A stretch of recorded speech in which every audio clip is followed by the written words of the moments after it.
This guy is sprinting home, trying to escape the rain as fast as possible. But the moment he bursts inside the building, he freezes. Standing right in front of him is a strange girl. She looks off. Not just unusual, but completely out of place. She appeared so suddenly that he actually drops his keys on the floor. For a second, he's caught off guard, but then he quickly pulls himself together and brushes it off. Just another cosplayer, he thinks. So he picks up his keys and starts heading up the stairs like nothing happened. But then, the girl suddenly jumps back as far away from him as she can, like she's terrified of him.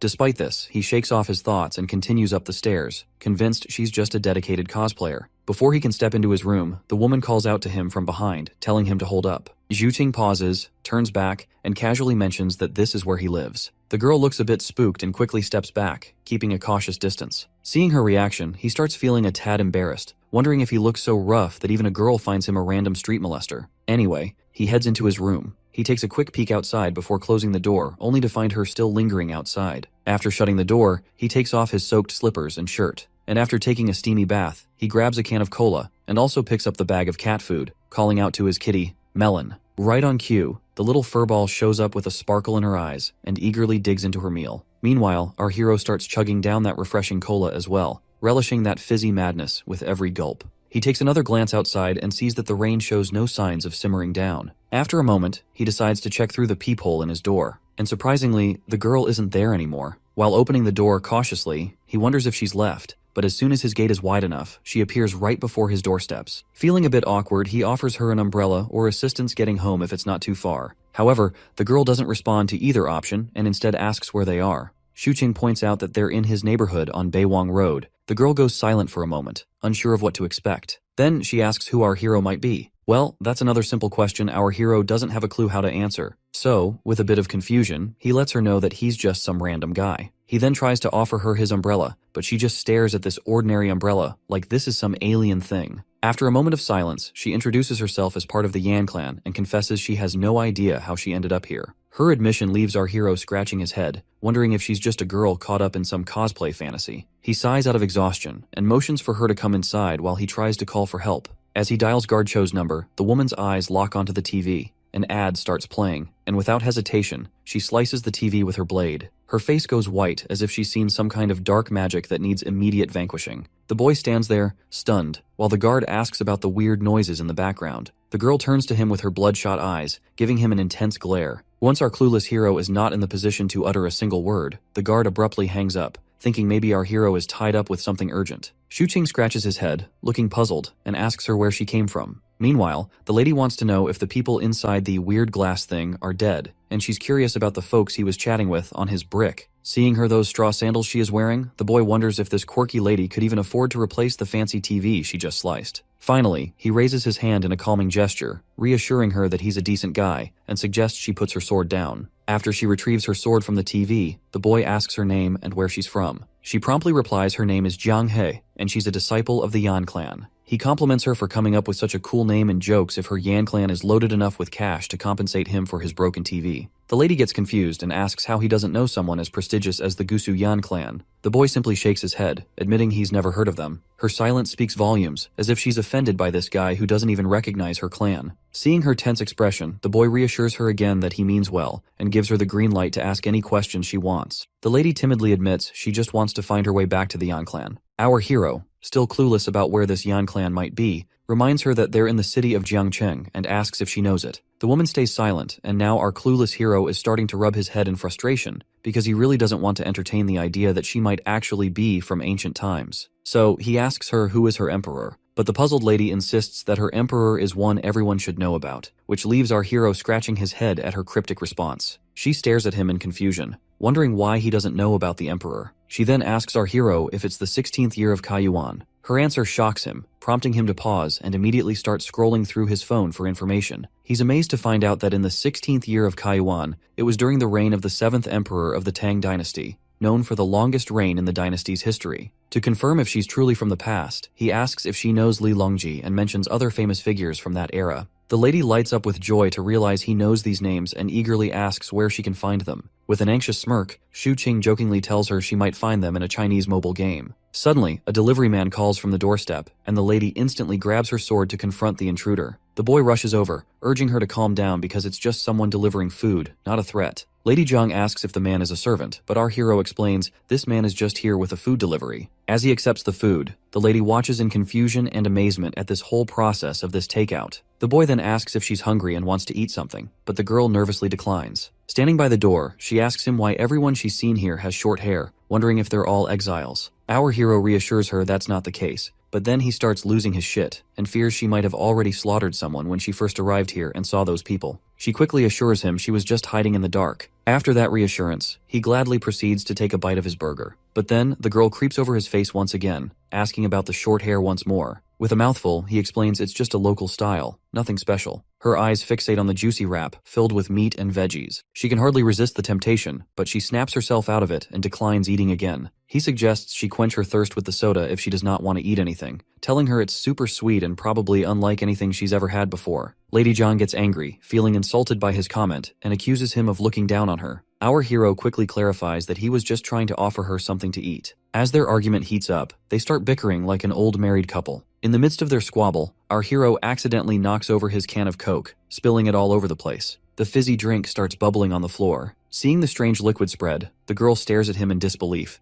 thinking he was trying to force her to consume this weird, black, and disgusting substance. The poor guy sweats nervously, insisting that it's not poisonous and attempting to explain the concept of a carbonated drink. But these modern concepts make no sense to the girl from ancient times. In a fit of rage, she pins our hero down and glares at him with fiery eyes before she can slice his head off. Shortly after, she calms down a bit when he proves the drink isn't poison by chugging it himself. The girl finally gets it, and our hero tells her to stop drawing her sword every time, mentioning how she freaked out his cat, Melon. He then looks at her and realizes there are only 3 options to get rid of her. Option 1. Trick her into going outside and let her freeze or starve, but he knows she'd end up on the news. Option 2. Call the cops, but she might go berserk and make a mess for him by killing those officers, and just thinking about it gives him the creeps. The third option is to keep an eye on her. Since she's from ancient times, he might learn some neat stuff from her, but he's also worried she might chop him in half if she keeps brandishing her sword. Instead of regretting it later, he decides to take her in and see how things go. With that settled, he offers her the burger. Although she's clearly tempted by the tantalizing food before her, she stubbornly looks away and asks him what exactly this thing is that he's holding. Deciding to prove it's not poisonous, he takes the first bite, and she agrees, eagerly telling him to go ahead. As he eats, the lady watches him closely, and the boy realizes this amount of food might not be enough for her, so he decides to make a rice bowl instead, thinking her ancient stomach might not handle the burger well. It seems he was just making excuses to eat the burger himself. Seeing him finish it off completely annoys the lady to no end. He gestures for her to sit down, but she cautiously checks the seat by pressing her hand against it before sitting down cautiously. Let's face it, she can't trust this strange guy completely, even though he did offer her his umbrella. His room is filled with oddities, and he eats weird stuff too, so she decides to remain vigilant and careful. She asks about this place again, and our hero reminds her it's Jiangcheng City. The lady then asks if he knows how she can return home. This time, our hero panics when he sees her reaching for her sword again and insists she puts it down before he answers. Once the sword is out of sight, he somberly reveals to her that she might not be able to return because they are really far from her home. The girl perks up at this and immediately asks how far away they are. Our hero reluctantly tells her it's almost 1,200 years away. The girl asks what he means by 1,200 years, so he explains that it's been that long since she came from her time.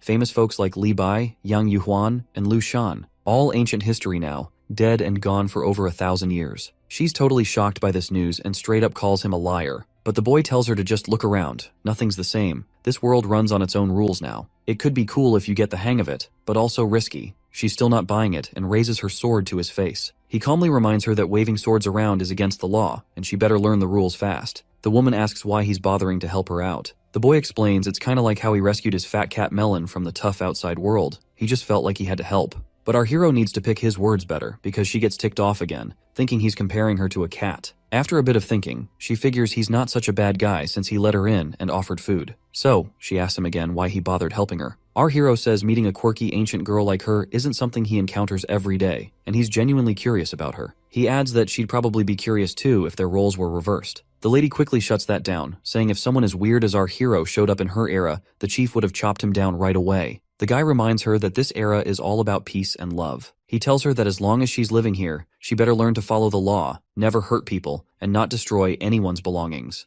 With that clear, he lets her choose whether she wants his help or prefers to wander outside. Before turning away, he reminds her one last time not to hurt civilians, or she'll get arrested. The lady finds herself in a tight spot, not knowing what to do since she can't even leave this place. The boy then says if she wants to stay, he can order her some food, but she has to give up her sword because he doesn't want to get arrested either. With no other options, she reluctantly throws her sword down. With that settled, he starts brainstorming what to order for her that won't be too foreign for her. He briefly considers ordering some mooncakes, but then decides to get her some rice and buns instead. He tells her to take a shower while they wait for her food to arrive. The woman, clueless, asks where she's supposed to bathe. Our hero leads her into the bathroom, which leaves her amazed at the sight. He tells her not to be too surprised because there are many more surprises to come, and reassures her not to be afraid as everything here is harmless. For instance, he shows her the shower, and she looks at it curiously like a puppy. She tries it out herself, and our hero can't resist capturing her curiosity on his phone. He then introduces her to bath shampoo and the concept of toilet. Afterwards, he waits outside while she showers. He rummages through his stuff, trying to find something suitable for her to wear. Inadvertently, he opens the bath door while attempting to knock, realizing she doesn't even know how to lock it. Nevertheless, he informs her he doesn't have any women's clothes, so she'll have to wait for proper clothing. He decides to teach her how to lock the door in the meantime. Shortly after, he is kicked outside, but the lady is now enjoying her first shower in this new world. She even tries tasting the shampoo bubbles, but ends up spitting it away. Meanwhile, our hero is questioning if all of this is actually real. He picks up her sword and closely examines the gleaming blade, deciding to have an expert check if it's authentic or not. The girl emerges from her bath in her new outfit, and while our hero is busy with something else, she asks what he's writing. He doesn't respond immediately, but eventually hands her the paper. It lists out current issues that need addressing, and she starts staring at it intently. There are everyday products written down which she is supposed to utilize in her daily life. She then complains about her current clothes, to which the boy says she looks pretty and clarifies that he's not hitting on her, he's just giving a compliment, like people usually do when someone looks good. But still, she sternly tells him to lay off any flirtatious remarks. Suddenly, he notices her straw slippers and tells her to put them away, promising to get her new ones tomorrow. While he's admiring her cuteness, a sudden knock on the door scares the lady, but Shuqing reassures her it's just a delivery boy with food. Reflecting on it, he can't help but compare her to a wild cat, always attentive and ready to attack. After taking the food out of the plastic bag, he hands it to her. That is when Lady Jiang remembers something her vice captain used to say, that if someone is helping you for free, they must have ulterior motives. Hearing this, Shuqing starts crying, but then she smiles and tells him that she believes he's actually a good person. In a few moments, once she finishes her food, Shuqing decides to have a chat with the girl. He starts by letting her know that she's not in the primitive era anymore and needs to adjust her beliefs accordingly. He tells her that if she were to rely on her sword for survival and ends up killing him, she wouldn't last more than a week before running out of food. So, he advises her to stop playing around with the sword and focus on other things, like using the TV for entertainment. He also points out that the smartphone can be quite useful too. Basically, he's trying to reassure her that she's perfectly safe here and no one is going to harm her. Hearing this, the girl nods in acknowledgement and our hero lets out a sigh of relief. But when it comes to the outside world, things get complicated. He explains that while this is a peaceful world, it could be dangerous for her. Curious, Lady Jiang asks why that is, and our hero explains that she might end up accidentally hurting someone. For instance, if she strolled into a royal castle with her sword drawn, they'd likely throw her in jail. It's the same deal out there in this world as well. Not only that, he also explains the concept of an identity card to her, warning that she needs to watch out for cops who might ask to see it. So, the first thing Shuqing wants to do is make her an ID card. Otherwise, she's going to stick out like a sore thumb wherever she goes because she doesn't belong here. After hearing about the ID card, the lady asks if she's like some kind of refugee here. Shuqing tells her it's actually worse because the consequences are pretty serious if she gets caught. The lady gets freaked out, but Shuqing tries to calm her down, promising to help her out because meeting someone from 1200 years ago isn't exactly an everyday thing. Still, the lady remains hesitant, not sure if she can trust him and just wanting to go back home. To which the boy points out that it won't be easy for him to help her in her current situation, and their best shot is for her to cooperate as much as possible. After a while, the lady reluctantly agrees to cooperate and asks what she should do first. Shuqing wastes no time and tells her straight up, first off, never pull out that sword again. As they settle into a moment of quiet, the girl suddenly looks around and asks Shuqing where his wife is because she wants someone to gossip with. But the poor guy, as much as he hates to admit it, says, I'm actually unmarried. It's quite a surprise for the lady, and a sudden silence fills the room. Shuqing quickly reassures her that it's normal not to be married at his age and tells her to make herself comfortable in the spare room he has for her. She nods quietly and follows him as he shows her the new room she'll be staying in.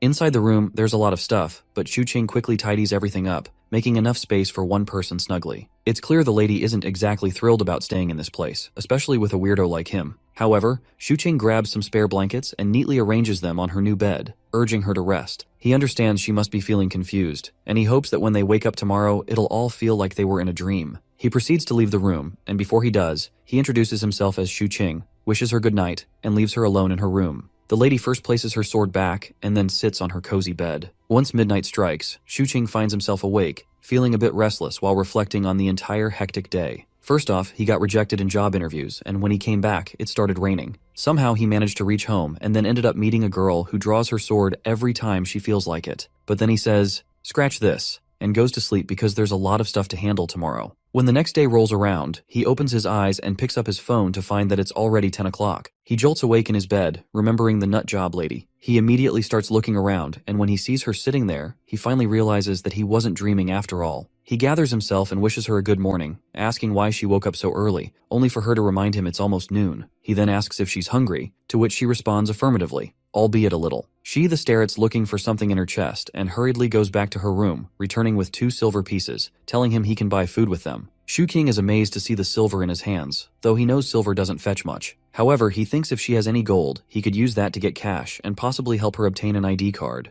The girl shows another piece of stone, but Shuqing quickly tells her to keep it because she can't go outside yet. He looks at her closely, estimating her height and width, and promises to buy her some clothes later, along with bringing back some food. Afterwards, he heads to the bathroom, brushes his teeth, and freshens up. Then, he heads to the shopping center to pick out some suitable clothes for her. After looking at several options, his eyes settle on a particular dress, and tells the attendant that he'll take that one as well. It seems like he spotted some bras in the distance, but couldn't bring himself to enter that section alone. After an hour of shopping, he finally finishes and looks at the stuff he bought, feeling embarrassed about holding women's cosmetics. He then heads to the bookstore, grabs some books, and makes his way back to his apartment through the bustling city. Upon reaching the building entrance, the guard asks him about his shopping trip, and our guy tries to hide all the feminine stuff he's carrying. The guard also asks about the phone call from yesterday, and he makes up an excuse, saying he dialed the wrong number accidentally. Before he heads off, the guard warns him to be cautious due to recent thefts in the area. He nods and assures the guard he'll remember. Once he's back in his apartment, he finds the lady standing there with her sword almost drawn, ready to chop off any intruders. The boy assures her she's safe and hands over the food box, mentioning he's also brought some essentials. Suddenly, something clicks in his mind. He looks at her with curiosity, and she asks what's on his mind. He awkwardly wonders aloud if she should be thanking him and seeing him as some kind of young hero or a decent guy, or something like that. The lady, not quite getting where he's coming from, thanks him anyway. It seems like it might take a while for her to figure out what this weirdo is always thinking. They dig into the food, and the lady devours her meal like a wild animal, which surprises our hero given the elegant image he had of women from her era. Nonetheless, he's pleased to see her enjoying herself. After they finish eating, he lays out the clothes he bought, showing her the new dresses and shoes. He keeps digging around for more stuff, and meanwhile, the girl spots the bra he got for her. The guy freaks out, like his soul might jump out of his virgin body, and quickly tells her to keep that thing down and promises to send her a video on how to use the bra to cover up her headlights. Feeling embarrassed, he dumps all the stuff he bought and tells her to figure it out herself. Seems like he's picked up quite a few interesting items though. Along with that, he's brought some books to help her understand this world and its culture better. He's even planning to teach her how to use a computer so she can learn on her own. Seeing her looking tired and restless, he suggests she get plenty of sleep before they can figure out their next move. But then she asks about his status in this world. Hearing this, he rethinks things and admits he's a graduate student still on the job hunt. It's funny how despite being unemployed, he still manages to splash out on fancy clothes and cosmetics. So, even the lady starts to think he's some rich kid, but our hero quickly shuts that down, saying he's from a poor background. Then she starts wondering if he might be a landlord or something. Nonetheless, she dives into her books, but when she sees those old pictures from her era, tears well up in her eyes as she thinks about how she can get back home. The boy reminds her he has no clue how to get her there, but asks her how she ended up here. The lady reveals she was chasing a small thief in heavy rain, got lost in the middle of the forest, and wandered around until she spotted these tall houses. Seems like this guy's clueless about how to get her home, but he cleverly changes the subject, telling her she's got to survive in this world before going back. Then, without skipping a beat, he asks about her military ranking and martial arts skills. You see, the reason this guy was asking in the first place was because he was interested in her martial arts skills to begin with. And the lady gives him an exact answer he likes, saying her Yan clan is considered the most powerful clan around. Excitedly, he asks how high she can jump without getting hurt. The lady confidently steps forward, pointing to the 4th floor of the building, saying she can jump from there without a scratch. This revelation leaves the guy's eyes practically popping out of their sockets. He then gets even more excited, eager to see all the fancy moves she's got under her belt. He starts spouting off a bunch of martial arts skill names he's probably picked up from video games, but it's all gibberish to her. He even asks if she knows Kung Fu and offers to learn from her eagerly. But the lady tells this enthusiastic guy to simmer down because he's past the age for learning, and even with perseverance and determination, he won't achieve much. The boy calms down and asks if these moves are like super strict or something. Lady Zhang shakes her head, saying it's not about being a master, just a few basic moves without all the strict rules. She then gets into position and shows him the first simple martial arts move, focusing on the waist and how to ground yourself. She explains that martial arts training takes time, building up bit by bit, day by day. He then asks if he can practice stakes and literally begs for it. She reminds him that it will take 3 years for him to learn stakes. The guy thinks that in that amount of time, he could become a full-fledged army soldier. So he gives up on martial arts and asks her to teach him sword techniques instead. The lady brings him back to reality once again, saying he's also past the time to perfect his reflexes because his eyes can't keep up with his hands right now. Finally, he throws his idea of becoming a warrior into the dustbin and simply tells her to try on the clothes. Once she's in the bathroom, he wastes no time taking advantage of the moment. He grabs her sword and starts swinging it like he's the second coming of the ninja itself. But this loser can't keep up because the sword is way too heavy for his puny muscles. The lady finally comes out of the bathroom, and when the idiot looks at her, she's looking smoking hot in her new getup. Her clothes fit like they were made for her, and she even walks around to check if they're tight anywhere. That's when Mr. Forgetful perks up, noticing her hair is all over the place and realizing he forgot to buy her a hairband. He tells her to tie her hair back with a band, and once she does, bam! She looks even hotter, a perfect wife material. Overcome with emotion, he starts crying, feeling bad for underestimating her intelligence just because she's from ancient times. He decides to take her for a walk tonight and promises to buy her a proper hair tie while back at home. As dusk arrives, the girl takes a peek outside her room and sees the boy sitting at the desk. She comes out and asks what he's doing. He tries to explain computers to her, like how you can trash talk everyone in the crazy lobbies of Call of Duty, and warns her to steer clear of 4chan if she wants to keep her sanity intact. The boy then asks if she's having fun reading books. She admits that most things are flying right over her head, but she's slowly learning. The dude tells her to take it easy, reassuring her there's no rush, and reminds her she's already brave and smart. He jokes that if he were in her shoes, he'd probably be a lost cause. Lady Zhang looks at our hero warmly, cheeks turning tomato red. While he's chilling at his desk, the lady sneaks up behind him again and asks if he doesn't have to work. He shrugs, saying he's already hustling to make money in this world.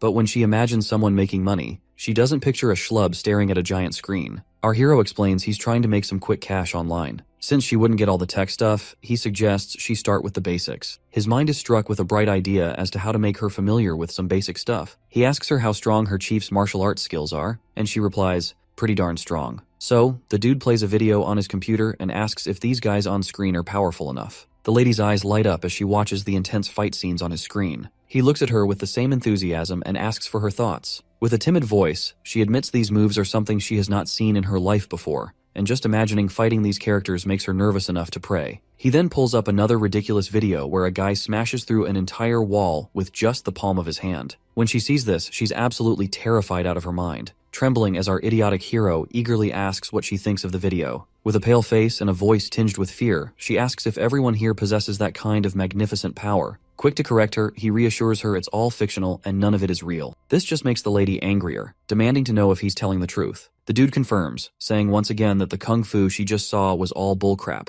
He then explains to her that in this world, people create things based on their imaginations. For example, the martial arts he showed her is what people here believe it to be, even though everything is blown out of proportion. Looks like Lady Zhang is starting to grasp all these concepts. He reassures her that with time, she'll totally understand about arts and movies. Xu Qing then finally asks his original question if her chief's kung fu is better than what she has seen so far. Well, she reluctantly admits it's not. He then asks about flying techniques. She confirms they exist, but most folks specialize in just one. She points out how unrealistic those movie stunts are because physical strength only goes so far. The boy thinks for a moment, pulls up another video, and asks if she can do that move. She mulls it over for a moment, stands up from her seat, and starts swinging her hands super fast, moving like a blur. Xu Qing is totally thrilled to see her nail the technique and excitedly tells her she's got it. She tells him to hit her up anytime he wants to learn it, promising to teach him. With those words, she heads out, leaving my guy doing a little happy dance, probably dreaming of becoming a warrior someday. As she walks to her room, she notices a fat cat in her way, but she ignores the little furball and simply shuts the door in the poor cat's face. Once inside her room, she lets out a sigh in fear, realizing there's actually no one in this world without ulterior motives after all, and the reason our hero is helping her is to learn some martial arts. This new world is really scaring her. All these weird things do not make any sense. But then, she glances up at the wide ceiling, grabs her sword and starts practicing.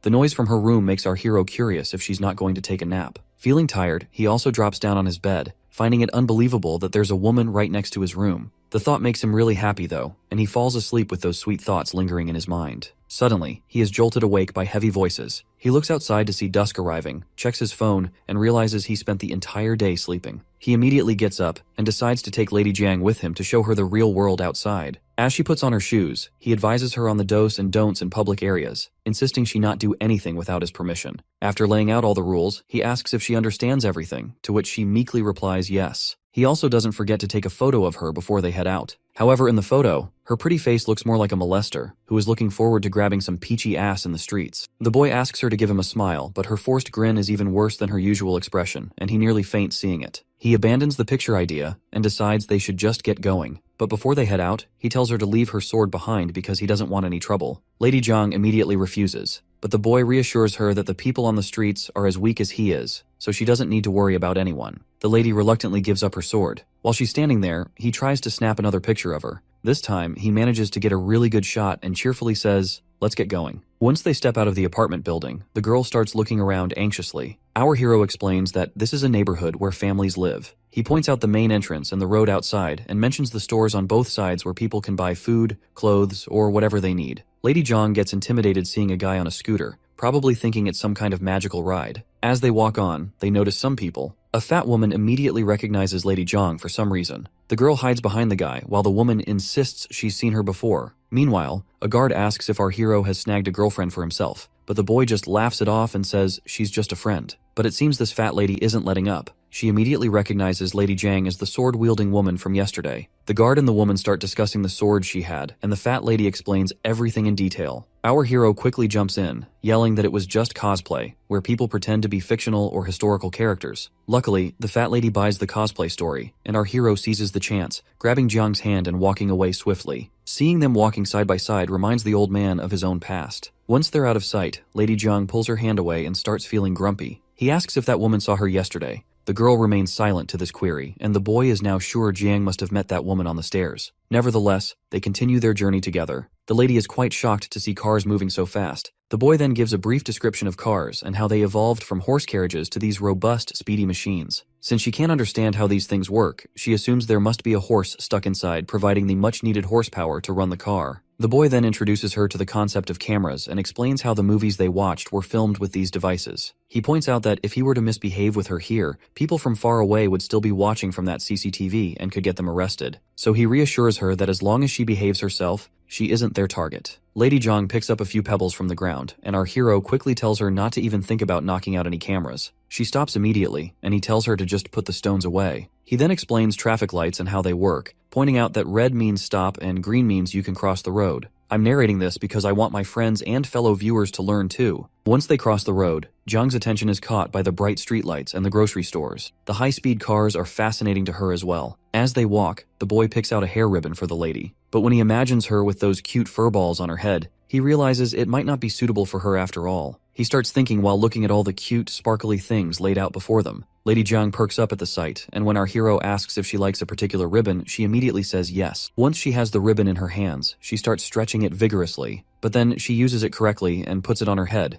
looking all cute and beautiful once again. Even our hero can't help but admire her beauty. As the sun sets and the city lights up, our duo heads into a restaurant. Our hero orders 2 fried rice cakes with extra spices and a plate of sliced cucumber as a side dish. As they look for a place to sit, the boy reveals to Jiang that this is the same place where all their food comes from. He relies on this restaurant because they serve the best food, and he's been enjoying it since he was a kid. Suddenly, Jiang's mind is totally captivated by the vibrant lights dancing before her eyes. She's so lost in the moment that she finds herself startled when the waiter arrives with their food. The boy decides to start eating and offers her a pair of chopsticks. She looks really nervous, and while he chugs down his lemon juice, he realizes he probably made the right choice by not letting her wander off by herself. She clearly needs more guidance than he thought, but he's confident he can teach her everything step by step. After they finish eating and pay the bill, they leave the restaurant feeling satisfied, especially our hero. They head back home, and once they're there, he asks if she's starting to feel more comfortable. She doesn't respond and just sits quietly on the couch. He tries to reassure her, saying that living in this world isn't so bad, especially with all the delicious food and junk food to munch on. He tells her that once she has her own ID card, she'll be able to enjoy it even more. Despite his reassurances, she still doesn't seem too thrilled about staying and quietly says she wants to go home. But But then again, he reminds her that she can't go back home since it's already been 1200 years.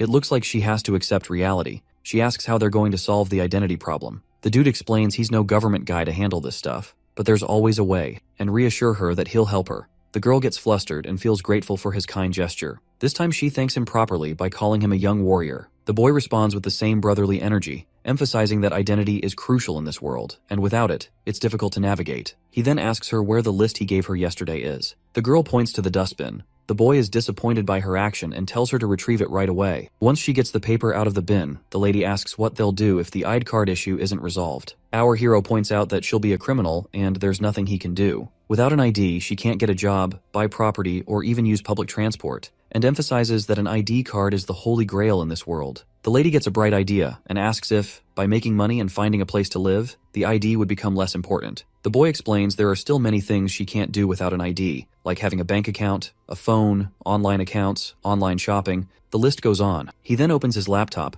searches for unregistered resident certificate, while also telling the lady to approach the authorities directly for help with her ID card. He reassures her that the worst-case scenario is they might confiscate her, but he's sure they'll treat her nicely. Lady Zhang immediately reaches for her sword, asking if he's thinking about turning her into the authorities. The boy tells her to forget it and just focus on studying first. He suggests she look at history or something, and once she has a basic knowledge of modern society, she can decide for herself. The woman gets silent and seems visibly anxious and sad. She asks if it's a problem for him if she stays here. Our hero reassures her that she can crash here as long as she wants, but insists she shouldn't fight or kill with her sword. He promises everything will be fine. Just then, the cat comes over, and the boy realizes he nearly forgot to feed this furball in all the madness. He plays around a bit with the cat and tells Lady Jiang that if she has nothing else to do, she can do some studying. The girl bows her head and decides to do just that. Looks like the dude found nothing worthwhile on the internet, so he checks his phone and decides to call someone he knows. He's about to call his best friend Chin Hao, who is now a good police officer, though he's not sure if his internship period has passed, and Chin Hao is now a full-blown officer. While texting Chin Hao, he wonders if he should mention that he's met a girl from 1200 years ago,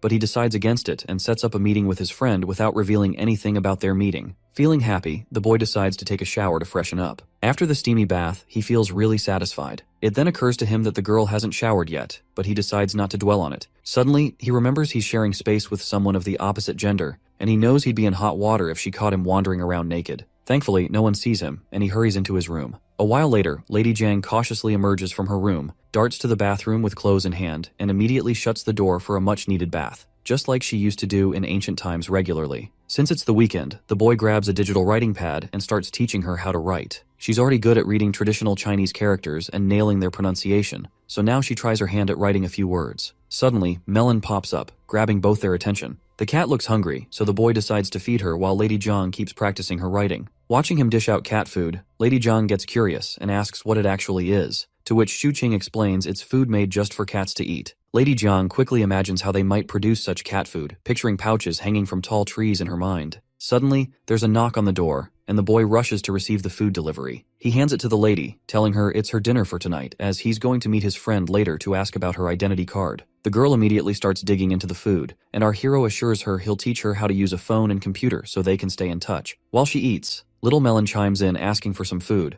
but the dude scoops up his cat and reminds her to stick to her own cat food. Curious, the lady meekly asks if she can't give this cat some of her food, to which the boy nods and explains that this kind of food isn't healthy for cats. The lady is shocked to hear this, and her mind stops for a moment. If this food isn't healthy for an animal, how can it be good for humans? She even starts feeling like her burger doesn't smell good anymore. Shortly after, he shows Lady Jiang how to use Discord to message him on his phone, making it clear that it will not be him hiding inside the computer, but rather it will be the transmission waves who will carry his voice to her. Leaving his dormitory, he scratches his head, wondering if this is all okay. Eventually, he reaches his destination after a bus ride. Stepping off, he looks around and spots his friend sitting in the distance, waving at him. When they finally meet face to face, they exchange greetings. Officer Chin then pours a cold beer for our hero, mentioning it's the first time he's serving him a cup of beer. They both sit down, and our hero asks his friend how he can drink as a police officer. Chin Hao explains that he's off duty and dressed casually, just here as an ordinary person. The boy then places his order, carefully noting all the delicious items he's about to enjoy. They clink glasses and toast each other. Xu Qing asks his friend how his job is going and what it's like being an outstanding officer. Chin Hao bluntly describes it as terrible, and all the talk about heroes saving the day is nonsense. He shares how he's often pulled into trivial disputes between couples and ends up resolving conflicts with old ladies in the neighborhood. He hardly ever encounters thieves. Instead, he deals with daily disputes and nonsense. But our hero Shu Qing points out the brighter side, mentioning how people are generally living and working happily, which is a good thing. As much as Qin Hao hates his job now, he always dreamed of becoming a police officer when he was a kid. However, he stopped growing after hitting 1.6 meters, knowing that the minimum height requirement was 1.7 meters. He cried a lot in our hero's arms. Fortunately, when the height requirement was replaced by the high jump, he was excited to start practicing every day, eventually achieving his dream. But after dealing with just trivial disputes, the officer is so worn out that he jokes he'd even fight a woman with a sword if he has to, just to make a big show. Our hero immediately tells him not to joke about such things. Suddenly, the boy changes the subject and casually asks about what happens if a homeless person who has lost their memory wants to get an ID card and work without any proof of citizenship.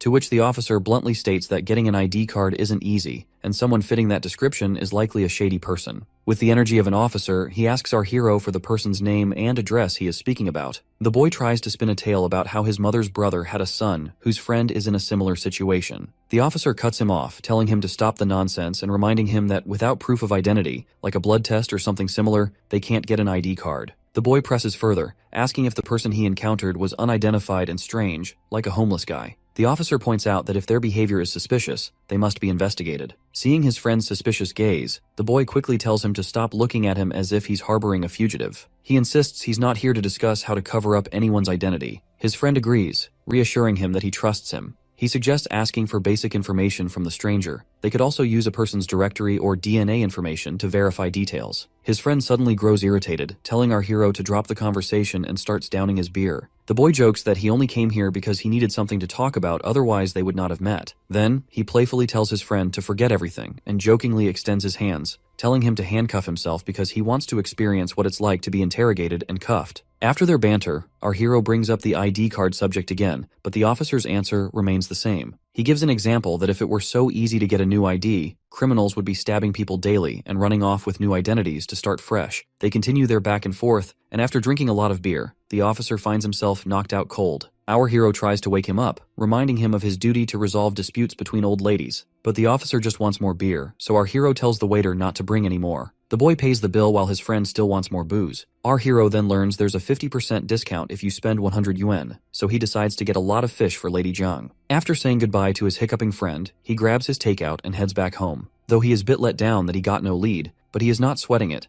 Once he's back home, he finds the girl fast asleep, and he can't help but admire her beauty. His heart and brain seem to short-circuit as he gazes at her, unsure of the feelings stirring inside him. The girl wakes up abruptly, feeling a bit startled to see him back. He shows her the food he brought, and she quietly says thanks. Not satisfied with just a simple thank you, the boy playfully insists she say it loud and clear. Blushing, the girl says, "Thank you, young warrior," which prompts an exaggerated reaction from the boy, claiming it was an easy task and a small contribution. As he unpacks the food, the girl asks if he drank a lot. He says no and shows her a yogurt pack, telling her to lick it before drinking. He starts rubbing his tongue against the sweet and sour yogurt, and she follows suit, surprisingly enjoying it and diving right in. The boy tells her to eat up and not let the food get cold. As he heads into the bathroom to take a bath, he can't help but smile, feeling the warmth of coming back home and seeing someone waiting for him. After his bath, when he's back outside, the girl immediately notices him. He asks if she checked her clothes, which confuses her at first. Then she remembers the bra he brought for her and feels super embarrassed just thinking about it. Apparently, trying to figure it out with YouTube tutorials didn't go so well. Later, she heads to the bathroom to change. She's nervous about trying on the fancy dress, since she's used to plain outfits that match her mood. She wonders what kind of prickly princess she'll look like in this new dress. She lays out the bra and dress on the bed, takes a bath, and dries her hair with a blow dryer. She's really grateful for the kind young man helping her adjust to everything, but she knows relying on him isn't a long-term solution, and she can only get so far with her limited knowledge. The sunshine of the next day leaks through the window, and the girl comes out of her room while rubbing her tired, sleep-deprived eyes. It looks like our hero woke up early this time. Lady Zhang asks him if he's working early in the morning, to which he replies that he's just watching some news. The girl immediately exudes a gloomy aura, asking if he is a government official. The boy reassures her that he's not, reminding her that if he were, she would already have her much-desired ID card. He then asks if she's hungry and offers to buy breakfast, asking if she'd like to come along. The girl declines and heads to the bathroom, so the boy decides to go by himself, telling her she can Netflix and chill in the meantime. Humming a tune, the boy strolls outside. The old guard calls him over, and the boy reluctantly approaches, noticing 2 more people present. One of the ladies asks if he's heard any creepy, weird noises lately, and the way she is looking at our hero, it's clear she suspects him of being the source of these sounds. It seems like the boy is completely clueless about what the lady is talking about, and he tells them that he didn't hear anything, and slept soundly last night. He wonders if there was a theft, but the old man suggests that they might be haunted because his dog was terrified by something the other night, so much so that it didn't even bark. When the boy asks the old guard if he noticed anything else, the old man takes a puff of his cigarette, exhales the smoke, and confesses that he didn't see anything, but he caught something on video footage. They all gather in the surveillance room where the old man plays the video. In the footage, they see something moving so fast that it appears as just a blur, and everyone is visibly terrified by this mysterious creature. And the reason our hero is also feeling terrified is that he's pretty sure it's Lady Jiang. He facepalms himself, unsure why she's doing that, and decides to go back to the apartments to ask her himself. Well, it looks like now we know why Lady Jiang was feeling tired a while ago. She was probably trying to explore this world by herself in the night to learn new things.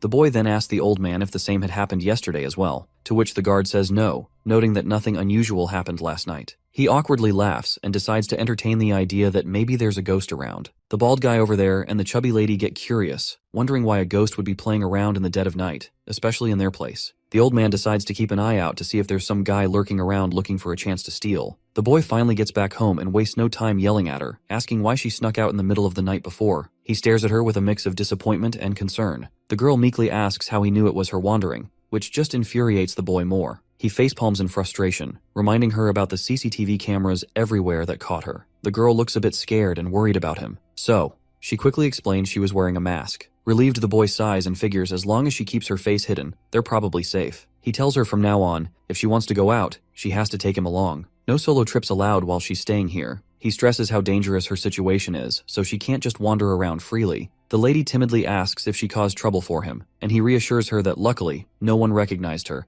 because everyone thought there was just a ghost haunting the place. Looks like the lady had no clue what haunting meant. Seeing her clueless face, my guy gets agitated once again, and quickly tries to Google a movie about someone from ancient times who ends up in the future and gets into trouble because of their wild behavior. He wants to emphasize how dangerous her actions could be if she's not careful, and he is pretty sure what he just imagined perfectly fit the description of her character. The girl looks timid and promises to quit causing trouble if it's a bother to him. The boy then tells her to calm down and suggests ordering takeout later, asking what she'd like, whether hamburgers, chicken rolls, or anything else. The lady responds with a charming smile and thanks him for the healthy food he is ordering for her, but the boy teases her by reminding her that if she wants to eat even healthier, she could try the cat food. After their playful banter, the boy takes the laundry and puts the clothes into the washing machine. He also takes the opportunity to educate her about how the washing machine works. Upon seeing this, the girl quickly rushes to her room, retrieves her clothes, and returns to the laundry room to add them to the washing machine. While Shu Qing is looking at the laundry, he notices something tucked inside her clothes. Curious, he pulls out the item and holds it up in the air, leaving the girl completely embarrassed. She hurriedly snatches the item back from his hand and rushes back to her room.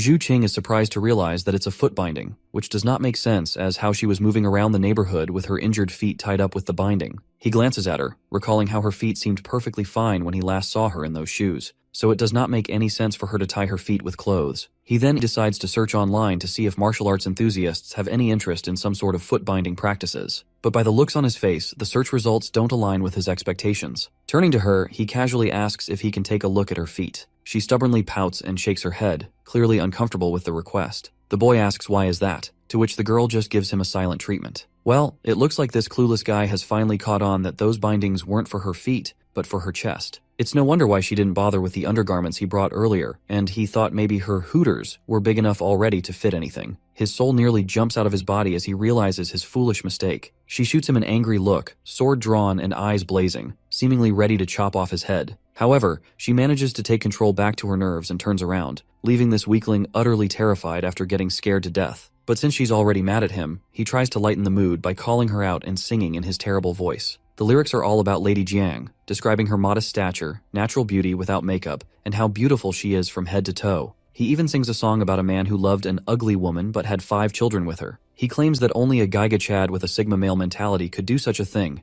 and he desperately wants to become one of them. Despite his attempts at banter, he ends up getting yelled at by the girl once again. Afterwards, he gets back to the main business, and tells her to watch some tutorials on how to wear these undergarments, and he will be back in 5 minutes. hopefully with fewer jokes this time. Exactly 5 minutes later, he returns and checks on her progress. But to his surprise, she looks utterly spooked and asks if this is how everyone lives here. With a trembling voice, she mentions that while these undergarments might seem comfortable, they make her feel like a harlot. The boy tries to reassure her that there's nothing wrong with feeling comfortable, but she persists, calling it shameless. He challenges her perspective, asking what there is to be ashamed about. After a moment of contemplation, she falls silent. He launches into a humorous tirade about how she's stuck in the past while modern women flaunt their assets in anything they like. He even throws in a jab, saying if a man can wear half underwear, so can a woman as well. But she sticks to her guns, immediately rejecting what she calls immoral thinking. Seeing he couldn't reason with her, the dude decided to switch gears and calm her down. He revealed that besides studying and working, computers are also great for gaming. He warned her about the toxic fanbase in games like Apex Legends and instead introduced her to a game suspiciously similar to Super Mario. After seeing it for the first time, she became engrossed in the cartoonish world of jumping plumbers. While the lady was busy beating Niftsky's speedrun record, our hero quietly slipped away, thinking it's best to keep her occupied indoors. Later on, when he returned home, he interrupted her game to teach her how to defeat the final boss. After their gaming session, he felt exhausted and decided to take a nap while she continued playing on his laptop. Once he settled into his room, he reflects on how lucky he was not to land a job on that rainy day. Otherwise, even if the interview had gone well, managing a 1,200-year-old ancient girl would have likely forced him to quit. As dusk casts its yellow hue across the room,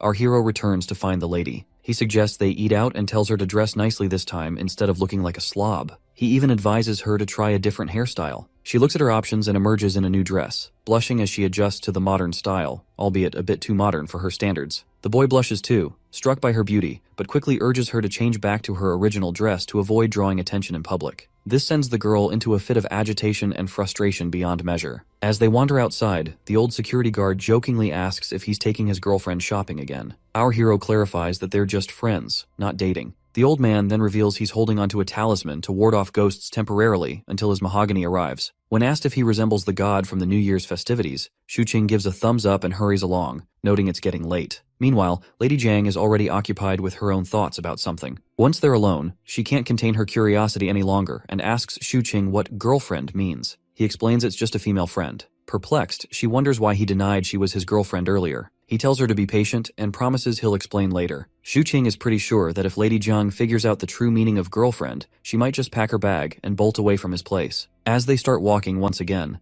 the boy suggests she watch videos about her kingdom's history, but she expresses reluctance, noting that revisiting her past is painful. As they walk, Lady Jiang notices the absence of curfews, street vendors, and muddy potholes in this peaceful environment. Everything feels surreal and dreamlike to her in this prosperous world. Their stroll halts at a tea stall where Shuqing orders bubble milk tea and other treats and urges her to try it. She observes curiously, but hesitates to drink. Looking around, she asks if people make money this way in this world, and if she could learn to do such work. Shuqing bursts her bubble gently, explaining she can learn the skills but can't earn money without an ID card. While she sips on her tea somberly, the boy reassures her that the identity card issue will eventually be resolved, so she shouldn't lose hope. He encourages her to enjoy the tea at the moment. As she drinks, he asks if she finds it tasty, but it turns out she doesn't really like it. She mentions the taste isn't quite to her liking, and the pearls are difficult to chew. The boy readily agrees, stating he feels the same and doesn't understand how people enjoy drinking this piss-like stuff. The girl gives him a cold stare, likely not appreciating being the subject of his taste critique. He quickly reassures her that he thought girls liked sweet things, which is why he ordered it for her, while his own drink is a bit sour. He invites her to try his drink instead. She cautiously sips his drink through the straw, and as the delicious flavor hits her palate, her face lights up with joy. So the boy exchanges his drink with Lady Jiang's pearl tea and gives her a gentle smile, genuinely pleased that she enjoys it. As they continue their outing, Lady Jiang starts to feel that something isn't quite right, but decides not to dwell on it, focusing instead on sipping her drink once again. After finishing their meal, the boy shamelessly burps, indicating his full stomach. He suggests taking a quick tour before heading home, and they stroll through the vibrant city in the middle of the night. Suddenly, the boy decides to stop at a bus station and suggests taking her somewhere good. Since this is her first time hopping onto the bus, he tells her not to panic and just follow him. The boy proceeds to put a coin in and enters the bus, guiding her to a window seat so she can enjoy the ride to the fullest. As the bus starts moving through the busy streets, the girl is amazed by everything she sees outside. The boy is a bit surprised that she isn't overreacting, considering it's her first bus ride. She reveals that she has ridden horse-drawn carriages many times before. Once they reach the Lanjiang bridge station, they exit the bus, and he introduces her to this new place called Lanjiang. He eagerly and proudly tells her that in her era, this place might have been desolate,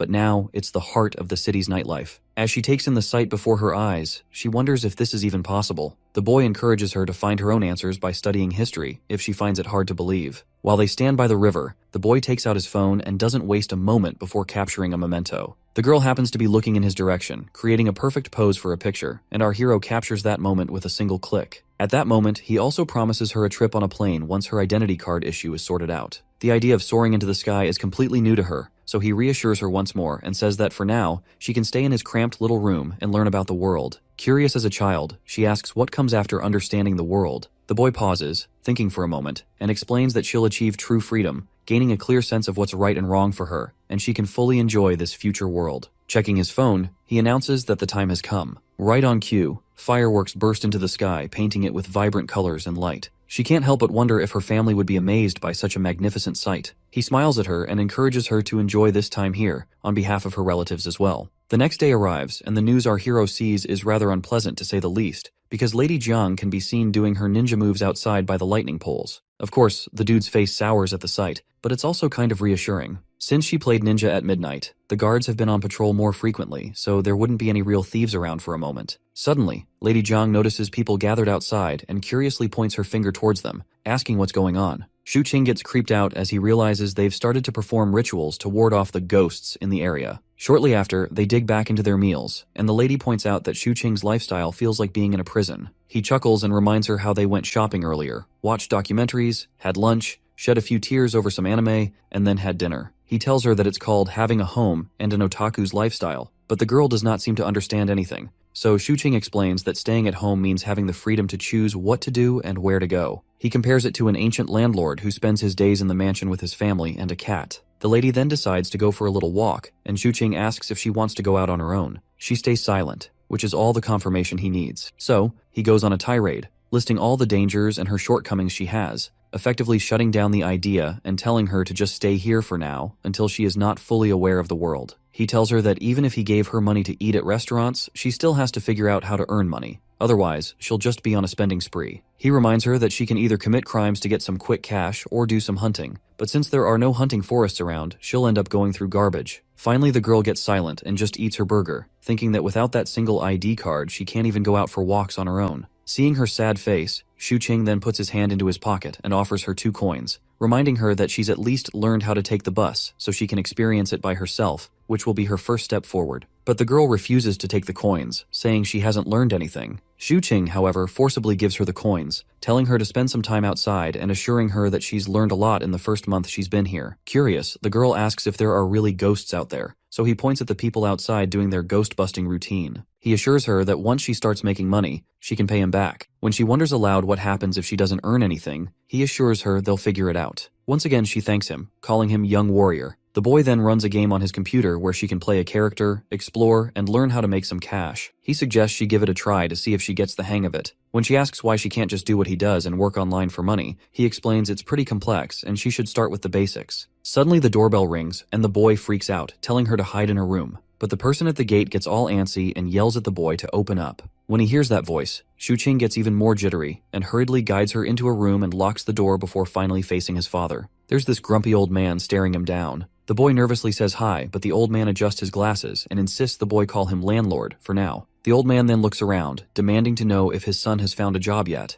The boy, addressing his father as landlord, assures him that he will pay the rent on time and defends himself, stating that since he can afford the rent and his current lifestyle, he does not feel the need to have a job. The old man gets all agitated to hear this, and just like a typical father, he starts berating his son for how big of a failure he is. But the son tries to cut him off by saying since his father is here for the rent, he'll gladly pay up. When the old man spots some RPG game running on the computer, he gets even more annoyed and makes it clear that if his son doesn't find a job by next month, he's hiking up the rent. No questions asked. Zhang wonders while chomping down on her burger if people are always ridiculously glued to their screens in this era, like a jail, always having a strict schedule to everything, and then using the phone for entertainment. Shu Qing nervously laughs, explaining that this is known as otaku, which is a way of life. Being a woman she doesn't understand, of course the lack of brain cells is apparent. Though the hero further elaborates, flexes his gender roles. He can either choose to stay inside or go outside, no restrictions. So he chooses to rot inside all day long. All John can think about is, he is just like those lazy landlords who have leisure time on their hands, enough to explore themselves. Then,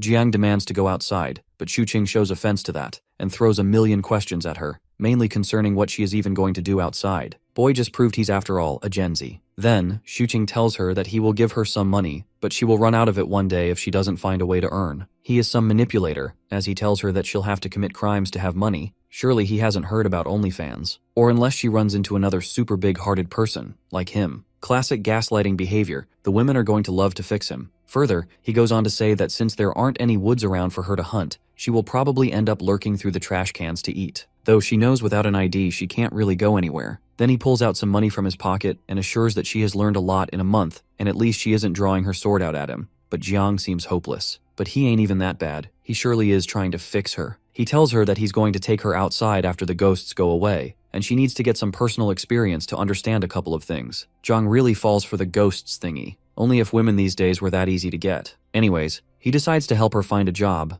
but the task is a bit difficult since they're in the era of tech geeks, and she's the boomer of the boomers. But he ends up finding something which matches her qualifications, a game of runners in an ancient style. But she wants to do the same thing as him, that is, watch people through surveillance cameras. Wanting to be a stalker in 2025 is so edgy, but he denies it, knowing that she has to learn a gazillion things beforehand. Suddenly there's a knock on the door, and Xuqing panics and guides the ancient girl to hide in his room. After she hides herself, he opens the door and it's his dad, aka the landlord. He steps in and questions quickly if Qing has landed a job. He assures him that he's going to pay off the rent soon, and he doesn't have to worry about him having a job. Of course, since he wants to be treated as a princess, why would he need a job anyways? His dad scolds him that he's not had a stable job ever, and he's always playing with weird things. God forbid if a man has a hobby or OnlyFans. Xuqing gets annoyed and tells him that he's sending his money to him right now, or if the landlord just came to see if he's going to work on the National Day holiday. These millennials and boomers hate seeing gens knowing their rights. So, his dad gets mad at him and threatens him to find a job or he will increase his rent. But of course, he's a man with brains. He tells him to lower the rent since the place is haunted and has a terrible environment. Annoyed, his dad begins to leave, when out of a sudden, the OnlyFans allegations are proving themselves to be true. His dad sees women's gowns hung in the bathroom, and before he could explain, Xuqing's dad is very sure his son is soon about to become his daughter, getting backshots by some closeted black American. As his dad waits for an explanation, Xuqing knows that he'd better tell him the truth rather than being known as the gay disappointment who bends over and dresses up as a woman. Other than that, the neighbors would end up telling his dad that there's a girl living with him anyways. So, he makes up a story that it's his friend's sister who has come to stay with him for a couple of days. He knocks on the door and urges Jiang to step outside. She does so, and he introduces her to his dad, hoping she doesn't do anything weird. Jiang wonders what to call him, almost calling him dad, and the dad notices that. But she calls him uncle and bows down in respect. Xuqing's dad grabs his hand and takes him outside to have the talk,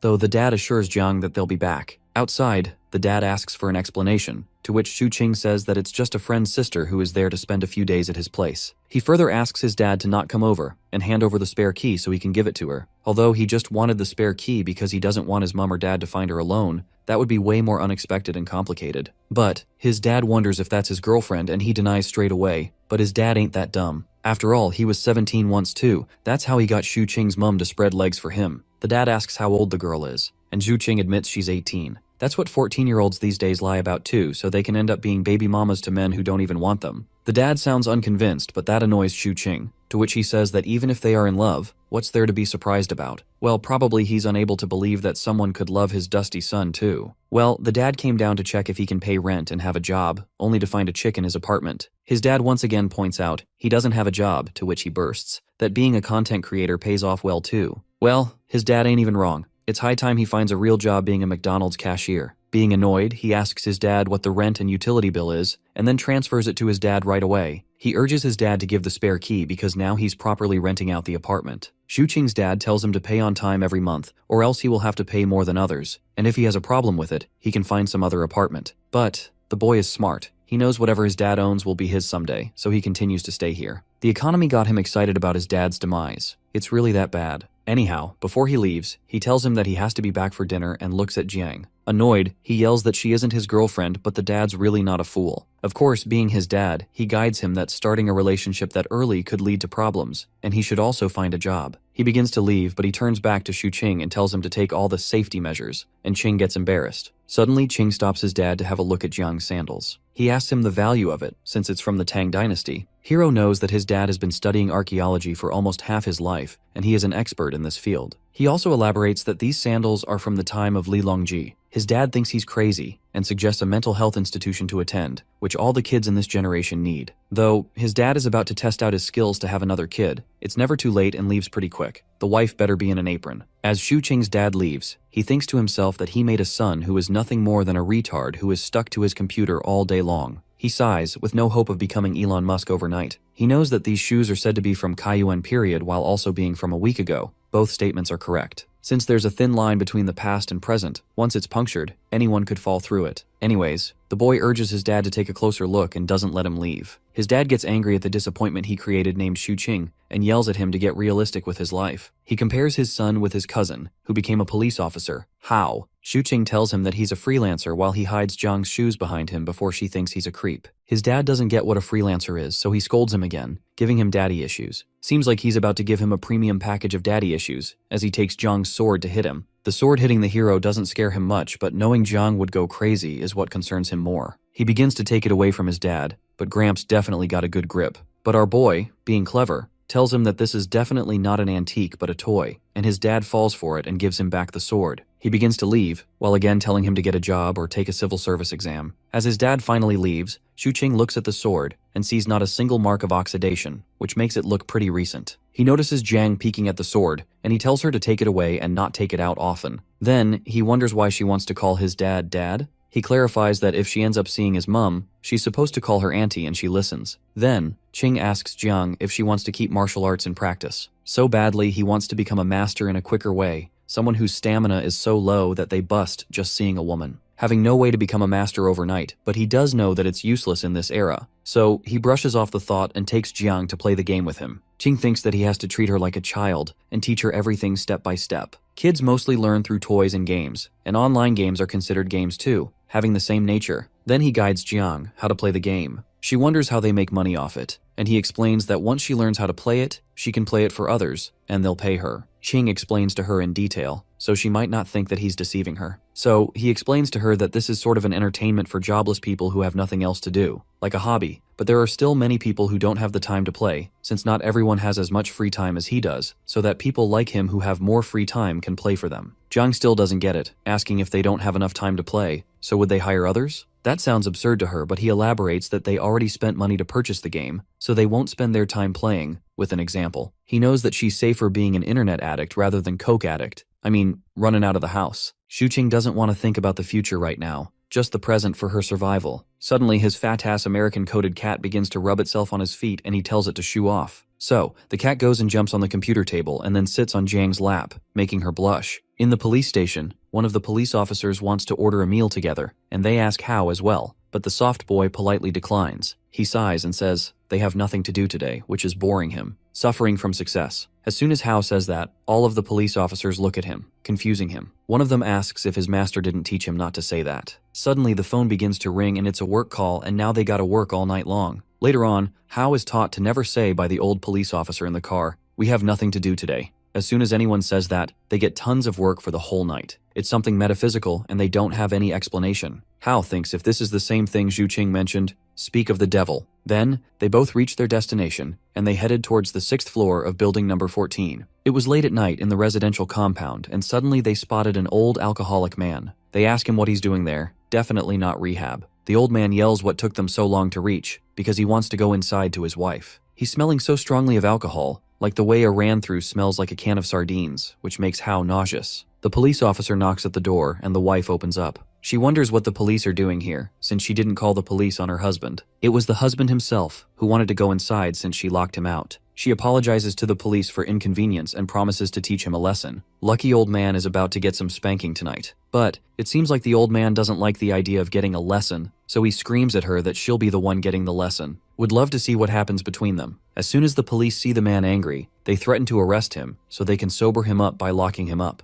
The old man gets sobered up by the thought of it, and hence another case gets solved. Then, as they are leaving, they get another case. The curse that Hao is putting the rest of his coworkers would have had us bawling. In the middle of the night, Qing wakes up and goes to fetch a glass of water. Suddenly, he sees Zhang trying to sneak out to scare off people again. But his vision is sort of blurry. As soon as he realizes it's someone else, he screams and Jiang was behind Ching this whole time. It was a thief who sneaked in, and he began to run away from the scene. Well, we got a little Bruce Lee from the Tang Dynasty here. Jiang slams the thief's head on the floor and begins to press it as hard as she could. Xu Qing quickly realizes that if she doesn't let go of his head, his skull will crack open like a coconut. He urges her to stop and she does. Then, Qing takes off the veil, and the thief has a North Korean haircut. He sits nervously and embarrassed that he got Undertakered by a girl. Meanwhile, Xu Qing slaps his head, wondering what just happened. The protagonist realizes how powerful her grip must be, because the thief almost got choked to death. Personally, I think that's an honorable way to die, getting choked to death by a hot chick. There's literally a mark on his hand. Anyways, Qing goes to make a call to Hao since he's also a policeman. The thief begs him not to call him and spare him, and he's already gotten beaten up, so he promises to learn from his mistake. Coldly, Qing says that he deserves to be beaten up because people's hard-earned money isn't his, and he should instead find a job. Yeah, projecting his daddy issues on the thief. But the thief admits it was his first time stealing. He explains that he knew the building was haunted, so he tried to take advantage of it, but he got beaten up to death instead. Not just that, he's hella scared of Jiang. Her aura is something to be scared of. Qing asks for an apology, and the thief apologizes right away. However, Xu Qing thinks that the apology is not sincere enough, so he turns back to call the police again, and the thief begins to cry to let him go. Qing notices how scared the thief is and realizes this actually is his first time. Well, there's certainly a first time for everything. Qing, being kind, lets him go from the same way he came inside. The thief runs as quickly as an American man runs out to get the milk. As the thief runs out, Xu Qing is hoping that the neighbors didn't hear the screams of the thief, or else the gay allegations would have come true. But Jiang wonders why'd he let the thief go like that, to which he explains that they can call the police because they will hold her accountable for hitting him. Further, he says that if the police follow the process and find her suspicious, they will have to investigate her, and if they find out that she is an unregistered person, she'll be in trouble. That leaves Jiang confused, wondering why she'd be in trouble when she's not the thief. Qing explains that's because she also hit him. Suddenly, he sees and wonders why she's wearing an outfit which she's supposed to wear outside, and she answers that she heard some noise, so she got out to see what he was trying to do. Qing mocks her by saying that not everyone likes to go out in the middle of the night like her. Then, he goes off to sleep, knowing he'll get someone to fix the window tomorrow. The next morning when he wakes up, he sees Jiang all sweaty, as she practiced all night long. God knows what kind of practice. She opens her hair and he's mesmerized and begs her to keep the door open so he can see her practice. He should have reported himself to the police for the creepiness. She agrees to it, while some women charge $5.99 monthly for it. He's surprised to see her agree with him so quickly, but she tells him that whether she agrees or not, he'll still be unhappy. That pisses him off, but he chooses not to have an argument. Then, Xu Qing suggests they go out for breakfast while someone fixes the window. The night before, he thought about how it's not enough to stay at home and live without seeing anything, so he steps out to have some personal experiences too. As they walk outside, Qing guides Jiang how to learn from the life all around them. She wonders how that could be, and he explains that she must abandon all her past thoughts and beliefs and start a brand new life and make new experiences. While mansplaining, Qing tells her to not be too harsh to people, like the way she was to the thief the night before, because the way she was holding him down, it looked like she wanted to snap his neck. But she denies, because she reduced the amount of force. Further, he elaborates that hurting someone in this era could bring upon trouble on them, so he guides her to not kill anyone. That leaves her confused. To what extent can she beat up someone? Well, I'd say if it's a man, better not hold back, but Qing guides that it depends on different factors. Jiang follows up with a second question. If he sneaks into her room at night, how hard should she beat him up? Hopefully he's not into that. He yells that she can't just beat him up because he's not some creep, but Jiang tells him he is the spitting image of a creep. Posing, he stands and defends himself, calling himself a hero of high moral standards. She's still unsure, to which he wonders why'd she even think he'll sneak into her room. He has picked up her shoes from the trash bin, but that's literally it. But he remembers that she's called him a douchebag before. Further, he defends himself that even if he sneaks into her room, she quite literally will end him and his bloodline. Still, he's curious what she would do if he does that. A man of culture, she asks if she could punch him, but surely that's enough to send him back to his mama's womb. In a bit, they reach their destination and they sit inside while Xu Qing orders breakfast for them. He tells her to remember this day and experience life from now. She looks at her hands, while thinking that this is a world where no one needs to kill anyone. A while later, their breakfast is served. Jiang likes the food, while Xu Qing smiles as he looks at her that no one here knows that she's an ancient girl, which makes him think if all ancient people eat like there's no tomorrow. So he assures her that she could definitely have some more food if she doesn't find it enough. But she wonders if it's expensive. But he explains that breakfast is the cheapest, and she doesn't need to worry about food in this world, because food is cheap here. As he chomps down on food, he thinks about how it feels like he's raising a baby. Then Jiang gets up to order 15 more buns, almost making Xu Qing spit out his food. Seeing that, he tells the waiter that the order is to go. He asks her if she can even eat that many, and she wonders if she ordered too many. but he just guides her to not eat that much in public, and tells her to pack it up and eat the rest at home to save themselves from suspicions. While Jiang eats, she assures him that she'll pay him back when she earns, though she could definitely use another way to pay him back. Then he gets the check and they leave. They pass by a hot pot buffet, and the lover boy promises her to bring her to eat some buffet next time. Jiang wonders what that is, and he elaborates that in buffet, they can pay a little money and eat whatever they want until they are full, and there are plenty of other dishes. That makes Jiang think that it's like charity, but Xuqing clarifies that it's nothing more than a marketing tactic. Then, he says to her,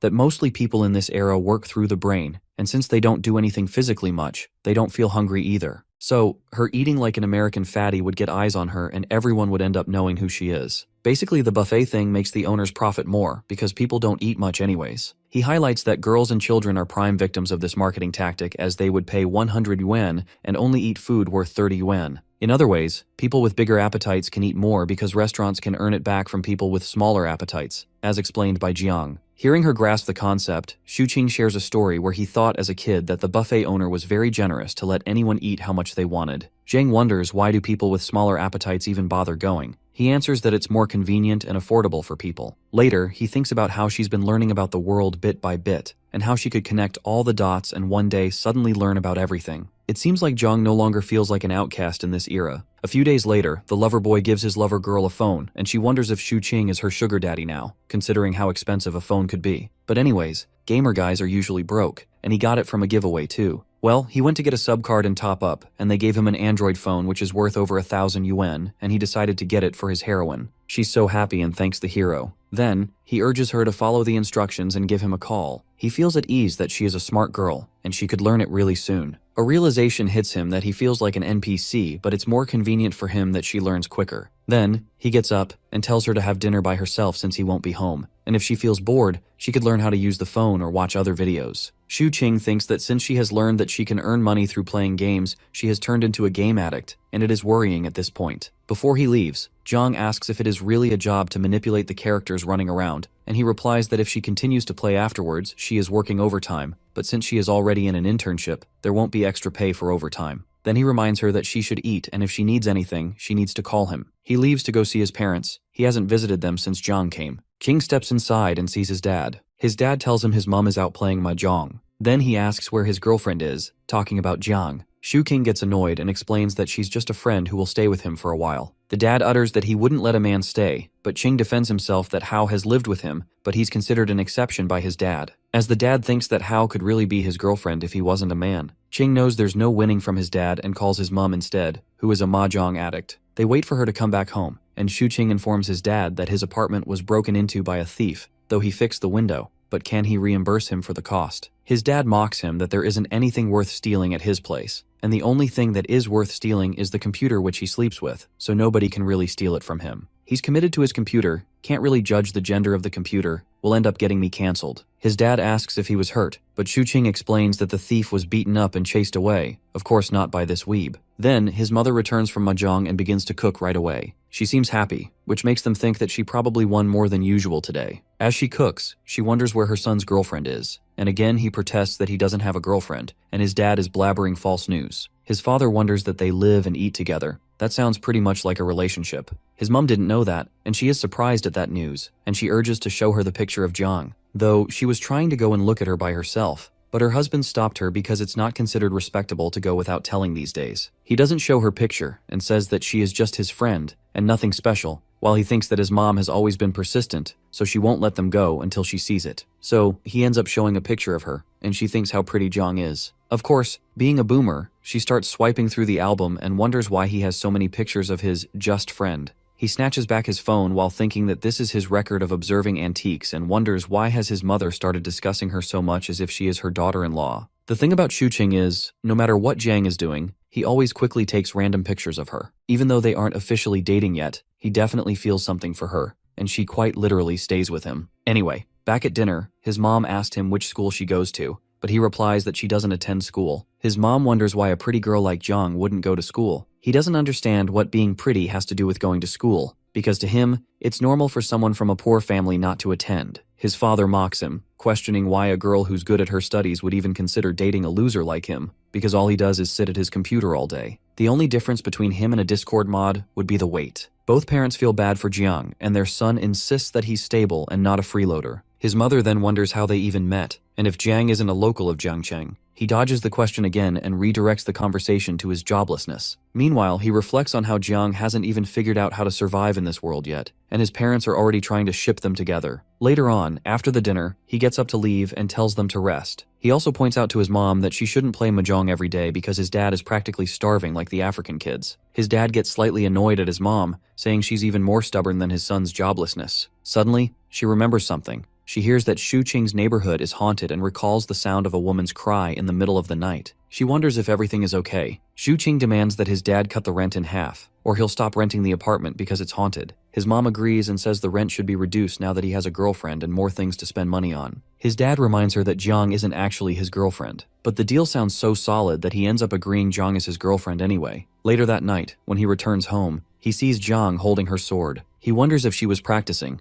but she runs off to take a shower, and he's confused about why she would take her sword with her. He asks if something happened while he was gone, but she denies it. He's left wondering who exactly she feels the need to defend herself from. But then again, as long as it's not him, he figures it's fine. He sits on the sofa and his imagination runs wild thinking about her. Of course, she probably does need protection from him, but he brushes off the thought. Then he notices his computer had been on standby the whole time and decides he'll start working tomorrow. Meanwhile, she comes out of the shower, shining like Aphrodite. Looking at her, Shu Qing wonders if practicing martial arts makes her prettier. Back in the day, she would have been exposed to extreme temperatures, but her skin is still smooth. She reminds him that she once asked him to learn martial arts and he refused. He yells back that he can't learn just by standing in a stance. An idea pops into his head. She could start a beauty class through martial arts practice. But that would probably flop since people these days don't even exercise to lose weight, let alone take up martial arts. Jiang sits down and, while trying to use the hairdryer, asks if the Taoist caught the ghost. In truth, there never was a ghost. It was just her sneaking out by mistake, and people assumed it was supernatural. She gets mad because she's a human, not a ghost. The lover boy realizes she isn't used to using a hairdryer, so he takes it from her and helps dry her hair. She hands it over, and he continues the conversation, affirming that yes, she is human. But the problem is that no one in this era has ever seen a real martial artist. Someone flying across rooftops at night would easily be mistaken for a ghost. She wonders aloud why people don't practice martial arts anymore. He explains that living conditions have improved. People no longer worry about food or clothing and want to live more comfortably. Martial arts just aren't necessary anymore. People today have better options for enjoyment. He starts telling her a historical story, but she interrupts, saying she doesn't know those people. He explains the story was written by Mr. Jin Yang. He concludes that martial arts is basically dead now and people can only rely on technology to live comfortably. He tells her to put her sword down. There's no one to defend against anymore. But she screams that there is a ghost and she has to protect herself. He tries to dismiss it, but she shivers and finally admits,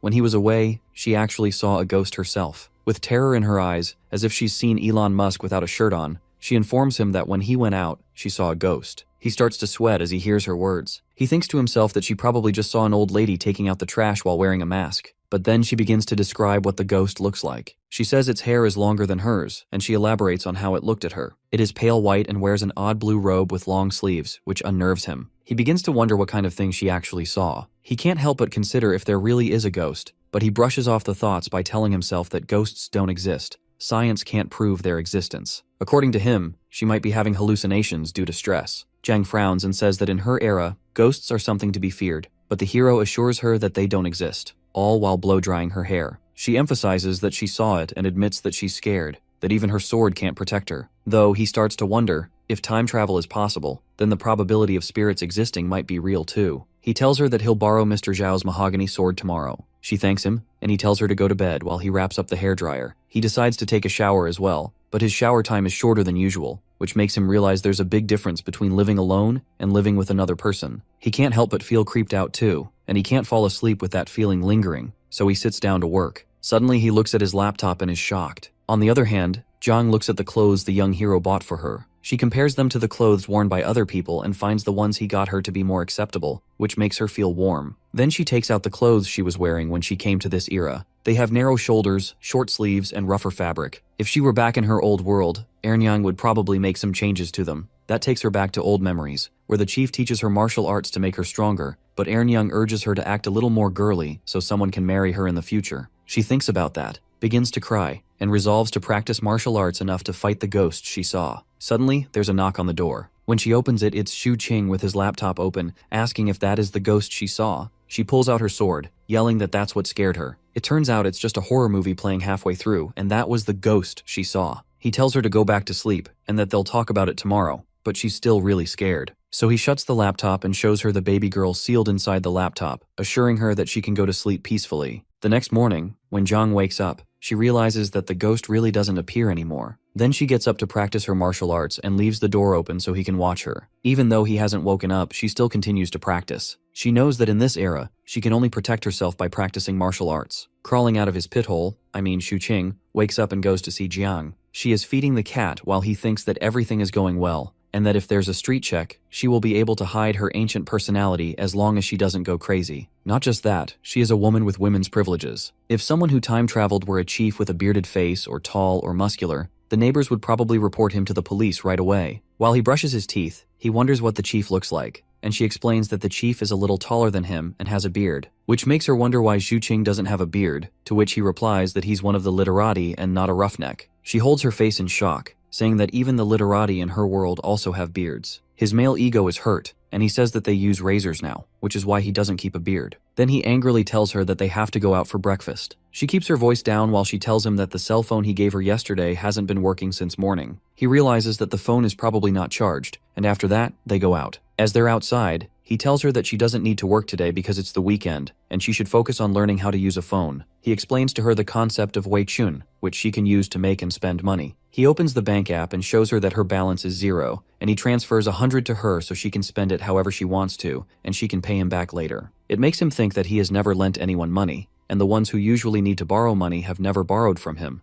so this is the first time in his life that he is ever lending money to someone. On the other hand, Hao reaches back home and asks his dad if there's anything to eat since he's as hungry as an African child. Later on, while he's eating, his dad wonders how many thieves he caught last night, to which he responds that they live in a peaceful time and there aren't many thieves around. Even beggars earn more than thieves now. Side hustle. His dad gets annoyed that Qing isn't even in the police, yet he caught a thief, and Hao exclaims, "When did that even happen?" His dad responds that Uncle Shu said Shu Qing's apartment was broken into, and he beat the crap out of the thief, and then let him go. Hao is mad and wonders why he let the thief go. What pisses him off is that he becomes a police officer just to do something good for society, but instead, Shu Qing, just by staying at home, catches a thief. His dad taunts him that the thief is already on the loose, so he doesn't have to waste time asking about him. He tells him that apparently the lover boy also has a girlfriend who is living with him. Hao doesn't find that surprising because Shu Qing is conventionally attractive, and his dad gives him a death stare because his own son doesn't have a girlfriend. But Hao makes an excuse that he's not in a hurry, and doesn't even have time for that. He would rather get married directly, so he won't have to break up like Qing and his ex-girlfriend did. That's one more point for his dad to taunt him, that his cousin already had 2 girlfriends, but he doesn't even have one yet. Hao tries to defend himself, saying that he's just trying to catch thieves right now, but still he's unsuccessful in both things, finding a girlfriend and finding a thief. At least, what he says is that he wants to find a girlfriend when he becomes a detective, but his dad knows he really can't find a girlfriend. Hao takes that as an insult, as if his dad is looking down on him, and he assures him that one day he'll bring the most beautiful girlfriend to him. When his dad hears him boasting in front of him, he picks up his sandal and gets ready to give him the Asian treatment, telling him that he has to get a girlfriend no matter what. With the rice cake in his mouth, Hao says that he can't start a family without first making a career, but his dad is not willing to understand and runs after him with his sandal. Hao wonders after getting spanked by his daddy, what did he even say wrong? Surely his dad wants more from him rather than rotting away his life alone living with an anime pillow as his wife. As Hai gobbles down his food, he gets a call to hang out later on, but he denies as he has to be at his job. He feels sleepy after the night shift and goes to sleep, while he asks his dad to wake him up at 4 p.m. Coming back to Qing, he gets a call for a party too, and he knows Hao must be busy later at night, definitely not banging chicks. Qing and Zhang enter the apartment while he's still on the call, confirming the dinner and wondering if he could bring Zhang with him too. After the call ends, he informs her that he'll be taking her to a party tonight. He asks her not to mess around and just listen to what he says. She agrees and then questions him if he meant that all the ghosts in martial arts are fake, because that's strange for her. Patiently, he explains to her that it's not strange since all the basic survival needs are met. Humans develop a spiritual need. It could be anything, from pets to games or movies. He wonders if she doesn't have novels in her world, but she isn't aware. Ching gives her an example of tea houses having storytellers who tell interesting stories. What he's trying to explain is, where there's demand, there'll be supply. People solve each other's problems in return for some money, and hence a workflow is created. Giving another example, he explains that when everyone is seeking solutions from others, they are also helping others solve their problems, and that's how they earn. Realization hits Jiang, and now she understands how Ching can live like a landlord without having to go outside to work. She gets the concept of it, the concept of watching movies in leisure time,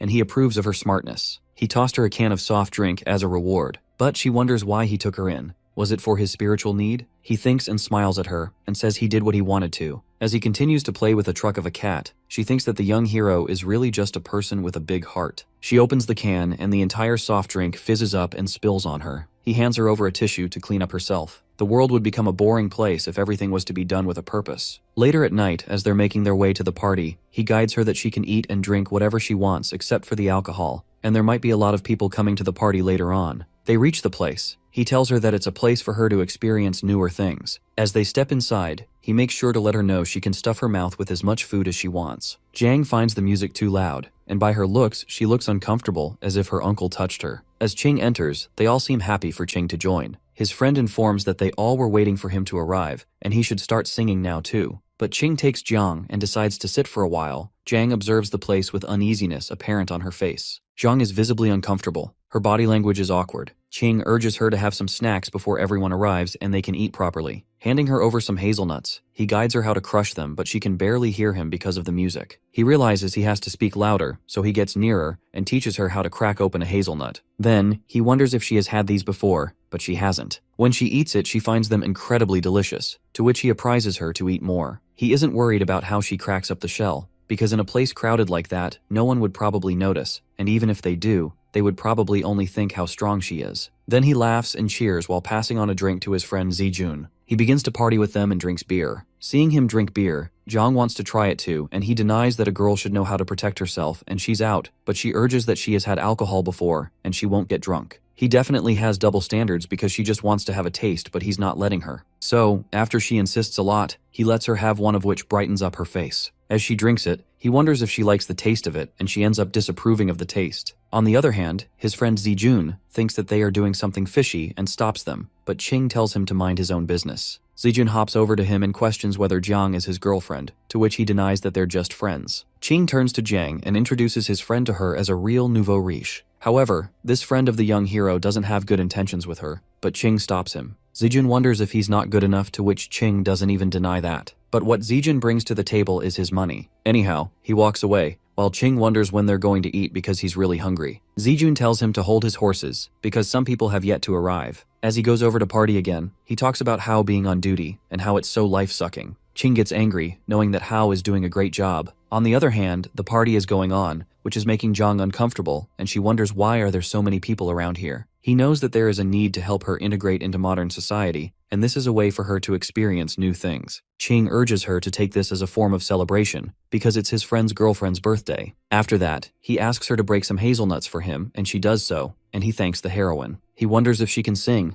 but she has never tried singing before, though he's a little controlling and says he wouldn't even let her sing and he'll show his singing skills sometime later. Suddenly, he sees a guy with a white outfit come too, and he catches his attention, leaving him wondering what he's doing here. The guy and Ching look at each other, and the guy coldly passes by him. Ching gets busy on his phone again when, suddenly, he hears the constant sound of nuts cracking, only to find out that Jiang has eaten all the nuts out of hunger. He wonders if she's hungry, and she admits to it, so he assures her that in a little while there will be a supersized cake. Her mouth waters just thinking about it. She comes to think of it, she hasn't had any bad experiences with food over here. The worst food she had was the half-eaten bun and the hamburger when she first arrived. They were a little hard and tasteless, but even those were better than the pancakes and the gruel. Zijun gets Ching's attention and urges him to sing, since Hao isn't here, and he agrees to sing just one song. He takes the mic from Zijun, and Jiang, out of curiosity, leans over to see what that is. Suddenly, hearing her own voice being extremely loud, she gets scared. Ching tells her to relax and explains that it's a microphone. Well, now at least she'll be prepared for the speakers she'll be hearing the broadcast from. He looks over at her face. She looks extremely adorable, and he wants to pinch her cheek but brushes off the thought,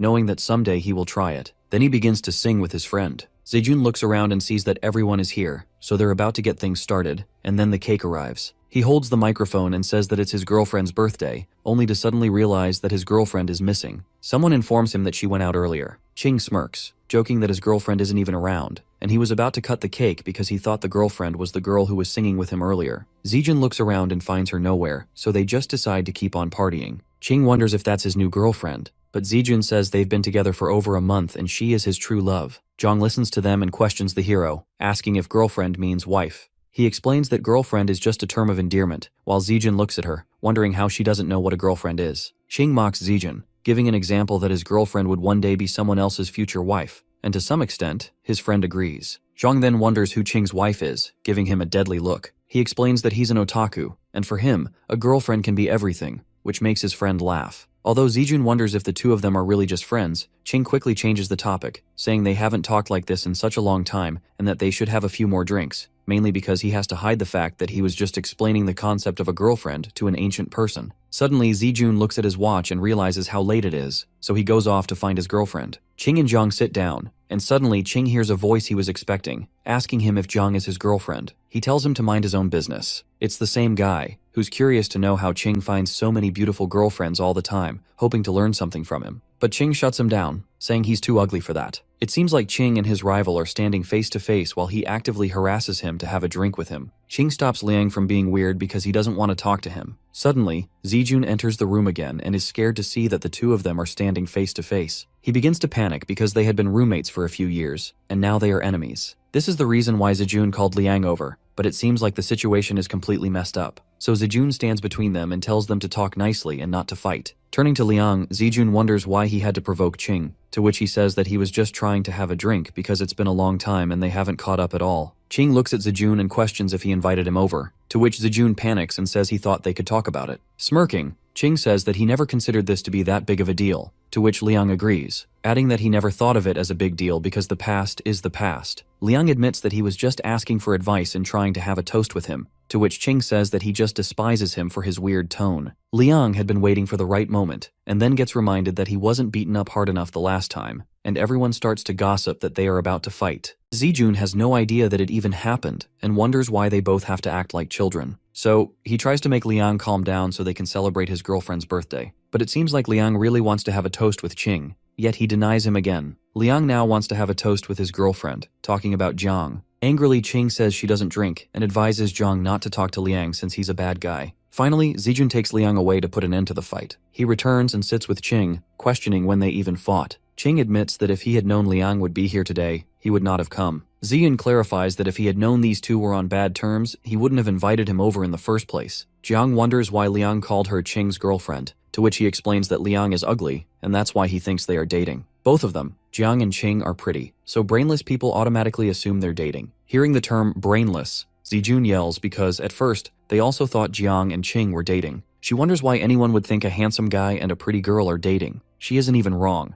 These baddies end up with guys who look like only their mothers would find them attractive. Then, Ching advises her not to talk to anyone, including Zejun, to which Zejun screams that he already has a girlfriend. Finally, Zejun's girlfriend returns, and he happily goes to the waiter because it's time to cut the cake. As the cake is revealed, Jiang is mesmerized by the size of it and wonders if it is all edible. Ching admits that it is edible, yet he finds the situation a bit weird and off. Ching takes Jiang and hides her under the table, beside the sofa, guiding her to keep hiding until he gets back, promising her a huge slice of cake. She waits for him as he leaves and wonders what the cake will taste like. She's curious whether eating cake while hiding is some sort of rule. She waits excitedly. Meanwhile, at the party, everyone is smashing cake on each other and enjoying it, and she feels a little terrified. Surely I'd be terrified too. It looks like a Diddy party. Suddenly, he returns with the cake. He sits down beside her and tells her he knew Zejun only got that humongous cake for smashing, so he took a slice before they started just for her to try. A man giving princess treatment in this era was rather unexpected. Still, her eyes look really sad. She takes a bite of the cake, and when he asks if she likes it, all she can think about is how much Ernyang would love the taste, but she could barely eat something sweet for long. Feeling sad, she wonders why they have to toss around something so delicious. Ching hears her and promises he will get her a better cake, and they'll eat it together without wasting any. She thinks about it deeply. Is this the era people dream of, where they get their clothes dirty and waste food and be happy about it? When everyone is done playing, Ching gets up and assures her that no one will be playing anymore, so she can come out now. He goes to the bathroom, and afterward, he tells her they'll be leaving soon. She stays there, waiting for her hero to come back, when Liang approaches her, covered in cake, asking her to be friends with a nasty look on his face. She angrily replies that she doesn't want to engage in any conversation with him, but he's stubborn. Seeing her clean clothes, he realizes she didn't participate in the fun, so he tries to smear cream on her from the cake, and she exclaims, backing away. As she defends herself, about to knock him out, Qing returns and punches Liang in the gut for even daring to get close to Jiang. That makes Liang furious, and he punches Qing, who falls onto the table. Hearing the commotion, Zijun enters the room, panicking as he sees Qing and Liang fighting. Qing and Liang are beating each other up as if they'd get a reward for it. The crowd begins to pull them apart, but they are unsuccessful. Suddenly, a hand grabs Qing out of the feud, with Hercules kind of power. It was no one other than Jiang. Everyone who witnessed that just thinks how incredibly strong she is. On the other hand, Zijun regrets putting them together, and Qing laughs that Liang ruined a good party, and he should beat him up a little as well. Ziyun yells that he'd rather punch him. Then, Zijun calls off the party and begins sending everyone back home. After everyone is gone, Qing once again begins to trigger Liang to fight him, though Zijun seems concerned for Qing, as his face is totally swollen. He brushes it off, saying that he's okay, and turns back to his rival to fight him again. He talks about having the guts to touch his girlfriend's face, so now they can solve it if he has any other issue, hinting that he is going to beat Liang up. Suddenly there is a knock at the door, and Zijun tries to send them away by saying that they're busy, but it turns out it was the police who got the report of a fight happening here. Along with another officer, it was Hao. Hao feels a little nervous knowing them too well. As the police officer steps inside, they see Liang on the floor, while Qing clearly shows the signs of being beaten up. Zijun tries to explain that there is a misunderstanding and there wasn't a fight. Liang and Qing only fell while singing. On the other hand, Zijun makes sure to tell Hao that he looks super smash in the uniform. Getting back to the police officer, he asks Qing about the situation, and he lies that they just fell while being drunk. The police officer asks him for his ID number, but Qing doesn't have his card. The police officer confirms once again if they didn't fight at all, and Qing tries to assure him that there wasn't a fight. They were just messing around. But Liang decides to back off from the plan, that he hit him, and they did fight indeed. Hao asks if they really fought or not, to which Qing admits that they did fight. Nervously, Zijun still tries to cover up the situation by saying that they're drunk, but the police officer shuts him up, saying that they all are going to the police station to settle it. Qing asks Zijun to help him send his sister back home, and he will go to the station. He was only talking about Jiang, which leaves Zijun confused whether she is his girlfriend or his sister. The police officer wants all of them to go there, as they all are the witnesses of the situation. That really sounds like bad news for Qing and Jiang. Qing urges that it's not necessary to take her because she has to complete her schoolwork, but the police officer shuts him up, asking why a high school student would even come to a place like that. Zijun thinks that Qing is usually smart, but suddenly he sounds like he's spitting nonsense. When he volunteers himself to go instead of her, the police officer angrily says that all of them will be going. They all look at Hao, and he slips off, saying that he can't do anything because he's just a rookie right now. He explains that his cousin just moved out of the village. She hasn't been to a place like that, and she'll be scared. Hao is sure that they're just going to be asked some questions, and that's it. Meanwhile, he wonders if the officer thinks this girl is Qing's girlfriend, as he heard from his father. On the way to the station, Hao asks Qing how he suddenly has a cousin, because that would make Hao her brother. Hao inquires about her name, but Qing says that she is in high school, doesn't have an ID card yet, and is just here to stay with him for a few days. Hao looks at her and introduces himself as her brother. Meanwhile, Zijun complains that Hao didn't come to the party when he invited him, but now he's here after everything is already done. As they reach the station, Qing feels a little nervous and wonders if this is what people call a guilty conscience. However, Jiang is preparing herself for the questions she's about to be asked. She cheers herself up, and seeing her motivation, Qing becomes a little less nervous because they would eventually have to face these problems, so now they're just becoming familiar with it. Qing and Liang sit together in a room with the police, and Qing begins telling the story of how the fight emerged. Liang knows he won't get any benefit out of it, but makes sure not to let Qing get out of the situation easily. So he starts to play the victim, saying he was just trying to make a harmless joke when he suddenly got punched in the guts. The police officer asks what kind of joke it was and says he needs to know every detail, urging Qing to go first, but Liang snatches that chance away from him and begins ranting. On the other hand, Qing is worried about Jiang being interrogated in the other room because it's still too early for her to deal with situations in a modern way. After Liang is done telling his story, Qing emphasizes that he left out one important detail. Liang started insulting Qing first. He adds that it was his rival who provoked him in the first place, to which Liang defends himself by saying it was just a joke, but the police officer doesn't fall for it. So, he gets straight to the point. How are they going to solve this? Liang wants Qing to be detained and arrested for the incident, but the police officer says it was mutual combat. If one person falls for it, the other can't get away either. It's not like Liang got beaten up too badly. There's just a red mark, and that's it. All they can offer is going through a medical examination and then considering detention and compensation accordingly. Ching smirks, knowing that either they can shake hands, both get detained, or go through a medical examination. Liang really thought he could have gotten Ching arrested after getting beaten up. The police officer tells them that Ching will be fined 500 and detained for 8 days, and Liang will be fined 200 and detained for 5 days, or they can simply choose to reconcile or go for a medical examination. Liang's plan really went down the drain. The officer notices the injuries and mentions they'll take time to heal. Since it's getting late, he offers to drop them home, but Ching hesitates, unsure if the officer should leave his post during duty hours. He points out that nothing usually happens this late. Still, the officer warns Ching to watch his words, hinting that there are strange forces moving quietly through the night, ones that shouldn't be taken lightly. Moreover, the officer still insists on giving them a ride, though Ching prefers to take a cab and asks where his cousin is, to which the officer replies that they're waiting outside. He also mentions that he had asked his cousin to wait inside, but she didn't want to. While heading out, the officer remarks that his cousin Jiang seems a bit slow, but Ching quickly defends her, saying she's actually smart. As the night calms down, Ching decides to go home and reminds the officer that they can meet again later. It's getting close to 1 a.m., and Liang has already left, but Ching is still not done, and Zijun and Jiang are waiting outside in the cold. After some time, Ching comes out of the police station and wonders why they didn't wait inside. Ziyun explains that staying in made him too sleepy. Besides, the night has clearly been exhausting. Ziyun sighs, calling the whole day a mess. Despite the trouble, Ching jokes that if he gets another chance, he'd give Liang another beating. Suddenly, Ching remembers and asks about Zijun's girlfriend, the one he's been dating for a month, to which Zijun explains that she couldn't stay awake and went back to the car to sleep. Zijun offers them a ride home, but Ching declines, saying they'll just take a cab since it's already so late. As they get ready to part ways, Ching quietly reflects that with others always around, it's hard to talk to Jiang about the things that really matter. The night grows colder. Zijun comments on how chilly it gets this time of year and jokes that, in a moment like this, Ching should be offering his jacket to Jiang, but Ching doesn't react, and Jiang, standing calmly, mentions that she isn't cold at all. Her response carries the weight of someone used to much worse. While Ching looks like a delicate modern guy, Jiang comes across as someone much stronger, almost like someone from another time. Moving forward, there's a moment of silence when Zijun tries to figure out the connection between Ching and Jiang, but the answer isn't clear. It leaves more questions than it solves because she doesn't quite seem like a cousin or a girlfriend,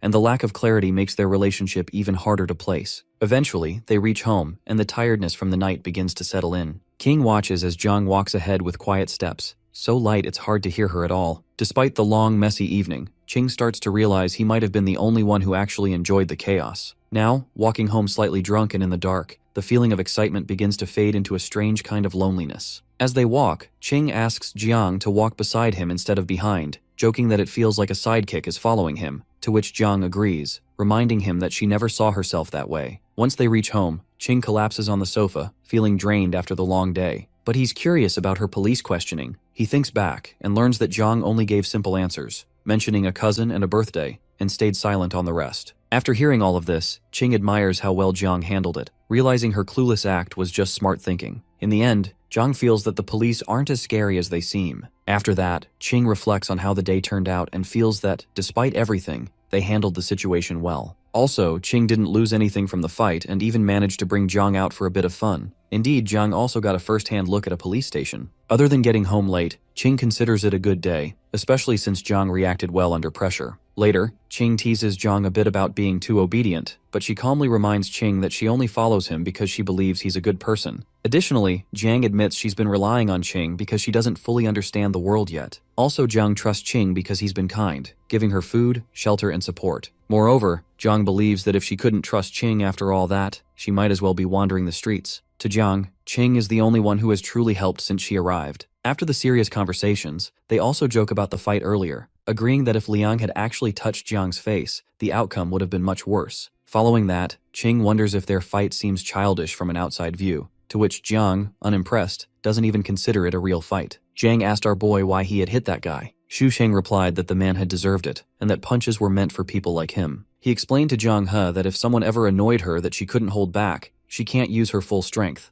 just enough to make the person feel some pain without actually injuring them, otherwise she could end up in jail. He went on to explain that there were many kinds of people in the world. Some wished to wear bougie things, but couldn't afford them. The hero told Jiang He that such people might give her a nasty look if they saw her wearing these things, but they would only act this way toward people they were familiar with, especially those who were out of their league. Xu Qing said that these people found it natural for others to be wealthier or more capable, but they couldn't stand seeing someone they actually knew doing better than them. Jong-he asked if that really happened. Our guy replied that he looked down on people who behaved that way and on bootlickers in general. Jang-he asked what a bootlicker was. Our boy explained that it was a very common type of person, and jokingly, someone who deserved to die. He reassured her that she would understand in due time. Jang-he didn't understand much of what he said. Seeing her confused expression, Shu-Qing suggested she take a shower, noting that it was late. Jang-he agreed and left. Our hero sighed, leaning against the sofa, realizing that having someone to chat with at home felt surprisingly good. He wondered, briefly and awkwardly, if they could cuddle to sleep once she was done,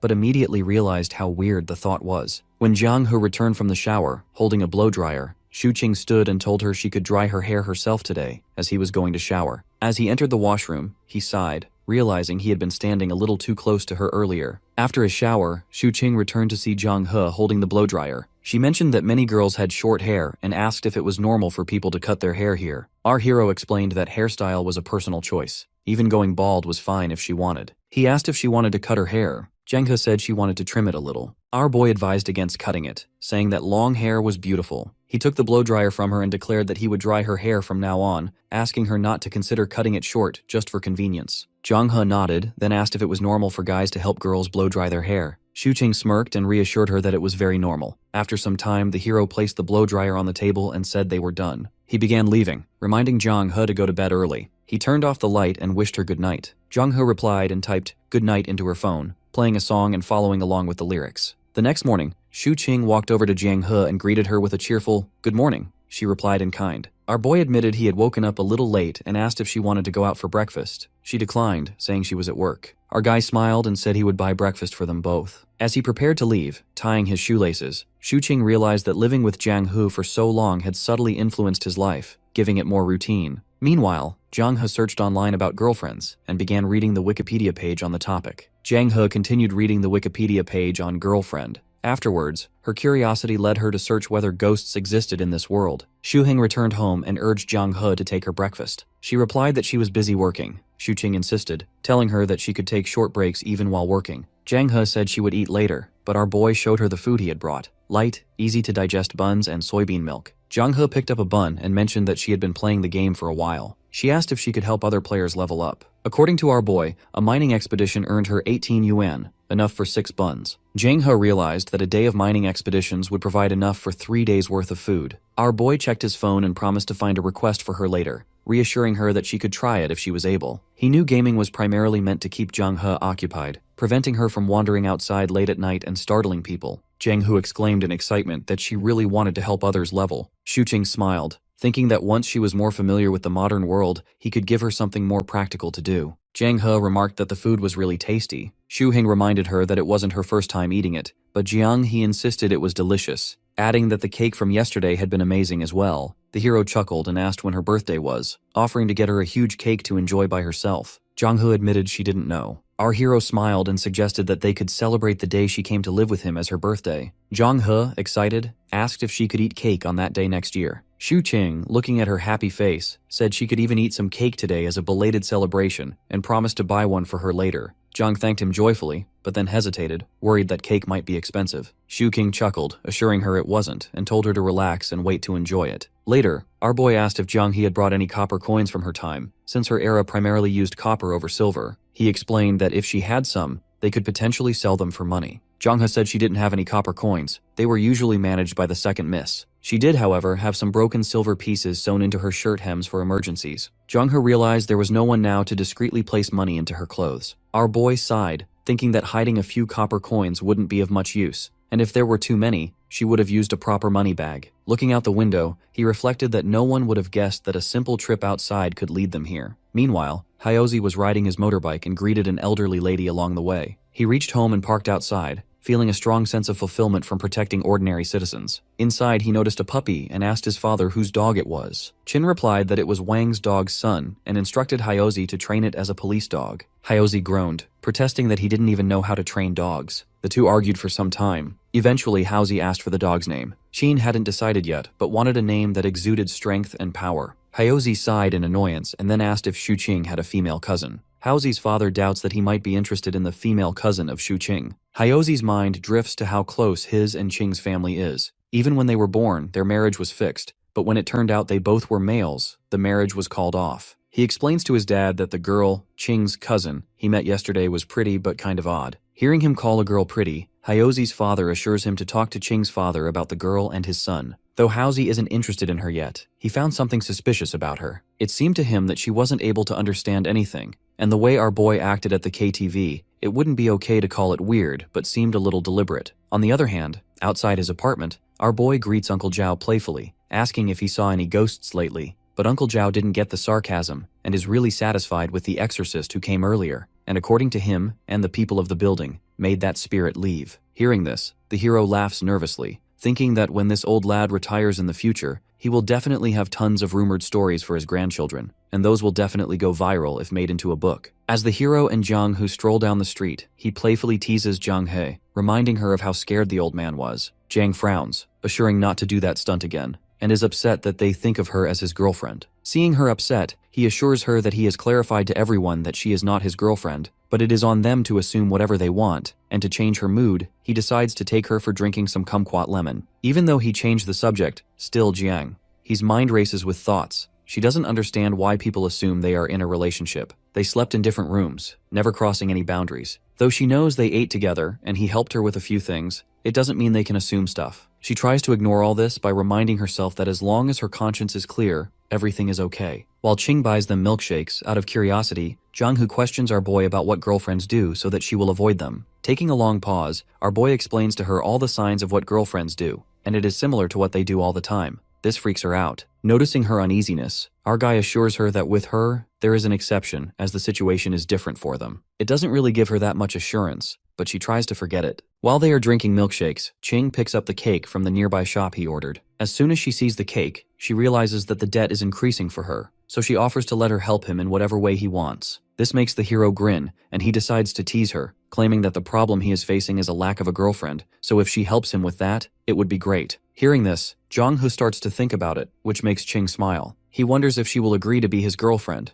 but he knows one thing: he will never make a move on her. Instantly, Jiang He freaks out, declaring that she will never help him to kidnap a lady. At that moment, he's stunned by the realization of just how naive she is, and how far beyond her his thoughts are drifting. Xu Qing admires Jiang for her willingness and open-mindedness to listen to everything he has to say. However, when they witness a couple kissing in public, Jiang questions whether it is even appropriate to do such a thing so openly. Our boy is a lonely buddy, hence he finds it indecent as well, but then references Li Shimin, asking, weren't the people in her era open-minded? To this, Jiang replies that she had heard a little about him. While talking to Jiang, our boy thinks about his father, who had dedicated his entire life to historical research. He worries that if Jiang's information doesn't match the historical records, it would mean that all his father's work was of no use. Our boy wants to inquire more if she has seen anything like that before, but she wasn't bothered much by what the emperor did in his life. Xu Qing agrees with her answer, thinking that historical records often show powerful people, like emperors and officials, engaged in questionable behaviors, and she may not have been aware of it. Our boy then imagines the tales of conquering the world with a sword, feasting on meat and wine, just a part of his vivid imagination. He exclaims that he wants to know about Jiang's life, which sounds fascinating to him. Jiang pauses for a moment, recalling a gory scene, and responds that our boy wouldn't love to hear it all. Xu Qing insists, saying he would love to hear it as a story tale. Later, our boy opens up a cake box and shows Jiang the birthday candles. He explains that he didn't know her exact age, so he asked the shop assistant for candles for an 18-year-old. Jiang is surprised and is told she can place the candles wherever she wants on the cake. Xu Qing also tells her that he's going to turn off the lights, which Jiang questions. Our boy explains that it's part of the birthday celebration. After switching off the lights, our guy excitedly praises Jiang, calling her the birthday star of the night warrior, and tells her to close her eyes and wish for her heart's deepest desire, then blow out the candles in one breath. He tells her that since it's her first birthday in this era, whatever she wishes will surely come true. Jiang closes her eyes and takes a long time wishing, which makes Xu Qing impatient. He asks if she's done so she can blow out the candles. Jiang finds the entire ceremony weird. The hero explains that this is a Western tradition, and with time, it will get normal for her. Jiang then wants to use her phone to take a picture of the birthday cake as a memory. Xu Qing helps her take the pictures and tells her that once she's done, she can cut the cake. Since Jiang is new to all this, he politely helps and guides her in cutting the cake. Jiang wants Xu Qing to have the first slice of cake, but he tells her she can have the entire cake. Jiang gets excited, and upon being asked by the hero whether she didn't like the cake, she takes a bite and happily tells him that it's delicious. Our boy shares that he had the same reaction when he first tasted cream as a child, but he's not fond of it anymore, perhaps because he's had tastier food since then. Later, Xu Qing proposes a toast with Jiang using cola, thinking to himself that while it might be just another day for him, she is lucky to be here. He wants to commemorate their meeting, acknowledging that life is short and moments like these matter. Jong-he and Shu-Qing sat in the living room as Jong started sharing her past. She remembered that in the 4th year of Kai Yuan, a swarm of locusts had devastated the region, but Lord Tao succeeded in wiping them out and prevented a greater calamity. After the disaster passed, the second miss fled into the wild and later arrived in Gusu. The second miss believed she was living in a golden age and regarded Lord Tao as a saintly figure. She even set up an altar at home where she prayed for his long life. She also formed the habit of eating only half as much as others, no matter if the city was thriving or struggling. Although the city's leader considered her foolish, she would simply laugh and say the remaining half of her meal was offered for her savior's long life in this golden era. Shu-Qing felt confused and asked how her family, who practiced martial arts, could keep an altar wishing for the longevity of a government official, since stories often portrayed martial artists and officials as enemies. Zhang explained that without Lord Tao, the second miss would never have escaped Lu Di safely, and many more lives might have been lost. In the second miss's eyes, every additional day she lived was a gift granted because of Lord Tao. Shu-Qing then wondered whether Jiang truly came from the Kai Yuan era, and questioned what she would call the Dark Ages if her time was considered a golden one. Jiang explained that her era had suffered through droughts, floods, wars, and numerous other disasters. If there were no human-caused calamities, people would already regard it as a golden age, so the second miss believed their time was especially remarkable. Curious, Shu-Qing searched for Kai Yuan online and concluded that the era could be viewed as both prosperous and troubled. He felt fortunate to have been born in a time of plenty and realized how lucky he was compared to living in Jiang's world. He told her not to dwell on it too much and simply enjoy her cake. Jiang thanked him and asked if she could eat the remaining cake from the previous day. Holding a birthday card, she quietly admired the modern world. Food could be wasted just for amusement, people could dress boldly, and couples could even act affectionately in public. Thinking about the second miss's words, she came to understand that compared to her own time, this era truly deserved to be called a golden age. A few days later, while Shu-Qing was working on his computer, he noticed Jiang peering shyly from behind the door. He soon realized she had run out of sanitary pads but was too embarrassed to ask. Without hesitation, our boy ordered a box online. He told her he would transfer money to her later and would also teach her how to order whatever she needed in the future so she wouldn't feel awkward about it. Jiang blushed when Shu-Qing spoke so openly about the matter and asked whether it was normal in this era to discuss such private topics. Our boy assured her that nowadays people could talk about these things openly since there was nothing to hide. Jiang He handed Shu-Qing 100 yuan, but he noticed the reluctant sadness on her face as she parted with the money. Realizing she needed something to occupy her time, our boy asked if she knew how to cook. Jiang admitted that she could only prepare porridge and reheat leftovers. Our boy said he would teach her, believing that a practical skill like cooking would benefit her for the rest of her life. In his mind, learning something useful mattered far more than her martial arts skills, which had little value in modern society. Smiling to himself, the hero reassured his conscience that he wasn't exploiting her. He was simply helping Jiang discover abilities that could truly help her. Compared to earning money from video games at home, cooking was a real practical skill that held value in any era.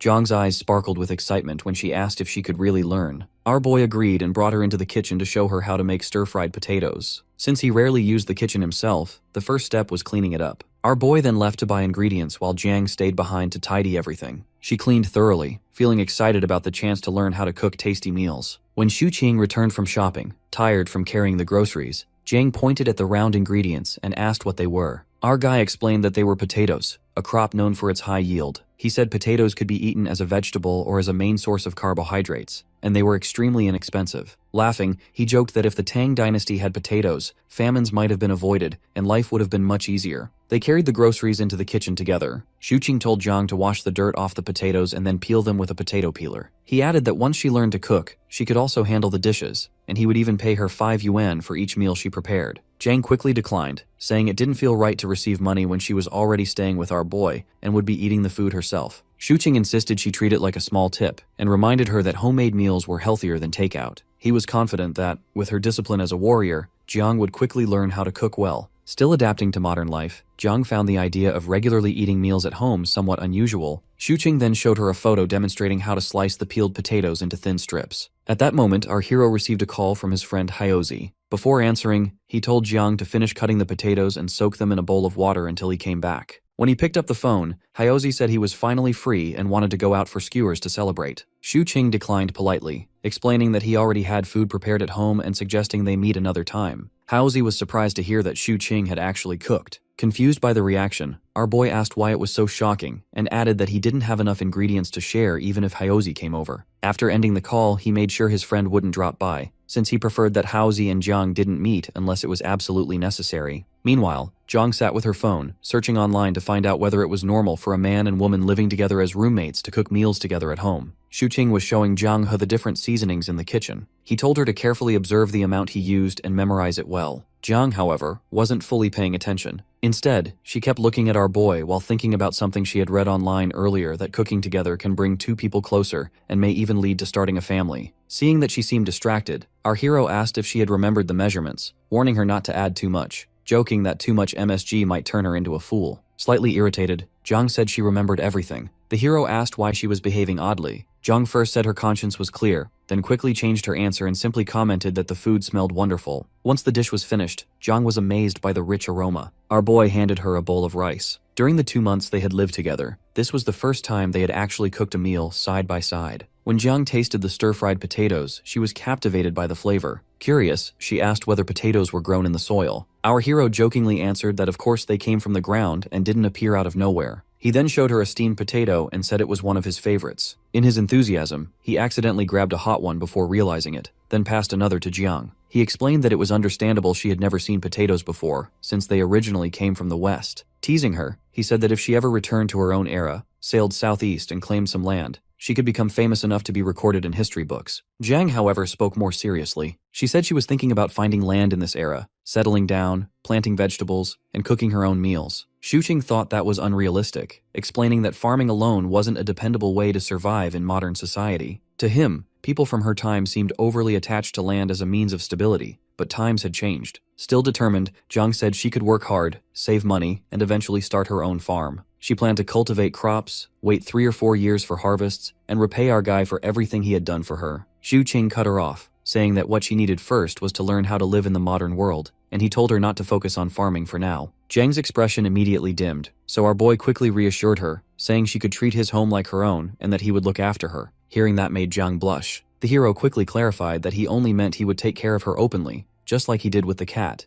and that anything else was a matter for the future. Jiang firmly replied that he didn't need to joke about such things. She felt grateful to him for letting her stay there and said she would find another way to repay him, but certainly not by offering herself. Our boy was stunned, wondering how such outrageous thoughts had entered her mind. Jiang added that she couldn't truly regard Shuqing's home as her permanent residence and would only remain there temporarily. Since neither of them had anything to hide, Shuqing agreed, feeling that the matter cleared their consciences. He reminded her that he had never made any personal promises and asked whether she thought he was a bad person. Jiang answered that he was a good man. Smiling, our hero told her to call him young master, joking that he wasn't actually such a good person. Later that night, Jiang browsed through Shuqing's social media using his account and stumbled upon some old photos of him. She asked if the person in the pictures was really Shuqing. He initially denied it, but Jiang kept pressing until he finally admitted the photos were from his flashy younger days. Our boy flushed with embarrassment. He had hidden those pictures in a private folder so he wouldn't be reminded of that past, but somehow Jiang had managed to find them anyway. Jiang asked Shuqing if he had ever had long hair. Shuqing replied that his long hair had been for his funeral love phase, something Jiang likely wouldn't understand. He explained that he and his friends had been trendsetters back then. Our boy thought to himself that if he hadn't looked like a bum in the past, his father wouldn't nag him every other day like he did now. Paying rent for a home owned by his family still made no sense to him. Our boy then helped Jiang create her own social media account, where she could post and store pictures as long as nothing went wrong. He helped her set a password using her name in English and created an internet handle, Fly Dancer, reflecting her martial arts background. Shuqing also joined her in online gaming communities and showed her how to use them. Exhausted, he collapsed on the couch and noticed a friend request notification for Jiang. He wondered if she would become an internet addict at this rate,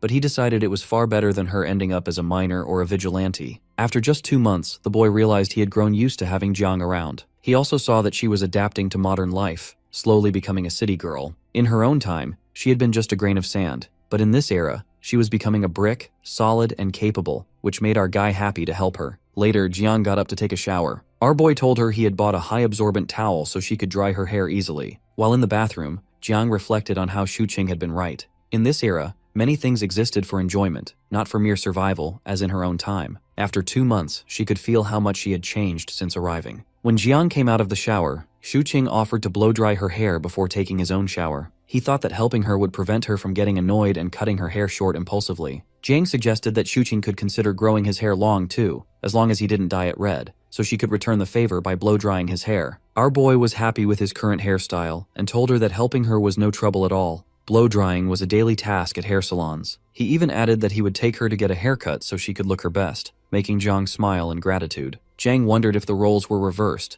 if Xuqing had come to her time, whether he would have survived without modern skills, with her protecting him instead. She thought it would have been a piece of cake. She hoped Xuqing would never have to experience her era, as things were already good for them in the present. The next day, Xuqing took pictures of Jiang dressed in winter clothes, realizing that she was becoming a dress-up darling. He wondered whether her martial arts could help her tolerate the cold. Jiang confidently replied that she would manage better than the hero. The hero teased her, saying her toes would freeze in her straw shoes, which made Jiang scowl in anger. Later, Xuqing left the house, telling Jiang to cook for herself since he would be eating out. As he walked out, he thought about how it was already late November, and he still hadn't paid his rent. He considered transferring the money to his father, but decided it would be better to visit in person. Since his father had lowered the rent, Xuqing wanted to prevent any misunderstandings. He didn't want his parents arriving unannounced and assuming there was a romantic relationship between him and Jiang. Xuqing sends his mother a message before going to visit her. When he arrives, she immediately asks if he has come alone. Our boy casually asks who else he could have brought. His mother looks around and asks where his girlfriend is. He replies that he left Jiang at home. His mother asks why he did not bring her along.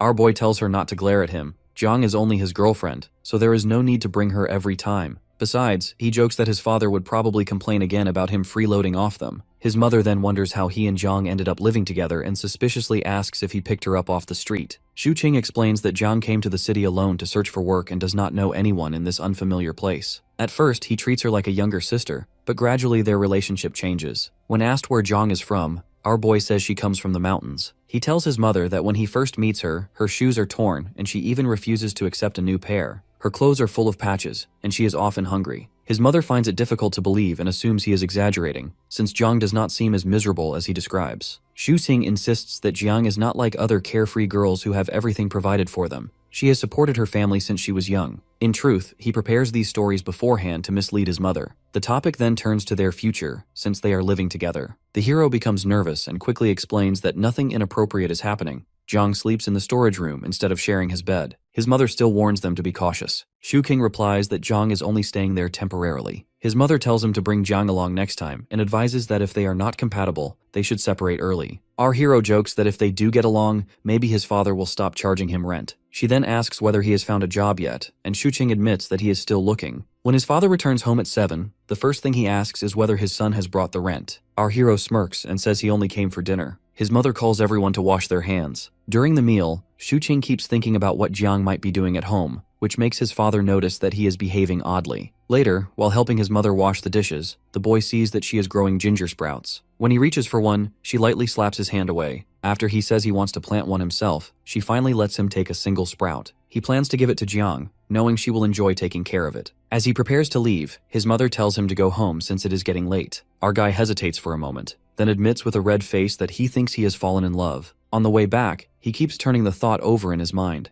He truly has fallen for Jiang, a girl who comes from 1,000 years in the past. Xuqing enters the house and asks Jiang what she is doing. She panics a bit, but explains that she is about to play some games. Instead, our guy hands her a small plant. Jiang studies it curiously, confused. Our hero explains that it is a sprouting ginger plant. He tells her she can keep it in her room, or place it in the kitchen. After a moment of consideration, Jiang decides to put it in the kitchen. Xuqing then asks if she still wants to play games, but Jiang feels tired and plans to go to bed instead. He reminds her to stay warm in the cold weather, assuring her that the weather will get better in a couple of weeks. Before Jiang leaves, our boy calls her over and asks her to sit beside him. After hesitating for a moment, he asks if he can hold her hand. Jiang refuses right away. Our boy says he only wants to check whether her hands are cold. She still declines, but he gently reaches out and briefly takes her hand anyway. As he holds it, he studies it carefully, which makes Jiang feel a little uneasy. When she asks what he is doing, he casually says he is curious whether martial arts training makes a person's hands rough or unattractive, adding that he is thinking of learning martial arts himself. In reality, he is already considering buying her hand warmers for the cold weather. Feeling embarrassed under his scrutiny, Jiang quickly escapes to take a shower. As soon as she disappears, Xuqing rushes to the computer to check what she had been doing earlier, suspicious about her strange behavior. Looking through the browser history, he discovers a series of unusual searches that leave him puzzled about what she has been thinking. When Jiang returns from the shower, our boy offers to help blow dry her hair again. She notices the strange expression in his eyes and asks why he has been acting oddly all evening. While plugging in the hairdryer, our boy suddenly begins lecturing her. He explains that search engines are not always reliable because they are created and managed by people, and people can make mistakes. He also warns her that some individuals online are scammers, so she should not believe everything she reads on the internet. Jang watches him suspiciously and asks why he suddenly feels the need to say this. Shu-Ching awkwardly answers that it simply crossed his mind and insists it has nothing to do with anything she might have searched. Later that night, lying in bed, our boy reflects that at the rate Jang is adapting, she will soon fit seamlessly into modern society. Thinking about it makes him analyze everything about her, until he finally decides he needs to find a way to officially make Jang his girlfriend. The next morning, Jang is brushing her teeth while Shu-Ching stands nearby, staring at her. His constant gaze starts to irritate her. Yet the longer he watches her, the more perfect she appears to him. Unable to keep it to himself any longer, our guy casually asks if she would like to visit his parents' house sometime when she is free. Shu-Ching remembers how his father visited the previous month and questioned why he and Jang were living together. Thinking back to that suspicion, the hero now asks Jang to pretend to be his girlfriend and accompany him to a meal with his parents, hoping it will stop them from meddling in his life. When she hears the word girlfriend, Jang looks confused and asks whether that means they would have to sleep together. The hero quickly reassures her that she does not need to do anything like that.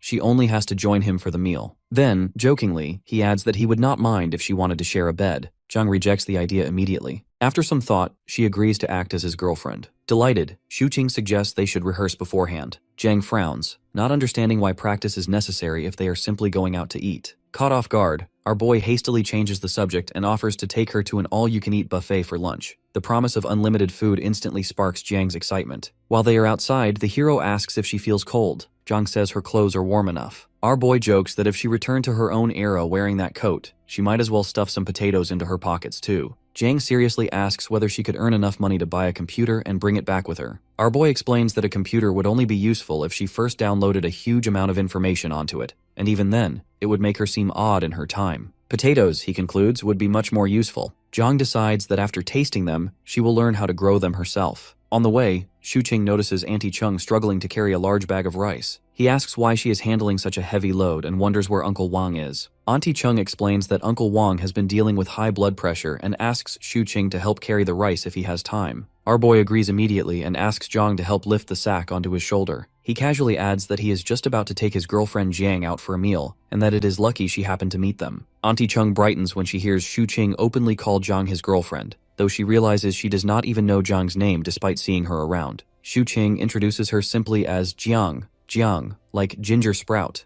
Auntie Chung laughs and comments that the name suits her gentle nature. After setting the rice down at her door, he remarks that Auntie Chung must have met Jiang before. However, she cannot remember such a meeting and calls for her husband to open the door. Thinking quickly, Shu-Ching tries to plant a memory, saying they actually met 4 or 5 years ago when Jiang had a rounder face. Auntie Chung chuckles and blames her fading memory on age, inviting them inside for a drink. Our boy politely refuses, explaining they are heading out for lunch. As they walk away, Jiang questions why he told so many lies. Our boy explains that if she wants to live independently in this world, rather than relying completely on him, she needs to become part of people's memories. Because her real past is different from everyone else's, he intentionally tells Auntie Cheng, who is known as the neighborhood gossip, knowing she will quickly spread the story that Jiang is his girlfriend. In that way, Jiang will gradually gain a place in people's awareness. From then on, Shu-Ching introduces Jiang as his girlfriend to everyone they pass. He even tries to take her hand, but fails because she keeps her hands tucked inside her sleeves. He explains that he is only doing it so others will notice her more easily. Understanding his reasoning, Jiang offers him the sleeve of her coat to hold instead. Shu-Ching smiles and says it is unnecessary when no one is around. As they continue walking, the hero realizes that if he truly wants Jiang to become his girlfriend for real, the journey ahead will be long, and it will take a great deal of effort. Shu-King takes Jiang out for hot pot, hoping for a quiet evening. As they chat on the way, he suddenly freezes.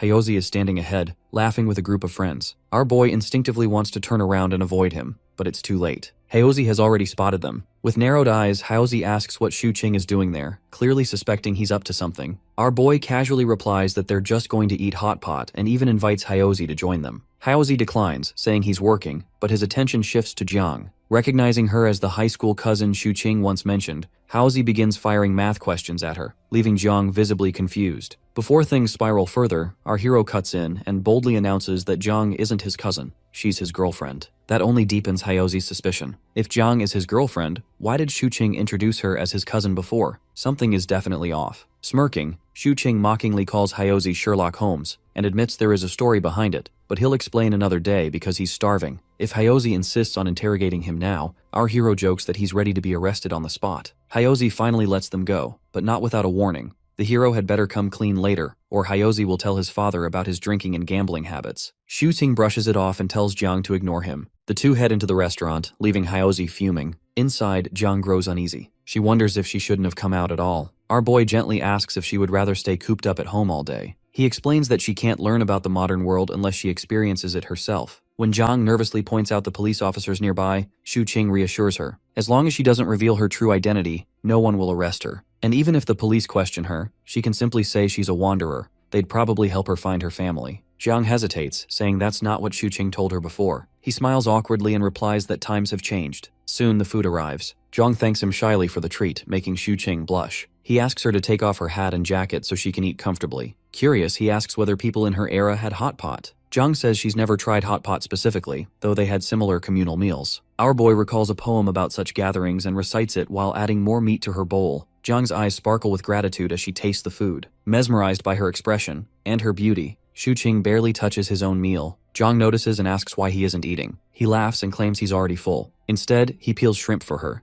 explaining that friends should help each other. Jiang thoughtfully notes this as another modern rule. Eventually, Jiang is full. Our boy suggests they walk home so she can digest the food. He carefully helps her put her hat back on, and together they step outside. As they stroll down the road, Shu-Ching points out the surroundings, enjoying the quiet moment by her side. While walking down the road, Shu-Ching asks Jiang He if she knows how to walk on water. He tells her that there was once a monk who could float across water using a single reed leaf. Jiang He replies that she doesn't know how to do that, and comments that modern people are strange. Shu-Ching then points at a stone and asks if she can split it in half with her bare hands. Jiang He sighs, questioning how human flesh could possibly be stronger than rock. A moment later, our boy grabs her hand and leads her toward a nearby tree. Pointing at it, he asks if she can break it. Jiang He clenches her fist and punches the tree, even after receiving a warning that the attempt is dangerous. The tree snaps. Both of them stare at it in shock before Shu-Ching suddenly shouts that this counts as destruction of public property. He quickly grabs Jiang He's hand and starts running. Annoyed, Jiang He reminds him that he was the one who told her to do it. After a moment, she asks him to let go of her hand. Shu-Ching releases her and walks a few steps ahead. Sighing, he tells her they are going home and that they will play some games. When they arrive home, the hero sits on the sofa to relax. Jiang He calls out to him and asks what romance means. His eyes widen instantly and he jumps to his feet. Walking over to her, he looks at the computer screen.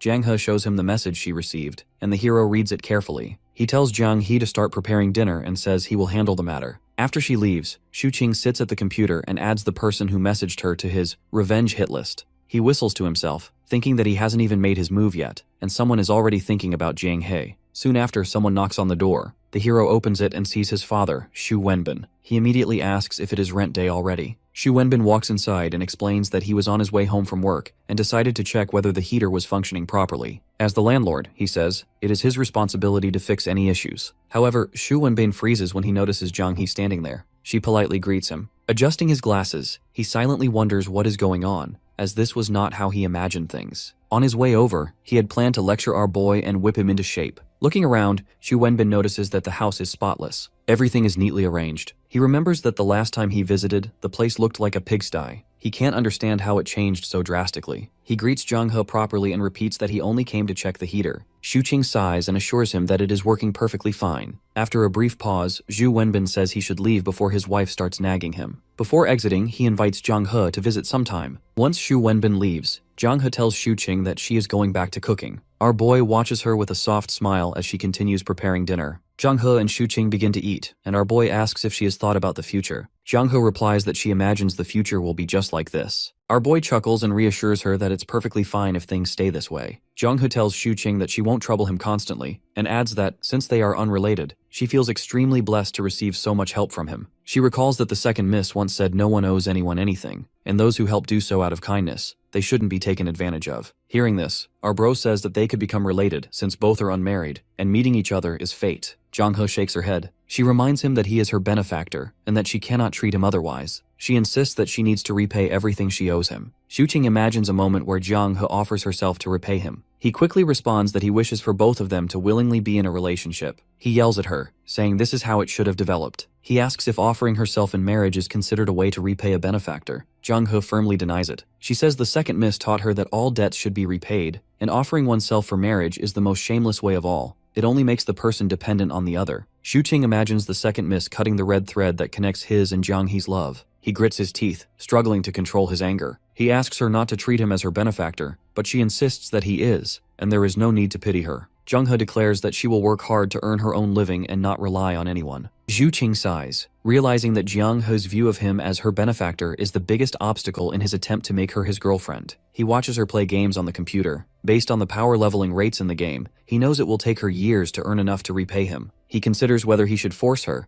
but then remembers that she could break his neck as easily as she broke the tree. Thinking practically, Shu-ching sends his cat into Jang-hee's lap, realizing that besides adjusting to modern life, she must learn to support herself. Otherwise, she will always feel insecure and never truly belong in this era. At the beginning of December, Shu-ching sits in a restaurant with his friends. Haozi demands that our boy tell them where his girlfriend came from. Our hero explains that Jang-hee has no relatives nearby. Feeling pity for her, he brought her home to be his girlfriend. Another friend protests that this isn't normal procedure, but the hero argues that a couple can be together as long as both are willing. Haozi presses him, asking why Shu-ching had previously said Jang-hoo was his cousin. The hero, wearing a helpless expression, explains that he was helping her hide her identity. He recounts that Jang-hoo was homeless, doing odd jobs, and had nowhere to live. If he didn't help her, she might have been sent to a shelter, and he would still have to look after her afterward. Haozi, feeling pity, agrees to believe him for now. Shu-ching smiles and shoulder bumps Haozi, asking him to help Jang-ho with the ID issue they discussed earlier. Haozi gets annoyed, and another friend shouts at them to stop fooling around. Our bro continues teasing Haozi, and all three cheer with their drinks. After some time, Haozi leaves,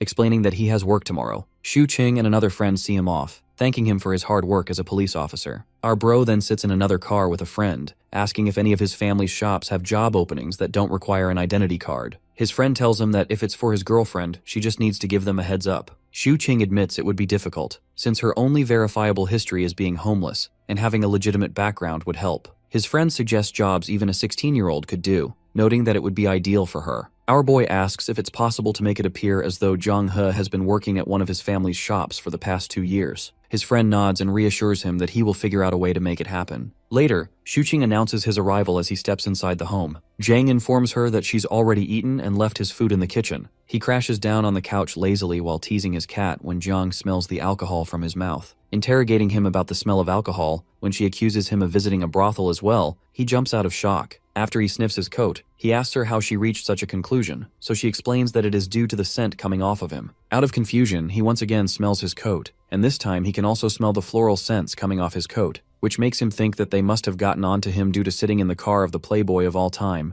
Zi-jun. Shu-ching quickly defends himself, claiming he's a model citizen, and tells her that brothels and prostitution are against the law, so they are almost out of existence. Therefore, she doesn't need to worry about him wandering off or selling her off to someone else. When Jang gets surprised at the number of laws and ordinances in this world, Shu-ching enlightens her about their importance by giving the example of selling off body parts in the name of legal transactions if it weren't for these laws. Shu-ching cautions Jang about not being too defenseless, since even in the peaceful times, darkness still lurks around. His words throw her into deep imaginings of him selling away her body parts, and he notices it. Our bro tries to change the topic by reminding him how essential it is for her to have at least a little level of wariness. But Jiang is too lost in her scary imaginations to listen to Shu-ching. The hero decides to leave her alone with her thoughts and checks the food left for him in the kitchen. He eats it happily despite not being hungry, and after washing the dishes and changing his clothes, he slumps back onto the couch. He looks over at Jiang, who is working on the computer, and finds her so adorable that he wants to hug her. Shu-ching asks Jiang what she thinks about his father while sadly telling her how demanding and emotionally unavailable his father has always been. When he mentions how jealous it makes him feel to see people having good relations with their dads, Jiang turns to look at him. He, very cleverly, finally reaches the point of what he initiated the conversation for and cries about his father never hugging him when that's all he craved his whole life. Calling it an absurd request, he asks her for a hug, and it makes Jiang confused about the situation. Noticing Jiang's expression, he brushes it off, but it makes her feel bad, so she hugs him. He squeezes her body quickly into a tight hug, catching her off guard. At first, she tries to resist him and pull herself out of the suffocating hug but slowly calms down and holds onto his shirt. She tries to relax by reminding herself that it is just for the sake of the young master's experience, and her conscience is clear. On the other hand, our bro is enjoying the scent of her hair while holding himself back from hugging her tighter. After she asks him if he is done with the hug, he pulls back while thanking her and gets up to take a shower. leaving her worried about him not being as relaxed as he looks. Jiang's practicing martial arts with a sword in the morning while our bro is secretly recording a video of her. She stops immediately when she notices him, and he also stops the recording before asking her about the significance of martial arts. She answers that it works out quite well for her and flaunts her strength. After scrolling through some articles on his phone, Shuqing gets to know the importance of martial arts and gets down on his knees, asking her to teach him too, since it would be sad if such an important tradition disappeared over time. When he enthusiastically announces to practice it wholeheartedly to excel his skills, he gets into a random position and asks her if his stance is correct, and she affirms even though it was nowhere near correct. As expected of him, just after 10 minutes, Shuqing was on the ground, panting for breath on all fours. Jing realizes how unskillful he is and pushes him to keep going instead of sitting like that. When she tries to make him understand the role of practice in martial arts in order to become a top-rate martial artist, he extends his hand forward, gesturing to her to stop since his goals have altered now after he has seen what martial arts takes. When he expresses his wish of having a strong body, she tries to motivate him to push himself to the end, so that once he is able to maintain that stance for an hour, she promises to teach him some techniques then. Shuqing excitedly asks if he would get to practice his skills in the snow once he has mastered them, which makes Jiang confused about such an absurd wish of his. As soon as the first snowfall of Jiangcheng's winter hits the ground, our bro starts his journey of learning martial arts. One day when they're outside, Jiang looks quite happy and excited to be out in the snow, which makes him notice how relaxed she has finally gotten as compared to the first time she arrived here. She skids through the snowy and slippery ground like a kid, so he leads her to their ride. While they're sitting on the backseat of the car, Jiang notices how calm and relaxed the driver is inside the car, and all he has to do is to turn the steering wheel while staying oblivious of the cold outside. Interested in the driving job, she whispers to Shuqing about her thought of becoming a driver. Our boy is quick to dismiss her thought, saying he can't teach all the necessary things to her alone, and he can't allow her to get into road accidents voluntarily. Listening to him, she realizes that our boy knows how to drive and asks his reason for not driving one, to which he simply mentions his poverty. They arrive outside Shuqing's parents' house, and while assuring her to stay calm, he reminds her of the lie about coming here from the mountains of Zhejiang in search of a job, which she needs to tell his parents later. Suddenly, the hero notices his Uncle Qin and calls him out while telling Jiang to quickly grab his hand. After she reminds herself again about her conscience being clear about holding his hand, she holds his hand. Uncle Qin notices them, and our bro quickly introduces Jiang to him. While Jiang plays with Uncle Qin's newly found puppy, Uncle Qin asks Shuqing to teach Hyozi some dating tricks as well, but he says Hyozi suits arranged dates the best. While they walk to Shuqing's parents' home, he teaches her small tips on their way. He tells her how normal holding hands is, so she doesn't need to feel awkward about it even if there's nobody. She seemed a bit perplexed over his claim, so he shifted the topic to satisfying his mother's questions. In his tips on how not to give unclear answers, he first tells her to figure out what his mother wants to hear so she can say so to make her answer sound genuine. Secondly, if she is asked about her routine, she should lie about being busy with her own things rather than mention her addiction to games. However, she gets a bit confused about what exactly it means, and he sums it up by telling her to stay in the role of his girlfriend. They enter the house, and after Shuqing introduces the two to each other, his mother tells them to take a seat while they wait for food to be ready. Her mother secretly finds Jiang beautiful, whereas the hero takes her inside and helps her take off her jacket and hat. His father comes out of his room and looks at the two of them curiously through his spectacles, so Shuqing introduces Jiang to him, reminding him how he has already met him before. His father didn't look pleased to see them together, and annoyedly asked the hero why he was looking so happy. After putting forward Jiang as his reason for happiness, he internally laughs at his father not being able to recognize a person from ancient times, despite him being a historical researcher. Zhu King tells Jiang to relax and peels an orange for her. As soon as he hands her the orange, he suddenly realizes how he has forgotten to bring something home since it is the first time he is here with his girlfriend. However, his father rudely tells him that they already have everything, so he does not need to bring over anything. His mother calls them for food, so he guides Jiang to the washroom and goes ahead to help out his mother. When the table is set, Jiang comes out of the washroom hesitantly, so his mother warmly welcomes her to the table, telling her to drop her shyness. She happily runs to the table and gets herself seated while Shuqing's mother serves her food. When Jiang looks at the food and rice on the table, she is surprised by the variety, since she has been thinking it was going to be a simple lunch. Jiang shares the tasty food his mother has cooked while his mother adores how good they look together. His father's eye, on the other side, twitches with annoyance at the sight of seeing them happy together. After a while, Shuqing's mother's adoration and his father's annoyance both turn into extreme shock as they watch Jiang munches down a second bowl of rice, which both of them combined haven't eaten. After the lunch, when our bro is helping out with the dishes, his father demands he visit him in his study later. Shuqing's mother offers some water to her, but she gets quite uncomfortable at his mother's sincere efforts to make her feel at home. She tells her not to get so formal with them and asks her to sit with her. Once the both of them have sat, his mother, while talking about their relationship, asks her where she is from. Remembering the answers our guy had taught her earlier, she quickly claims to have come from the mountains. Shuqing goes to talk to his father in the study, where he asks our boy about his future plans since he and Zhang are cohabiting. Shuqing casually assures him that it's nothing more than simply sharing a space, but his father gets angry. Angrily, his father says that he knows all about what young people think these days and asks him about his future plans once again. Shuqing thinks to himself how he and Jiang is not actually dating and asks his father not to worry about them and just forgive the rent for him. However, his father does not buy his excuses to change the topic and forces our guy to answer him. Our hero gets annoyed by his father continuously pressing him for answers, so he claims to have more expertise in this domain. This fuels the old man's anger, and he kicks Shuqing out of the study. Shuqing looks at his mother and Zhang. He is sitting together in the living room, and he knows better than to leave Jiang. He alone has to answer his mother's questions. He takes his parents' permission, and they both leave for their home after saying goodbye. As soon as they step outside, the protagonist's father immediately starts asking his wife about the girl. But, thanks to our guy's prior lesson given to Jiang, it turns out that is all useless information the woman could get out of Jiang. As Shuqing and Zhang walk out of the block, his father glares at them angrily from the window because they somehow managed to dodge all the questions while fully enjoying the lunch. While walking out of the block, our guy carries the bag of oranges his mother gave to them. He asks her if she wants to eat something. She refuses, reasoning that she has less hunger these days. He then tells her how normal it is to have less appetite since she isn't so active these days,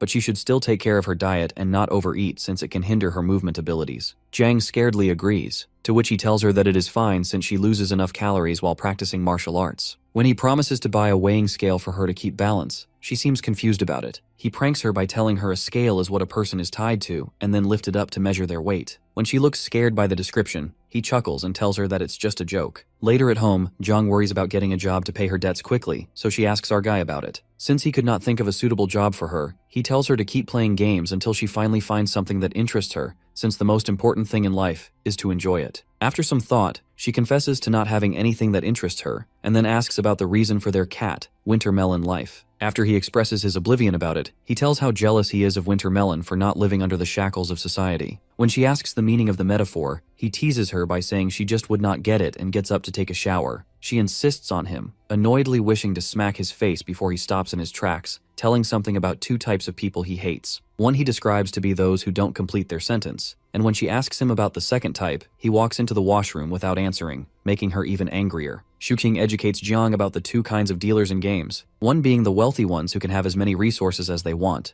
while the other being the ones who take advantage of the communication gap, which is when one knows about something that others don't, so he buys the resources in exchange for the information. To make her understand better, he gives an example of how people in her era used to monopolize by stocking resources in exchange for information, and later selling it at high prices, making the poor have to sell anything they have. To tease her, he asks her to be his slave bride while acting like a monopolizer, so she angrily refuses him. He assures her that he's just kidding, and realizes how oblivious she's about everything right now. Considering this, he tells her to search about humanities, and tells her this is what she needs to learn. They read through the online articles about the things included in humanities, and guarantee to look for novels and movies on this topic to watch with her. She curiously asks if learning about it will finally clear the information gap between them, so he confirms and tells her to get ready for sleep. Jiang is still lost in her thoughts about the information gap and asks if he wanted to take advantage of it to make her his girlfriend. The question catches our guy off guard, and despite it being the truth, he calls it an accusation since she has no evidence regarding it. He urges Jiang to take a shower and then sneaks onto his computer chair as he doubts that she is up to something. After looking through her search history, he finds out many weird, doubtful questions she had searched about him and his intentions. He wonders if it is not normal for two opposite-gendered people to develop feelings even after living together. Shuqing realizes how she has been acting normal all this time while having her deep concerns. Jiang comes out of the shower, and after looking at her, he looks away with a smug smile. On being asked about it, he acts clueless and nonchalantly offers to dry her hair. She accepts his help and wonders why he still wants to end the knowledge gap between them when he should be wishing that she had never known about his secret feelings. She goes to bed while wondering if Shuqing's intentions are purely for her sake. Shuqing wakes up in the morning from his phone ringing.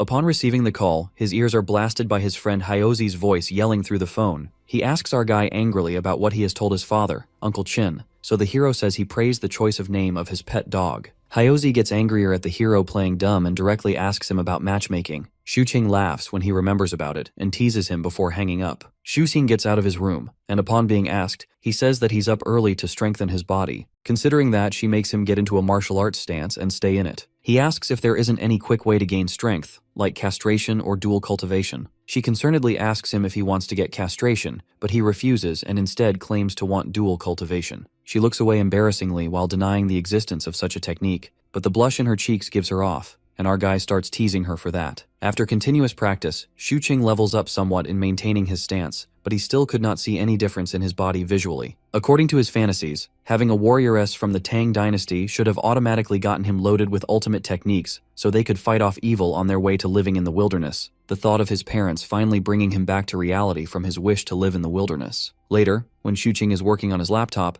Jiang is lying down beside him on the couch while reading a book. He cautions her about the risk of becoming nearsighted due to reading a book like that, and explains to her what it means since she doesn't seem to understand the word. He gets up and brings her non-prescription, rectangular framed glasses and gives them to her. He reminds her that it is the same as the ones that his father was wearing when they visited his parents' house. She carefully puts them on and asks him for assurance if she has put them on correctly. He turns on the front camera in his mobile phone and shows her how she looks. Our boy finds it perfect on her, but Jiang has a hard time getting used to its existence on her nose. He looks at her focused expression closely and starts blushing because he wants to hug her once again. Reminded of the same tactic, he brings up his father again. He asks her if Second Miss ever hugged her, so she affirms and tells him about how Second Miss would actually squeeze her tightly into a hug, especially on cold days, and used to make her feel at ease a lot. Before Xing can say anything, his mobile phone starts ringing. He looks at the contact name and announces that it is Zijun who is calling him. He attends the call, and after confirming if our guy is at home, Zijun tells him that he has the documents related to the employment issue that he needs to get signed by the hero, so he wants to come to Xing's place to get them signed. After listening to how the rich dude Zijun has already looked into his problem and even has the documents to be filled out, our boy invites him. Not so long after, the front door of our guy's house is knocked. Before he could answer the door, Jiang volunteers and runs to the door. She peeps through the peephole before opening the door, and this makes Xing confused. The reason Jiang makes sure to look through the peephole is because she finds it quite useful in case there is some kind of threat on the other side, so she can be prepared with her sword to defend herself. Jiang looks closely at the person, and when she recognizes him, she finally swings the door open. Zijun, who is shivering cold when he looks at Jiang, quickly turns to leave, thinking he has knocked on the wrong door. Our boy drags him inside, assuring him that it is surely his house, and asks Zijun the reason for him being so forgetful when he has already met his girlfriend, Jiang, before. After the clouds of confusion have cleared, Zijun slumps down on the couch beside our bro. He looks over at Jiang. He is playing a game on the computer and teases our boy in whispers, saying he just realized where Xing has disappeared to these days if it was not for his mistress. Changing the topic, our boy gets it confirmed if the forged work experience documents are good to go and asks Jiang to sign them. Jiang looks closely at the documents that were handed over to her by Xing to sign. On inquiring about them, he tells her that these documents will prove her 2 years of work experience here. In case she does not know how to read and write, our boy writes her name on his phone and shows it to her, telling her to copy it in the places her signature is required. When Zijun sees him teaching her how to do her own signatures, he asks our guy in shock if she actually is not aware of how to read and write on her own. Seeing Zijun's reaction, he realizes the need for an explanation. So while Jiang signs the documents, our guy lies to Zijun about picking her up from the streets she has been wandering around for over 10 years. When Xing continues to give absurd details about Jiang's appearance when he found her, Zijun refuses to believe him, whereas Jiang does her best to hold herself back from beating some sense into Xing. Xing offers Zijun to stay over for a meal and asks Jiang to cook some more food. Zijun seems surprised about the idea of having homemade food when he had been expecting them to go out,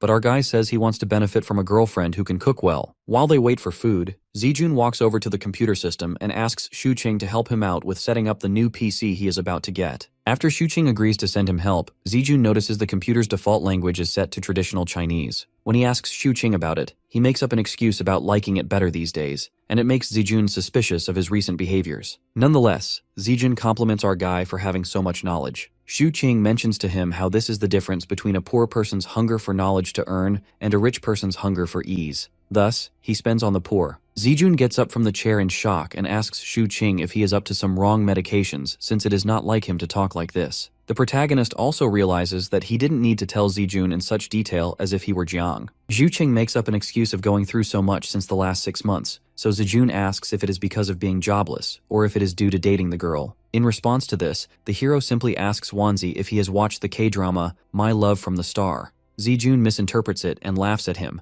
asking if he also has a weird professor, but Xuqing refuses and says to him that based on Zijun's IQ level, it would be useless to explain things to him. Our boy then excuses himself to check up on Jiang. Seeing her focused on the work, he couldn't help but compliment her, thinking how she looks like wife material. She angrily shoos him out of the kitchen by scaring him away with the sharp knife. After he is gone, she wonders why he came to the kitchen. Zijun seems to like the food quite a lot, and when Xuqing tells him to enjoy and eat as much as he wants, Jiang gets the sudden feeling of a housewife who cooks meals for the guests, while her husband entertains the guests. Before leaving, Zijun reminds Xuqing about his promise to help out in setting up Zijun's PC, and our guy assures him that he will do so after he's done with his matter. When our guy sees Jiang still busy at work, he tells her to rest and talks to her while doing dishes. He tells her that she needs to stop being a person from the ancient era and needs to revise her personality according to the current era. He improvises her life trajectory to be an orphan from the Zhejiang Mountains, who later did random jobs with Jiang Cheng from the age of 16. Afterwards, she meets a nice kid named Xu Qing, and they become friends and then lovers. Xu Qing helped her find her parents, but when they failed, he invited her to move in at his place. After his made-up background story is over, our guy tells her that it's the only realistic story they can have. To make people understand their reason for living together, they need to tell them that they are deeply in love. When he asks her if she has understood it, she confirms in a flustered manner. Xu Qing then tucks a strand of hair behind her ear and informs her that they will go to the officials to resolve the matter of her identity once she has completely gotten used to the modern day in life.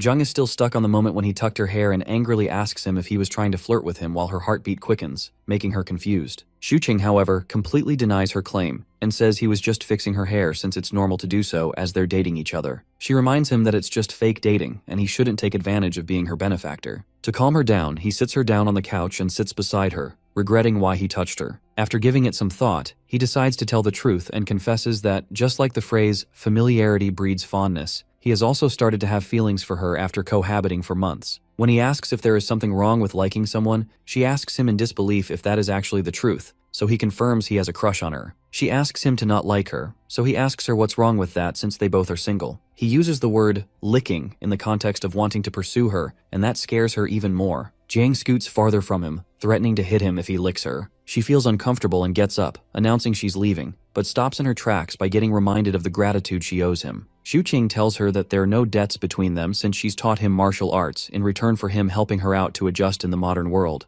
Therefore, she can leave whenever she wants. However, he asks her to teach more martial arts while he helps her find a new home. Looking at him still willing to help, she asks him the reason, so he simply states again that he likes her despite the debt she owes. He then says that she might have mutual feelings but is overlooking them since he seems ordinary to her because they are cohabiting. When he complains about her excluding him from her consideration, she refuses and tells him that she's leaving because he wants to lick her. He tries making her understand its actual meaning, but she refuses to talk to him due to feeling off about the situation. In her room, Jiang does a self-assessment of her feelings about Xuqing and leaving his home. On the other side, our guy is in the living room, wondering if she is going to leave since she hasn't come out of her room for so long. Just as he is about to tear up about losing her, she walks out of her room, and after stealing a glance at him, she walks straight into the kitchen. Happy to see her, our guy jumps out of his seat and follows her into the kitchen, asking about her decision. While washing the oranges, she acknowledges that what he said was right, and since the debt and the feeling he has for her are two different things, he can continue to like her without crossing the boundaries. He immediately promises not to do anything like that again. She thinks about it, and mentions how it would not be so good if she ignored all the things he has done for her in the duration of half a year, which she has spent with him,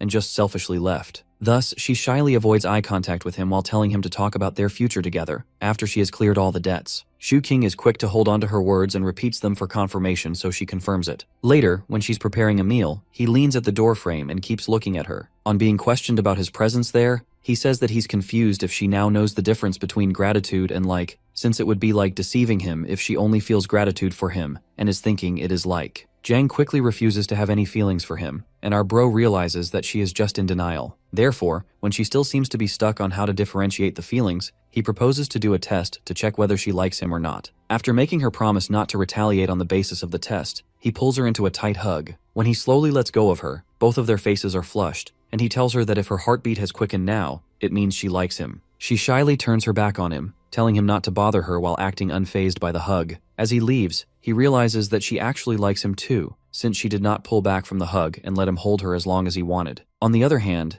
Jiang is blushing intensely, and she cups her face in confusion as she now knows the difference between some mere gratitude and the feeling of like, which is tinting her face red right now. When the dinner is ready, she announces it. She makes sure not to have eye contact with Xuqing and sets up the table quietly. The hero thinks that this matter is not as important as making her learn about the modern world's culture and ethics, and the important thing is teaching her how to smile. He remembers how the only time she smiles is when she's curious about a new thing, like when she saw the snow and can't understand the various types of entertainment. He decides to take a step towards teaching her how to smile and plays a comedy movie to watch with her. While watching the movie, he notices that she is still not laughing or smiling even in the funny scenes, and realizes how hard it is to make an ancient person merge into the modern world. Jang is busy playing video games, but our guy feels sleepy, so he heads to bed first after telling her. She watched him leave and then sighed, wondering how to face him with her feelings so evident on her face. After a little while, when it is around 10:30, she gets up from the PC and sneaks into Xuqing's room, who is in deep sleep. She stays there for some time, looking at him while hovering over his face like a ghost, and then decides to leave. When they both come out of their rooms in the morning, Xuqing notices how tired she looks and asks if she didn't sleep well. She had obviously not slept a minute the whole night but lied to him, saying she slept late. After having breakfast, Xuqing takes her out to experience pretty things. They put on their coats and take a walk outside when Jiang looks down at her intertwined hands and asks if this is also one of the pretty things he mentioned to make her experience. With a sly smile, he affirms, reasoning that the quickening of the heartbeat is indeed a beautiful experience. He rubs her finger on her palm to tease her and asks if she can feel anything new or different. Flustered by their proximity, she looks at him for a second before quickly pulling her hand back from his grip. He laughs and takes back her hand, saying he was only giving an example to her. In disguise of making her experience the world, Xuqing was making sure he was also giving her introductory classes on dating. They take a bus from 520th Street. When she asks him about their destination, he tries cracking a joke for her to laugh by referencing a meme,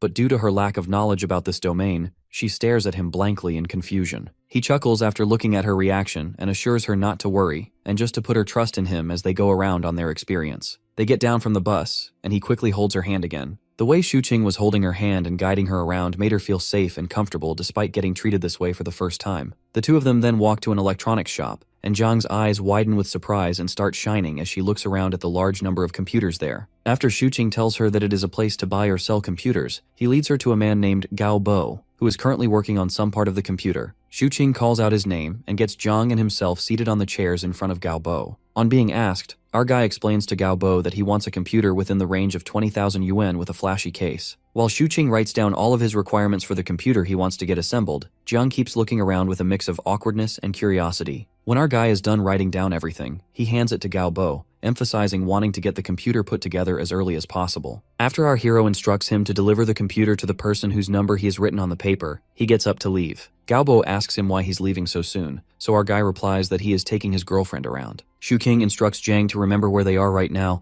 and tells her that the place is called Jiangcheng Square. He patiently explains the directions they took to get here, pointing out a few landmarks along the way, just in case she needs to navigate back on her own. The hero also instructs her about the place where she used to work about 2 years ago, mentioning how she was selling alcohol at a small booth set up nearby during festival seasons, creating a fake story about her. It feels strange to him now, seeing her like this compared to the past he barely knows. He eventually asks if she would be able to make her way by herself now. Zhang assures him with a firm nod that she knows the routes they took and won't get lost. As they are about to leave, Jiang notices a small shop nearby and curiously asks if they can go inside. Xuqing quickly stops her and lightly taps her forehead, telling her not to get curious about every little place since wandering around like that can easily waste time. Zhang pouts in response but decides not to argue. After walking a bit farther, our bro glances at her and asks whether she's hungry. When she admits that she is, he immediately brings her to a barbecue buffet he had been considering earlier. Once they sit down, Jiang casually remarks that she actually prefers hot pot buffets, since the food can be left simmering without needing constant attention like grilled meat. Xuqing laughs and agrees that her reasoning makes sense, finding her practical thinking amusing. He tells her to relax and just focus on eating until she's satisfied. Xuqing carefully grills the meat, making sure every piece is cooked just right. While doing so, he tells her that sharing warm food together feels a lot like holding hands, something simple yet meaningful. He adds that a good meal isn't just about filling the stomach, but also about feeling satisfied mentally. Jang listens seriously, but then mischievously asks him to bring her some cake for dessert. Xuqing agrees and soon returns with 2 small cakes, one for her and one for himself. Zhang takes a bite and quietly wonders to herself,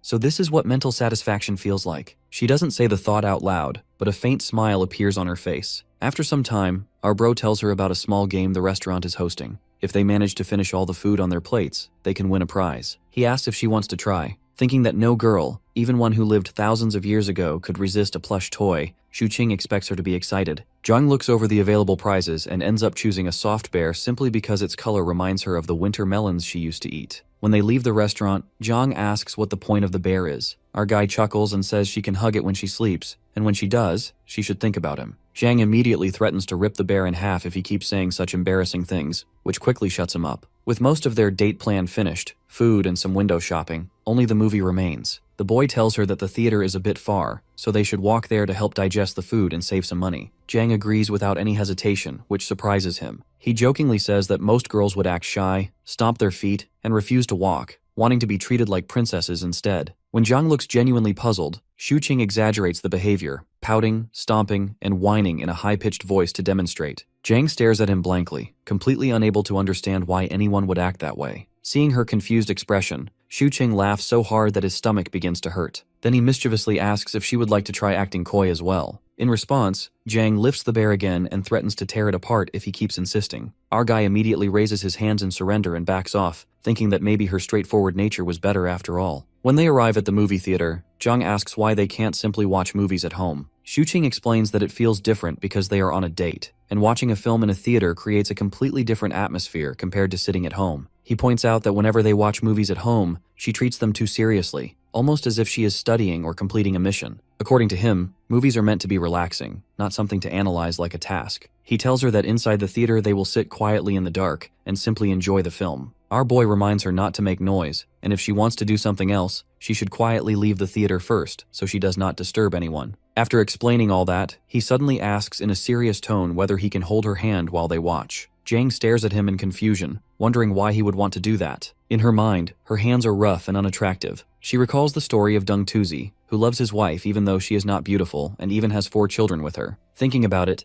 Zhang concludes that our guy must be like Deng Tuzi. She firmly warns him not to ask that question again, which startles our guy a little. He wonders how someone so young can be so fierce. Zhang then suggests that he should quickly improve his martial arts so that they can properly spar with each other one day. Before she can refuse again, our guy quickly grabs her hand and pulls her toward the theater entrance. Once inside, he introduces her to popcorn and buys a large bucket for them to share. As the movie begins, Zhang stares seriously at the large screen. When our guy tries to hold her hand again, she immediately pulls it away. He remembers how they have held hands before, and cannot help noticing that she now seems determined to avoid it. Meanwhile, Zhang is thinking about how rough her hands are and how unpleasant they must feel to touch. She glances at Shuqing and suddenly imagines him asking her to have children with him. Embarrassed by her own strange imagination, she quickly shakes her head. Shuqing notices the odd expression on her face and wonders what she could possibly be thinking about to make such a face. After the movie ends, they slowly walk out of the theater. Zhang suddenly asks why he likes holding her hand so much. The hero does not know how to answer and awkwardly looks away. Zhang then stretches out her hand and tells him to hold it properly this time. Shuqing senses that she must have gone through some kind of internal struggle before saying that. He carefully takes her hand, feeling quietly thankful inside. Smiling, he calls her his little warrioress and asks if she likes the movie. Zhang nods and says it is good. As they walk, our guy tells her that watching movies can actually help improve her thinking. He explains that films can broaden her horizons and help her build what he calls the 3 modern views: her worldview, her values, and her outlook on life. He says it will be a slow process, but he will guide her step by step. Then, half joking, he admits that he might trick her a little along the way, and asks her not to hit him when she eventually realizes it. Zhang looks at him thoughtfully, considering his words. Unsure how to respond, she decides to remain silent for now. Shuqing wonders if Zhang has noticed that she has become a bit empty-headed lately. When she questions him, he explains what he means. When they first met, she was like a wild kitten with its fur standing on end, ready to draw her sword and show her fangs at the slightest provocation. In the months that followed, she began drawing her sword less often, though she still kept her guard up. On the surface, she appeared calm, but she remained cautious and would quietly verify things behind the scenes. However, recently, ever since the day he told her he liked her, she has become much more gullible, believing almost everything he says. Shuqing jokes that if he really wanted to, he could easily trick her into kissing him without much effort. Zhang immediately tightens her grip on his hand, wondering what exactly went wrong and why she has started acting like that. Our boy calmly explains that it is normal for girls in love to behave foolishly sometimes, especially when it is their first time experiencing those feelings. Zhang shouts that she is not in love at all. She is simply enjoying the beauty of the world, while simultaneously crushing his hand in her grip. She finally releases him, and our guy admits that he will not rush her to figure out her feelings. He even suggests that perhaps the reason she is acting this way is not because she likes him, but because she has grown dependent on him. much like she once depended on her second miss. Jiang quietly admits that he might be right. Zhu then tells her she should learn how to distinguish between gratitude and genuine feelings towards someone. Otherwise, if she keeps being so naive, he worries that he might not be able to resist taking advantage of that innocence to trick her. Jiang grows flustered when he leans closer and casually admits that he is falling more and more in love with her. She thinks about how he is practically giving her advance warning before trying to trick her. Zhu confesses again that it is simply because he likes her. Jiang smiles faintly at his sincere words, and the two of them board the bus together. She asks about his hand, wondering if it still hurts. Our guy jokes that she should try using less strength next time. Hearing that, Jiang quietly notes that he is already talking about a next time. When they arrive home, Zhu opens the door and is greeted by Winter Melon. He kneels down and asks if the cat is asking for food. After playing with it for a moment, he gives it something to eat while thinking about how Jiang still seems completely clueless about anything related to romance. In fact, she seems to understand it about as well as he did when he was in 5th grade. Remembering the awkward times when he rejected girls in the past, he cannot help feeling slightly traumatized by those memories. He soon starts forming a plan. If Jiang is going to understand romance better, he will probably need help from old romance stories. He stays up all night editing things and eventually begins thinking about dinner. Zhu knocks on Jiang's door. When she opens it, she asks why he is there. The hero wonders if she has been sleeping the whole time, and she admits that she did sleep for a bit. Our boy checks her temperature and notices that she looks slightly feverish, but the thermometer shows that her temperature is normal. Jiang insists that she is fine and says that she will make dinner now. The hero suddenly realizes that Jiang is a girl and that she will be sick for a few days every month. He quickly pours her a cup of water, urges her to rest, and cooks 2 packs of noodles himself. He even adds garlic, thinking happily that she is the best since she eats both garlic and onions. Our hero soon receives a call from his friend, who excitedly tells him that Zhu's friend is amazing and that the computer is finally done. He just tried using it and says it is even better than his previous one, smooth and incredibly fast. Meanwhile, Jiang sits quietly searching on a website about the difference between the feelings of liking someone and dependency, her brows furrowed in deep confusion. After a couple of snowfalls, the coldest part of winter arrives. Zhu's dad asks his wife to carefully probe our guy and find out whether he has already run out of money. He remarks that it is still not too late for their son to find a proper job. Meanwhile, the mother is distracted by another concern entirely. She keeps thinking about the girl and how she still hasn't managed to get close to her. Later, our guy and Jiang arrive at the house carrying many things with them, their hands full of groceries and gifts. His mother warmly welcomes them inside. Zhu curiously asks his mom what she is making, and proudly tells her that Jiang cooks amazing food and could even help her in the kitchen. However, his mother politely declines the offer. Watching his son boast like that irritates our guy's father, who feels that he is being arrogant. The hero and Jiang sit down on the sofa to watch TV. Zhu's father quietly observes them for a while before suddenly asking Jiang what she does for a living. Our boy had already warned Jiang that they would not be able to avoid such questions, and told her that if his parents asked anything, she should simply repeat what he had taught her. Jiang follows his instructions perfectly. She calmly explains that through the use of integrated circuits and microprocessors, she connects to online services through a modem and performs high-speed information exchanges with other users on the online service platform. Although Zhu's father does not actually understand anything she says, he pretends that he does and compliments her anyway, thinking that it sounds professional enough. The hero quickly agrees and adds that the work is extremely difficult and mentally exhausting. Still curious, his father continues probing and asks what she mainly does during her work. Jiang calmly replies that she uses a set of number and letter keycaps to coordinate the X and Y positions of the on-screen cursor in order to initiate a sequence of interactions with other users. This explanation impresses our guy's father even more. He thinks Jiang seems extremely capable and concludes that our guy must have used up all his luck in life to find such a competent girlfriend. However, he still cannot resist lecturing his son. He tells Zhu that he should join a proper company, hinting that making videos is not a reliable career. According to him, Zhu's videos might be enough to feed one person for now, but they will never be enough to sustain him for the rest of his life. Zhu immediately asks why his work has to sustain him for his entire life. His father then asks what he actually plans to do in the future. Our guy confidently declares that he will grow his work into a large and powerful business. He says he will open an office, establish a company, and eventually get it listed on the stock market. By that time, he proudly claims, he will be the CEO of a listed company, and his father will be the father of a CEO. Their family will become wealthy in this generation and earn the respect of everyone around them. His father becomes furious upon hearing this and angrily curses at him, asking if he thinks his father is a fool. He even threatens to beat him, but suddenly stops halfway through his sentence when he notices Jiang sitting nearby. He quickly restrains himself, thinking that family matters should stay within the family and should not be displayed in front of outsiders. Zhu calmly argues that everyone has their own fate and asks why his father cannot understand that. He then remembers that his mother once took him to have his fortune told. An old man read his fate and wrote several things down on a piece of parchment. Our boy retrieves the parchment and reads it aloud. It says that he is destined to resist becoming an official, that he enjoys having fun, that he is fair-minded yet aggressive, full of energy, and compassionate toward those weaker than himself. It also says that he possesses the temperament of a tiger. After reading it, our guy firmly tells his father that this is simply his fate, and that no matter what happens, he cannot work in a company. Shuqing's father questions why he even bothered taking a picture of the fortune slip. Our guy explains that he wants to keep it so he can later have his girlfriend's fortune told as well, since she believes in such things. Hearing this, his father bursts into laughter, saying that fortune-telling is something only fools believe in, yet Shuqing still takes it seriously. The hero shoots back that the fortune-teller only wrote favorable things about him because he nearly turned into a hooligan when he was younger. His father grows irritated and insists that it was only because he, as the boy's father, kept him under strict control that our guy did not go astray. He immediately argues back, saying that every teenager goes through a rebellious phase, and it was not solely because of his father's discipline. The argument escalates until the father and son stand face to face, glaring at each other intensely. Before things can get worse, Shuqing's mother sharply orders them to stop fighting. She quietly pulls her husband aside and reminds him not to cause a scene in front of Jiang. With an annoyed huff, the father stands up and storms out of the room. Turning back to Jiang, the mother reassures her that the two of them are simply bickering and that she should not take it seriously. She invites Jiang to sit down and get ready for dinner before leaving Shuqing and Jiang alone. The moment his mother disappears, our guy turns to Jiang with a grin and suddenly pushes a peeled orange into her mouth. He praises her performance earlier, saying she handled his father's questions like a professional.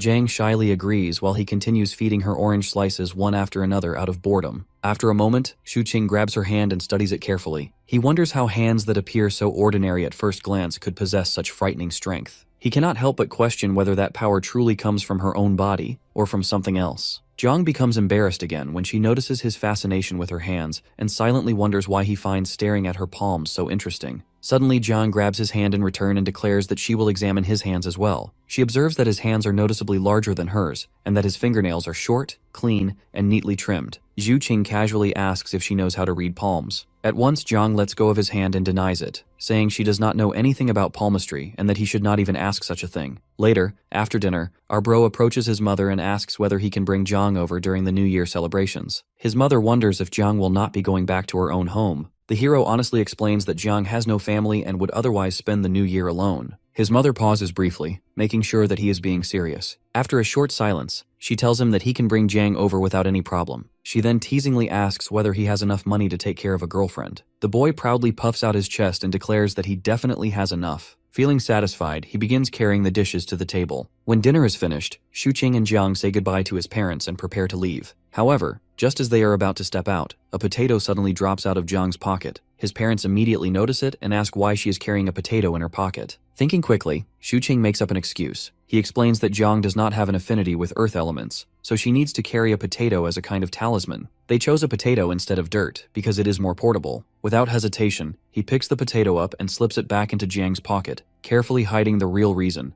that the potato was actually being used to track her. Shuqing's mother laughs at the explanation and jokes that she will cook more potato dishes for Jiang next time, since she must really enjoy potatoes. Hearing this, Jiang politely bows and thanks her for her kindness. His mother warmly reassures her, saying that she was just as shy when she first met Shuqing's grandmother, so there is no need for Jiang to feel embarrassed. As Shuqing and Jiang finally leave, his mother watches them walk away. In her heart, she feels that the two of them look very compatible together. She quietly hopes that they will not face disagreements in the future and that they can continue living happily side by side. As they start walking, Jiang asks the meaning of like, to which Shuqing explains that if she wants someone to be all hers, she will want to get closer to that person. Like when she wants to buy a delicious cake, she has to spend money. But Jiang shows her concern that if she can't afford it, then our boy tells her that in that case, she will have to work hard to earn money and give it her all in order to get her likely things. He further adds that wanting something to make it hers without making an effort doesn't count as liking. He continues that he doesn't want to deceive her because he likes her and offers to leave if she doesn't feel the same way. He'll respect her choice. It will be considered licking you by giving his all without wanting to make her his. Suddenly he hesitates and clears that he doesn't mean something odd by saying the word licking. This doesn't seem simple as he says to Jiang. She feels tricked by this sentence. She wonders if he doesn't want her to be his, then why he would touch her hands. Shuqing smirks and adds that being willingly tricked by someone is sometimes considered as liking, at which Jiang shouts, clearing that she doesn't have feelings for him. Our guy smiles intentionally and says he is talking generally. He doesn't mention anything about her liking him, at which Jiang blushes and wonders if she likes when he blows dry her hair, helps grill meat for her, cook noodles for her, or she likes her hand to be held. A minute later, she asks about love, which makes our guy wonders if she is enlightened all of a sudden, as she is asking questions like these recently. Then he answers that when the hearts of two people become one, and they spend time to understand each other, it's called love. Jiang asks about his feelings, to which Xuqing offers her a kiss to be able to understand his feelings. Jiang trembles, saying she doesn't believe him, as her face gets all red. Later, they left to get home. Upon reaching home, Xuqing decides to finish his video edits before heading to bed. Jiang sits beside him and asks if he ever thought about what if someday she goes back. Clueless, our boy replies that she will be able to make a name in history and become successful as long as she is able to protect her achievements. Jane clears that she is talking about him, to which our guy replies, referring to liking someone as an irrational thing, and her going back doesn't change his feelings. He smirks and asks if there is something between him and her able to go back. Jiang blushes. He suggests enjoying the moment rather than thinking of some conditions. She is in front of him, at least for now. Jiang wonders if she is being tricked or coerced. Our hero mentions they are in a state of ambiguity as long as she doesn't hit him, and hands her a bear, suggesting to hit it if she wants. Jiang says that she doesn't believe him and her previous self would have definitely hit him. Xuqing offers that she can hit or pinch him if she doesn't like his advances. He won't do it. But Jiang refuses, at which our hero declares that it could be feelings of liking, or else she would be sick of him. This is the part of his plan, and he accepts that he tries to get close to her because he likes her and wants to show off his good parts in order to gain her recognition, which proves that he will treat her well. Jiang nervously calls him shameless and dung tuzi. Just then, she hits him in the stomach and leaves with a red face. The following day, Jiang offers to teach Xuqing a martial art after he mentions wanting to improve his physical strength. However, she trains him with such intensity that our boy begins to suspect she might be taking the chance to get revenge for the other day. Feeling uneasy, he tries to decline the training, but Jiang insists that once he learns the technique, he might finally be able to land a hit on her instead of constantly being on the receiving end. Xuqing laughs and says he would never hit her, though deep inside he knows that even after learning the martial art, he would probably still be the one getting beaten. To demonstrate, Jiang performs one of her techniques called the Tang Fist, which is built around 3 key points and 6 parts of the body, focusing mainly on palm-based strikes. As she launches a punch toward him, Xuqing immediately drops to his knees and begs her to postpone the training until tomorrow, claiming that his chest still hurts. Jiang agrees and heads off to prepare breakfast. While working, Jiang starts thinking that if Xuqing ever surpasses her martial arts skills, it would mean he truly has talent in this field. If that ever happens, he might stop fearing her completely, since he could simply overpower her and make her do whatever he wants. Meanwhile, Xuqing is still lost in his own thoughts when Jiang suddenly appears beside him, startling him and reminding him not to slack off and to keep working hard. Later, before leaving the house, Xuqing tells Jiang not to open the door for strangers and to call him if anything happens. Since he expects to return later than usual, he quickly grabs her hand and gives it a squeeze before rushing out the door. The sudden gesture leaves Jiang blushing, though she also feels slightly annoyed. After some time, Xuqing arrives at the house of his friend Zijun to remind him about their upcoming class reunion. Zijun had completely forgotten about it and asked our guy to come inside while he changed his clothes. The hero hesitates, half expecting to walk into some inappropriate scene, but Zijun quickly explains that he recently broke up with his girlfriend. He even asks Xuqing if he did not see the posts about it. Once Zijun finishes getting ready, the two of them head out to meet their former classmates. During the trip, Zijun complains about how his girlfriend suddenly dumped him without any clear reason, describing the whole relationship as a complete mess. Our boy then casually asks about his car, since he came specifically hoping to get a ride. Zijun awkwardly admits that he cannot afford it anymore after getting into a fight with his father and losing financial support. Slightly annoyed, our guy suggests that they simply take the train instead. While riding the train, Zijun suddenly notices a girl carrying a yellow handbag that looks strangely familiar.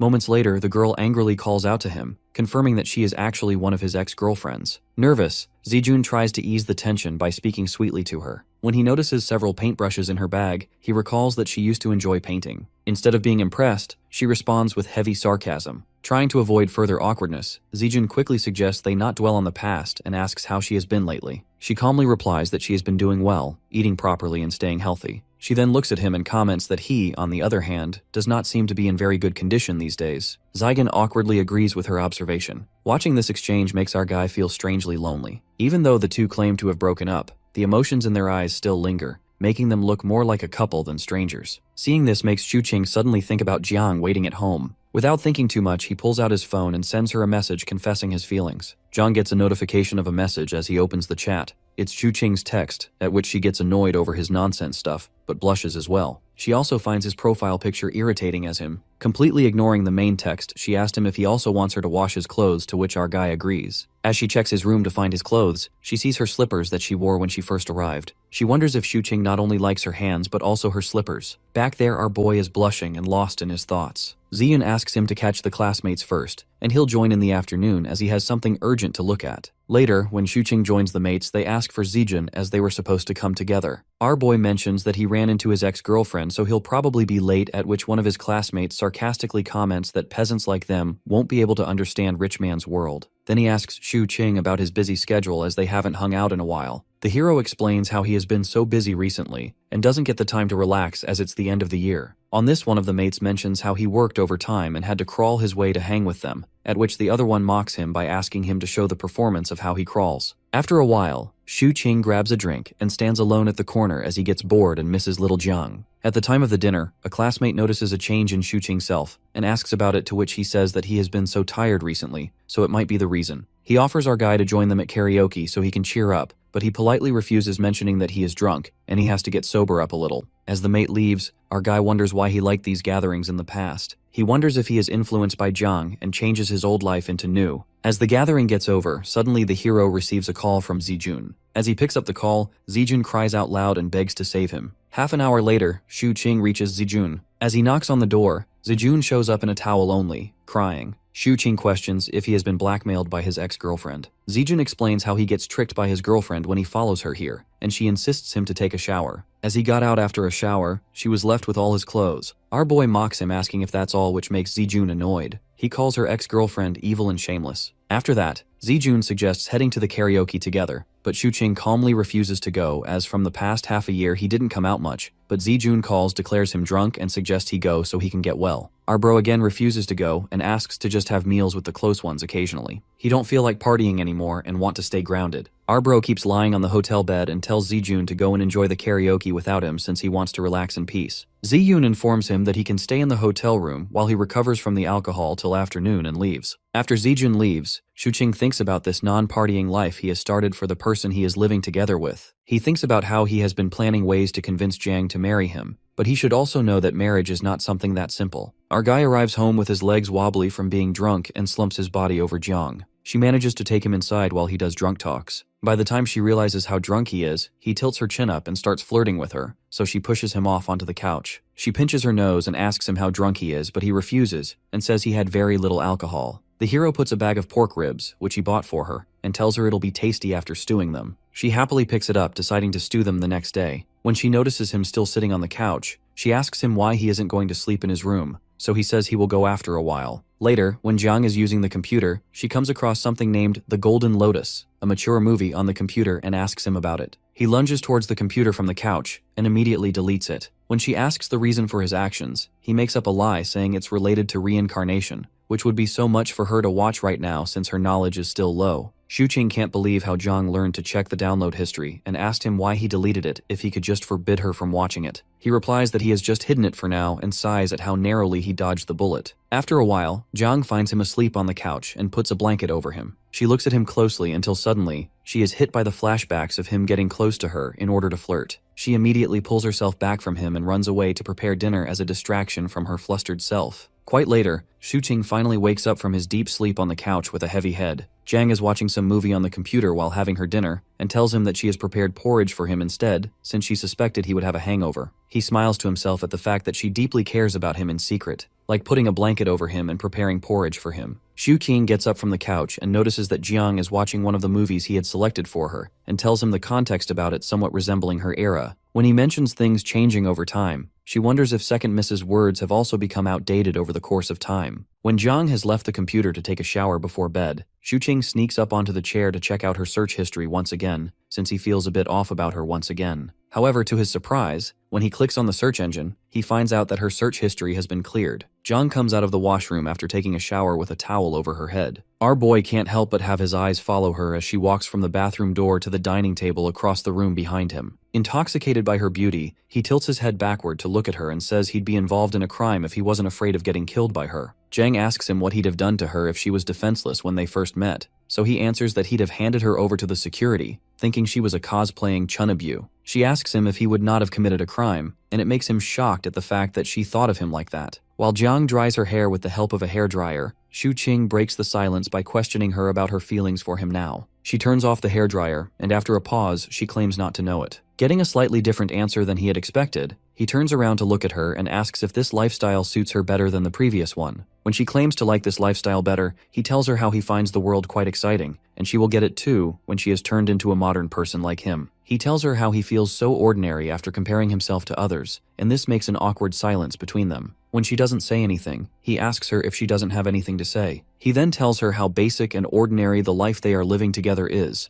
so if he manages to somehow pursue her and get married to her by his charms, he would be selfishly destroying the future opportunities awaiting her in the future. She looks at him and asks him why he feels so bad about being ordinary, because if it wasn't for his help, she would not even be ordinary. So when she asks him the reason for saying all this, he confesses that the thought of them being together or married frightens him and makes him confused because it feels like he should be more thoughtful of his actions instead of mindlessly following his wishes. He internally wonders if he should be slow about his advances or pursue her with all of his tricks. Thinking about it, he gets an idea to get closer to her. He tells her dramatically how his chest hurts at the place where she bumped her head, suspecting if it is some internal injury. Too innocent to understand his tricks, when he asks her to rub his chest to soothe the pain, she asks him if it actually hurts that bad. He affirms, over-exaggerating about her strength, so she walks over to him and rubs his chest after sitting beside him. Shu Qing feels so happy and talks about the saying that all encounters in life are a long overdue reunion, so if she were actually defenseless at the time when they met, the outcomes would be extremely different from how they are now. She suddenly asks if that means he'd stop tricking him, and that word annoys him, so he tells her to remove that word from her mind. Zhu King thinks how the whole day he was only thinking of ways to marry her and convincing his parents in case of any unfortunate scenarios, but all she could worry about was him tricking her. He decides to keep her close for now, but when he tries to pull her towards himself, she won't budge due to having a firm sitting position as a martial artist. Shu Qing can't help but feel embarrassed, so he excuses himself instead and goes for a shower. Jiang's cheeks flushed as she debated whether she should have let him pull her closer. On the flip side, in the shower our boy thinks to himself that maybe he is now just a little far from it, or else she would not have given him such a hint. Stepping out of the shower, he spots Jiang using the PC even when it's already past 10, but she assures him that she will be sleeping after looking into something. As he figures that since the mood had already changed, he might as well do something productive. Skyscrapers weren't built out of thin air. They rose from tons of layers of hard work. So, settling onto the sofa with his laptop, he decides to take the chance to write a review of Farewell My Concubine and even polish his film critique skills. Seeing him work, Jiang gets intrigued, approaches him, and interrogates him about his work. Shu Qing is so distracted with her being so close that he still manages to explain to her that it makes him earn money. Yet when she shows interest in doing it too, he completely denies it since she hasn't studied modern education. He even mocks her with his serious expressions, explaining that observing something and expressing it are two different things, just like how she likes him but cannot bring herself to say it out loud, which annoys her, and she neglects the fact that she might actually like him. Changing the topic, he questions her reviews on Farewell My Concubine. She is unsure, suggesting that times have changed. Amused, he declares sarcastically that it's now time for her to get a lesson from Teacher Shu. He explains that some believe films have expanded the human lifespan by deepening their perspectives on life. He points out that whether in opera or real life, the protagonist is suffering from love, and appreciating that requires seeing beyond the surface. Since she couldn't fully grasp the character, she isn't really connecting with the film or its actual meaning, and that's why she needs to read and watch more, to understand the deepness behind the movie or the character. She is listening to him carefully, but obviously Shu Qing can't really hold on to a serious conversation and wants to express his feelings towards her, so in his teasing, playful tone, he asks if she enjoys looking into books. But when she is unsure of her answer, with a grin, he challenges her to guess who enjoys looking at her. This confuses her. Before she could comprehend, without hesitating, Shu Qing demands a hug, and when she says nothing, he hugs her immediately, whispering into her ear that he will always be greedy for her and promising to become a gentleman for her in order to support a family. And then he goes to bed, leaving her cheeks flushed with shyness. The next morning, Shu Qing is looking into his savings, the ones he has been doing since his university days, 40,000 yuan, as he has been thinking about settling down after Jiang has entered his life. After liquidating a large portion of his stock investments and avoiding the bear market with minimal losses, he reflects on his earnings. He estimates that his uploaded videos can make around 4,000 to 6,000 yuan, but the income is unstable. His film reviews aren't getting him money either, as he's still building an audience. Realizing the need for progress, he decides to speed up his work and attract more attention, aiming for more views, likes, and engagement. He can relate to the old man's advice, not wanting to live a mediocre life, and if things go this way, he should search for a job. His thoughts are interrupted when Jiang informs him about food being ready,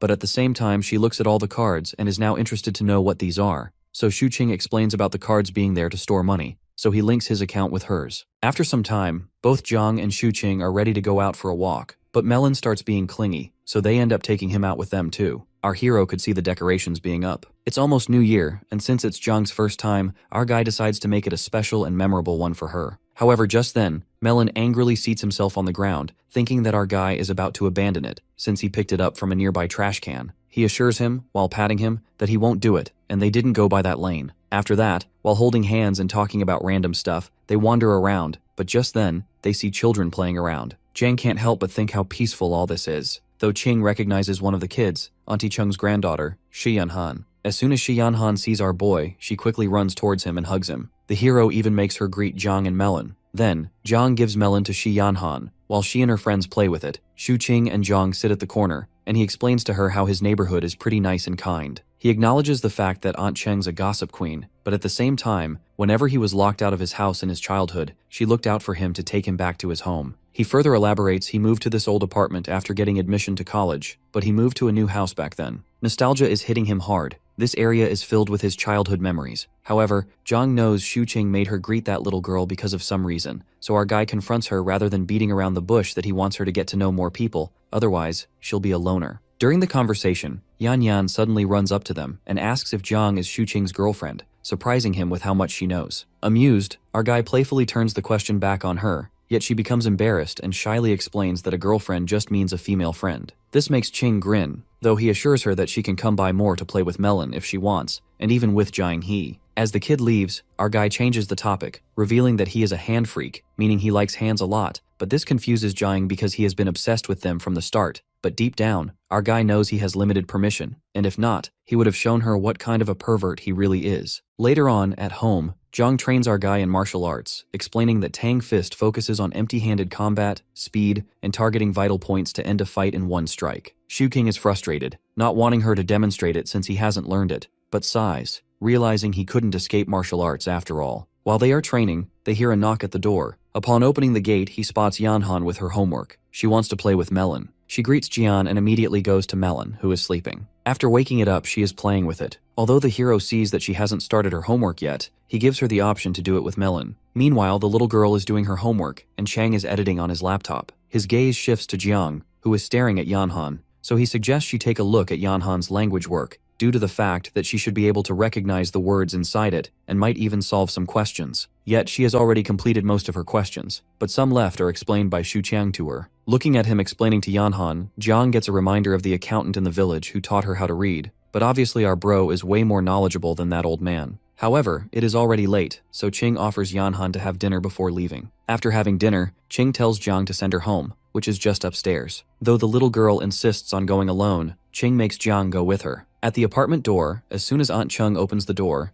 Jiang freezes, but when she sees Chung being nice and friendly to her granddaughter, advising her to thank Jiang, she feels a little ease. Aunt Chung even advises her granddaughter to complete her homework with our bro more often in order to hang out with her. After getting back to her apartment, our guy has showered and suggests she take a shower and sleep quickly, as they will go out tomorrow to buy New Year's items. In that case, she is quickly leaving for a shower but stops when Qing asks her if she wants food, as he is making some. So even after having dinner, they end up having supper too. Even after eating, Jiang still feels a bit hungry, but Xu Qing teases her about turning fat like Melon if she keeps eating at night. He jokes about checking her stomach to see if she's full, and though she pretends she isn't, her belly indicates otherwise. Qing playfully insists on checking himself and going to sleep. He reminds her not to sneak into his room to do freaky stuff to him since a full belly leads to impulsive desires, making her cheeks heat up because of embarrassment. The next day, both Jiang and Qing go out to buy New Year's items. That is when the hero greets Uncle Zhao, who is smoking. Before they leave, our guy advises Zhao to stay away from smoking, but that old man is already close to dying, and only cigarettes are keeping him alive. While hanging out,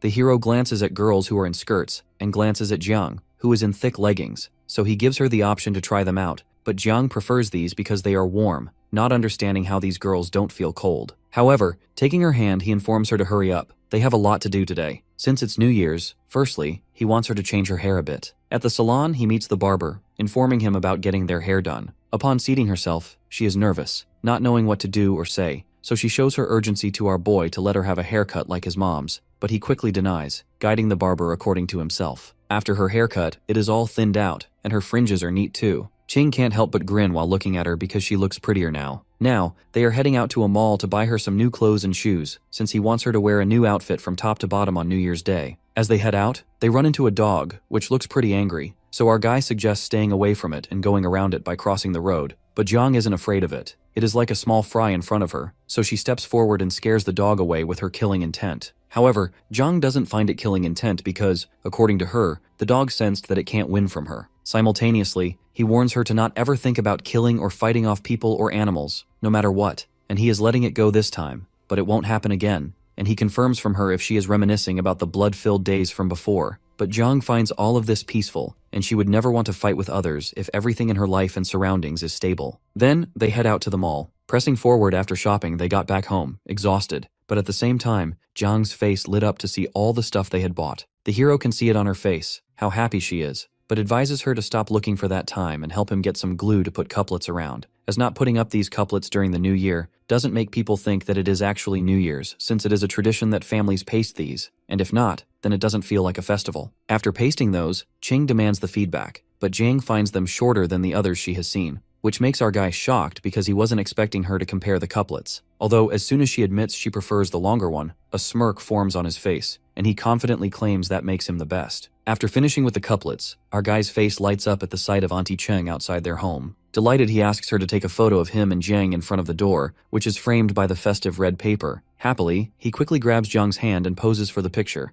Meanwhile, Jiang stands stiff, and her expressions are unsure as the camera clicks. After clicking and glancing at the picture, Auntie Chung comes closer and wonders aloud if they're ushering in the new year here. When our guy agrees in response, she chuckles at the thought. Ushering in the new year while already living together under one roof? They will definitely be getting married very soon. Chuckling, she heads out with Yanhan, leaving those two alone. Inside the apartment, Ching puts the fish on the stove for cooking, and then both of them take a sigh of relief, especially our hero because he is very tired. He glances at their photo for a moment from before, then turns to see Jiang. He is sitting beside him, quietly eating some nuts. Noticing this, he leans in and demands to have some too, while blushing. Confused, she reaches to give him one. He suddenly opens his mouth, expecting her to feed him, but instead of feeding him properly, she tosses the nut straight into his mouth, shocking him. However, he shows her the picture too. Jiang quickly notices his wicked smile in the picture, but then the hero makes her notice the seriousness on her face too, though he decides to put on some filters on the picture to make it look vintage. Not having any idea about filters, Jiang looks at our guy with confused expressions. At the same time, our guy texted his family group about bringing Jiang to their house and letting his mom teach how to make dumplings. Afterwards, at his parents' place while making dumplings, out of curiosity, Ching's mom interrogates her about what they generally eat at home, so Jiang innocently reveals that they have porridge or noodles in the morning while she makes some quick food for lunch and dinner. She even mentions that they have supper at times too. This shocks the hero's mother, as her son never woke up till afternoon but now even wakes up for breakfast as well, even having 3 to 4 meals a day. But then she glances over at the beautiful girl her son has, making her realize that maybe living with a girl changes a boy. In the other room, Ching and his dad are munching on some snacks, and that is when they hear a knock. Upon opening the door, our guy spots Hyozi, who has bought some goodies for his friend's dad, since at his home they couldn't finish those. Hyozi is shocked to see his friend, yet our guy acts clingy with his friend. In the meantime, his dad is frustrated to see his son's friend getting benefits from working while his son doesn't even work, so ignoring them, he walks away to sit on his sofa. The hero brings up the girl Hyozi met through matchmaking, curious about how things are with her. But it probably didn't go well since Hyozi brushes it off quickly, telling him to change the subject for now and assuring him to explain everything later. Their conversation is interrupted when Ching's mom thanks him for bringing all the stuff and offers him to stay for dinner as she made dumplings. Hyozi begins to deny, but as soon as he notices Jiang making dumplings, he grabs our guy, annoyed by the fact that he is way too capable since Hyozi's girl wasn't even genuine, and they forced things out. But at the same time, his friend's girlfriend is making food at his parents' place. Though he then begins to leave, which makes our guy shocked because he expected his friend to investigate more. But what is there to even investigate when a girl is making dumplings in his home? However, before leaving, he instructs our guy to spend some time with his dad. Hyozi won't be home at New Year's because of his assigned duty somewhere else. Later on at night, at first Jiang is a little hesitant to eat. It is her first time trying out dumplings, but when Ching's mom assures her to eat up, she starts eating instantly. She finds the girl pretty pitiful, but at the same time genuine too. She is quite happy that she ate so much food, but at the same time, the dad's reaction is quite the opposite. He frowns, thinking if his son actually brought his girl to their house so that she could have that much food for free. After arriving back at their apartment, our guy is happy that Jiang has finally learned how to make dumplings, though Jiang needs a little more practice to be perfect at making it evenly. Sitting on the sofa, being relaxed, he explains to her that in the north, eating dumplings on New Year's is a must, just like sticking couplets on the walls. He explains, it's like how people eat mooncakes during the Mid-Autumn Festival and rice dumplings during the Dragon Boat Festival. If they don't have dumplings for the New Year, it just feels weird. It's not only the time they live in, but also where they live that shapes how they see or differ things. Though Jiang finds it fishy, thinking there is more to it, knowing he gives off lectures and speeches just to trick her into hugging or holding his hand, so him not asking her to do it is kind of shocking and suspicious for her. Ignoring that feeling, she goes to use her computer, yet our guy can feel her being weird, assuming that she might have been in shock to see him being that much knowledgeable. Seeing her busy on her computer, he goes for a shower. Jiang is checking different websites, and that is when she encounters a video of two people kissing. She turns crimson red, shivering with embarrassment. Upon getting out of the shower, our guy noticed her acting super weird, but still told her to shower. Jiang stutters, informing him about showering later. The hero could see the tint of red on her cheeks, but doesn't understand what is wrong. He looks into her computer and finds her looking at the new, confused if that made her blush or something. Not digging deeper into it, he works for some time and then heads to his room to sleep. As he slams his door shut, Jiang can't help but feel this void inside her. He didn't even touch her hands before going to sleep. Instantly, the door of his room opens again, and he wants to know if she won't shower at this time too since it is too late. After he gets to know that she will wash her hair, he waits for her so that he can blow dry it like always. As soon as she gets out of the shower, he blow dries her hair. Noticing her being quieter than usual, he interrogates the reason behind it, assuming that she might have been upset about him not blow drying her hair earlier, assuring her to just say it without hesitating because if she won't let him, then obviously he will not get the hint. She can't help but think of beating that teddy bear because she is so pissed at him, yet it is obviously not the reason, so she stays quiet, thinking that he will eventually trick her into something, so there is no need to make all that happen right now or to confront the reason. The next morning, Jiang is making fish while looking at its recipe on her phone. When our guy walks to her, she expresses how modern she feels about herself, and is quite impressed about hiding her true self. Even his family yesterday didn't get the hint about her difference. This statement makes Ching a little suspicious because hiding her true self, what is that supposed to mean? He wonders if she is still planning to run away. Although his thoughts are interrupted when he sees her being all red while blushing and revealing that she likes being with his family and loves when the four of them are together. Ching has literally removed all the old stuff and replaced it with the new things they both bought earlier, and he is pretty impressed by himself. He glances over at Jiang, who is on her computer, thinking that it is like she has been reincarnated or is a newborn since it is her first New Year's ever. However, he then suddenly remembered one of her statements from last night about feeling modern, curious about her search history because he would have figured out what she meant, but now she is smart enough to remove it. He approaches her, and that is when she innocently points out the person on her screen, wanting to know what that is. Like a child, the hero explains to her that he is streaming to earn money. It is like him playing a game and people watching him play it. Finding it interesting, she reveals wanting to do it too, but when Ching denies because of her identity still being sensitive, she confronts her about her research, explaining that her research tells her that she can purchase a fake identity from remote places. However, our guy isn't in the agreement for anything illegal and suggests she obtain an actual identity card. Though she has no idea if there is really a way to get a proper one, our guy assures her that a solution will naturally occur once she knows how to properly live in this world. He then goes over to the sofa. While playing with Melon, he realizes that Jiang has actually improved. Before, she always listened, being confused, but now she is actually discussing her problems, which shows her character development. Later on that evening,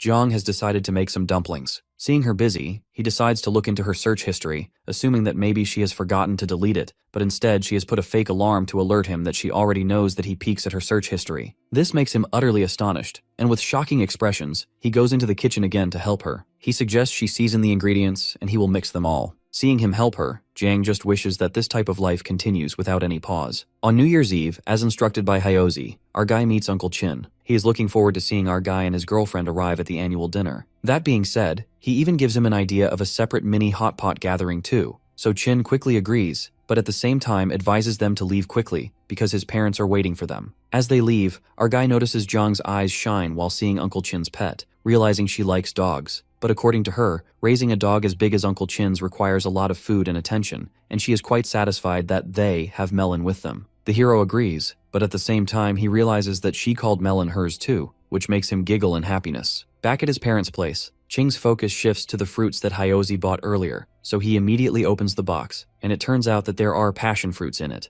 In that case, he quickly cuts the fruit and offers all three of them. When they eat those, their expressions change, making him realize that they are pretty bad, so he decides not to have them all. But when he offers them more, they look at him angrily, and now he has to finish those off on his own as they can go to waste. Regret washes over his face, and he curses himself for opening that box in the first place. At his parents' place, both Ching and Jiang have New Year's Eve dinner with his parents. His father makes prayers for a new and better year since a lot changed this year, and even our guy grew up a lot. He is referring to his son having a girlfriend now, while our guy and Jiang stare at each other quietly. After the prayers, their glasses clink to celebrate New Year's Eve. While having dinner, Ching's mom is telling Jiang about his childhood embarrassing stories, which makes him so embarrassed. But at the same time, Jiang listens to those stories quietly while grinning, and notices our guy being all shy because of his foolishness. After dinner, while Jiang and Ching's mom are cleaning up the dishes, Ching's dad suspiciously calls him to his room and hands him a blue envelope. He advises his son to keep it safe and open it after going back home. It isn't money, because money is given in red envelopes during New Year's for luck. After some time, they leave. On the way back home, our guy decides to visit Uncle Chin. In that case, he assures Jiang to be more casual and speak her heart out in front of him since he would forget everything after some drinks.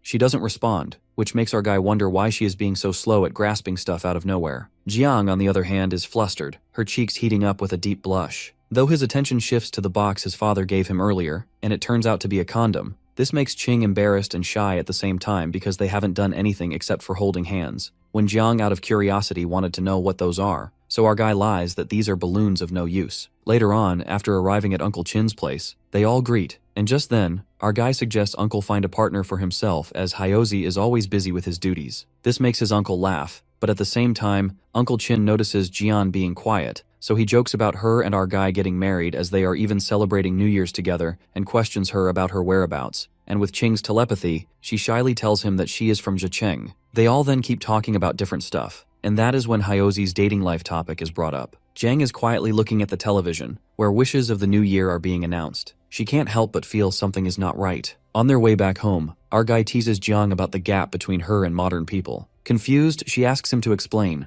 but instead, he grabs her hand and intertwines his fingers with hers, telling her to figure it out herself. She doesn't really give anything a thought. Instead, she blushes, acknowledging the fact that she loves a life like this, always wanting to rely on him. After getting back home, our guy is casually watching the television. He is happy about catching the tail end of the New Year's special show and even reminds Jian to wear her new clothes tomorrow. It's going to be the first day of the new year. At the same time, Jiang is sitting there uneasy. Her mind is racing with tons of thoughts. She is not understanding what to do with this guy beside her, though she quickly stands up and goes to the kitchen. The hero is all confused, not understanding what is up with her lately and why she goes to the kitchen. But suddenly Jiang comes out of the kitchen with cooking wine. She has drunk all of it. Chiang grabs her wrist, making her understand not to drink, but rather than focusing on her lecture, she is more concerned if they still have a clear conscience. Annoyed, he clarifies that it is very clear. However, in the blink of an eye, he's on the sofa, and she's on top of him. She pins him down, without any hesitation, while the countdown for the new year begins on the television. As everyone on TV wishes Happy New Year, she kisses him. This feeling of being pressed down by her is frustrating for our guy. He realizes how helpless he is that he can't even play along with her. After kissing him, she repeats her question of whether they now have a clear conscience, and obviously now he denies it since he was pinned down.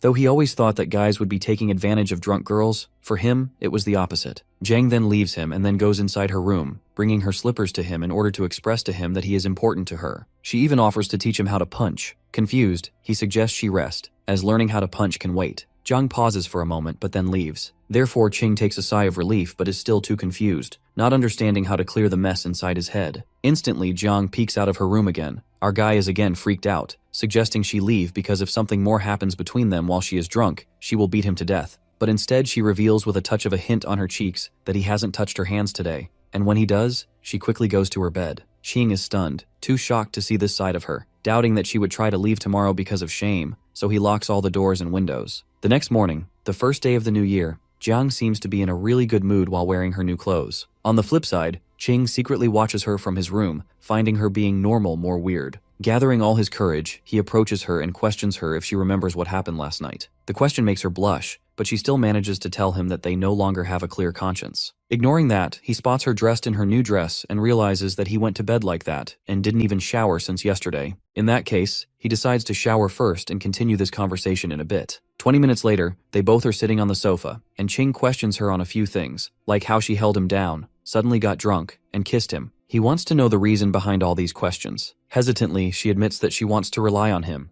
This makes him more confused, and he remembers about her bringing her shoes to him, so he asks the reason behind it too. It turns out that she has a misunderstanding about him having a thing for shoes, assuring him that it isn't an illness. This makes him realize that she has been reading weird stuff on the internet and doubts him, but he clarifies that it was because those shoes were the ones she wore when she came to his home for the first time, so he thought to keep them as a memory or an antique and sell them later on. However, she instructs him not to sell it, and he agrees, and reassures her one last time about not having anything for shoes. He then jumps up to the next topic while rubbing his bruised hand from earlier because of being pinned down. She said about relying on him, so he questions her about whether relying on him means pushing him against the sofa and kissing him. Jong narrows her face. Her face turns crimson red, and she declares that they don't have a clear conscience after a kiss, and in that case, she is his girlfriend now. Hearing that, Ching also blushes and now can't help but demand a hug from his girlfriend. As he extends his arm, she slides near him, and they finally hug. The actual hug that Ching always wanted. While hugging her, he acknowledges the fact that his thinking about relationships is quite different from hers. Jong doesn't really put a deep thought into it because what they have right is what she wants forever, and Ching agrees to her.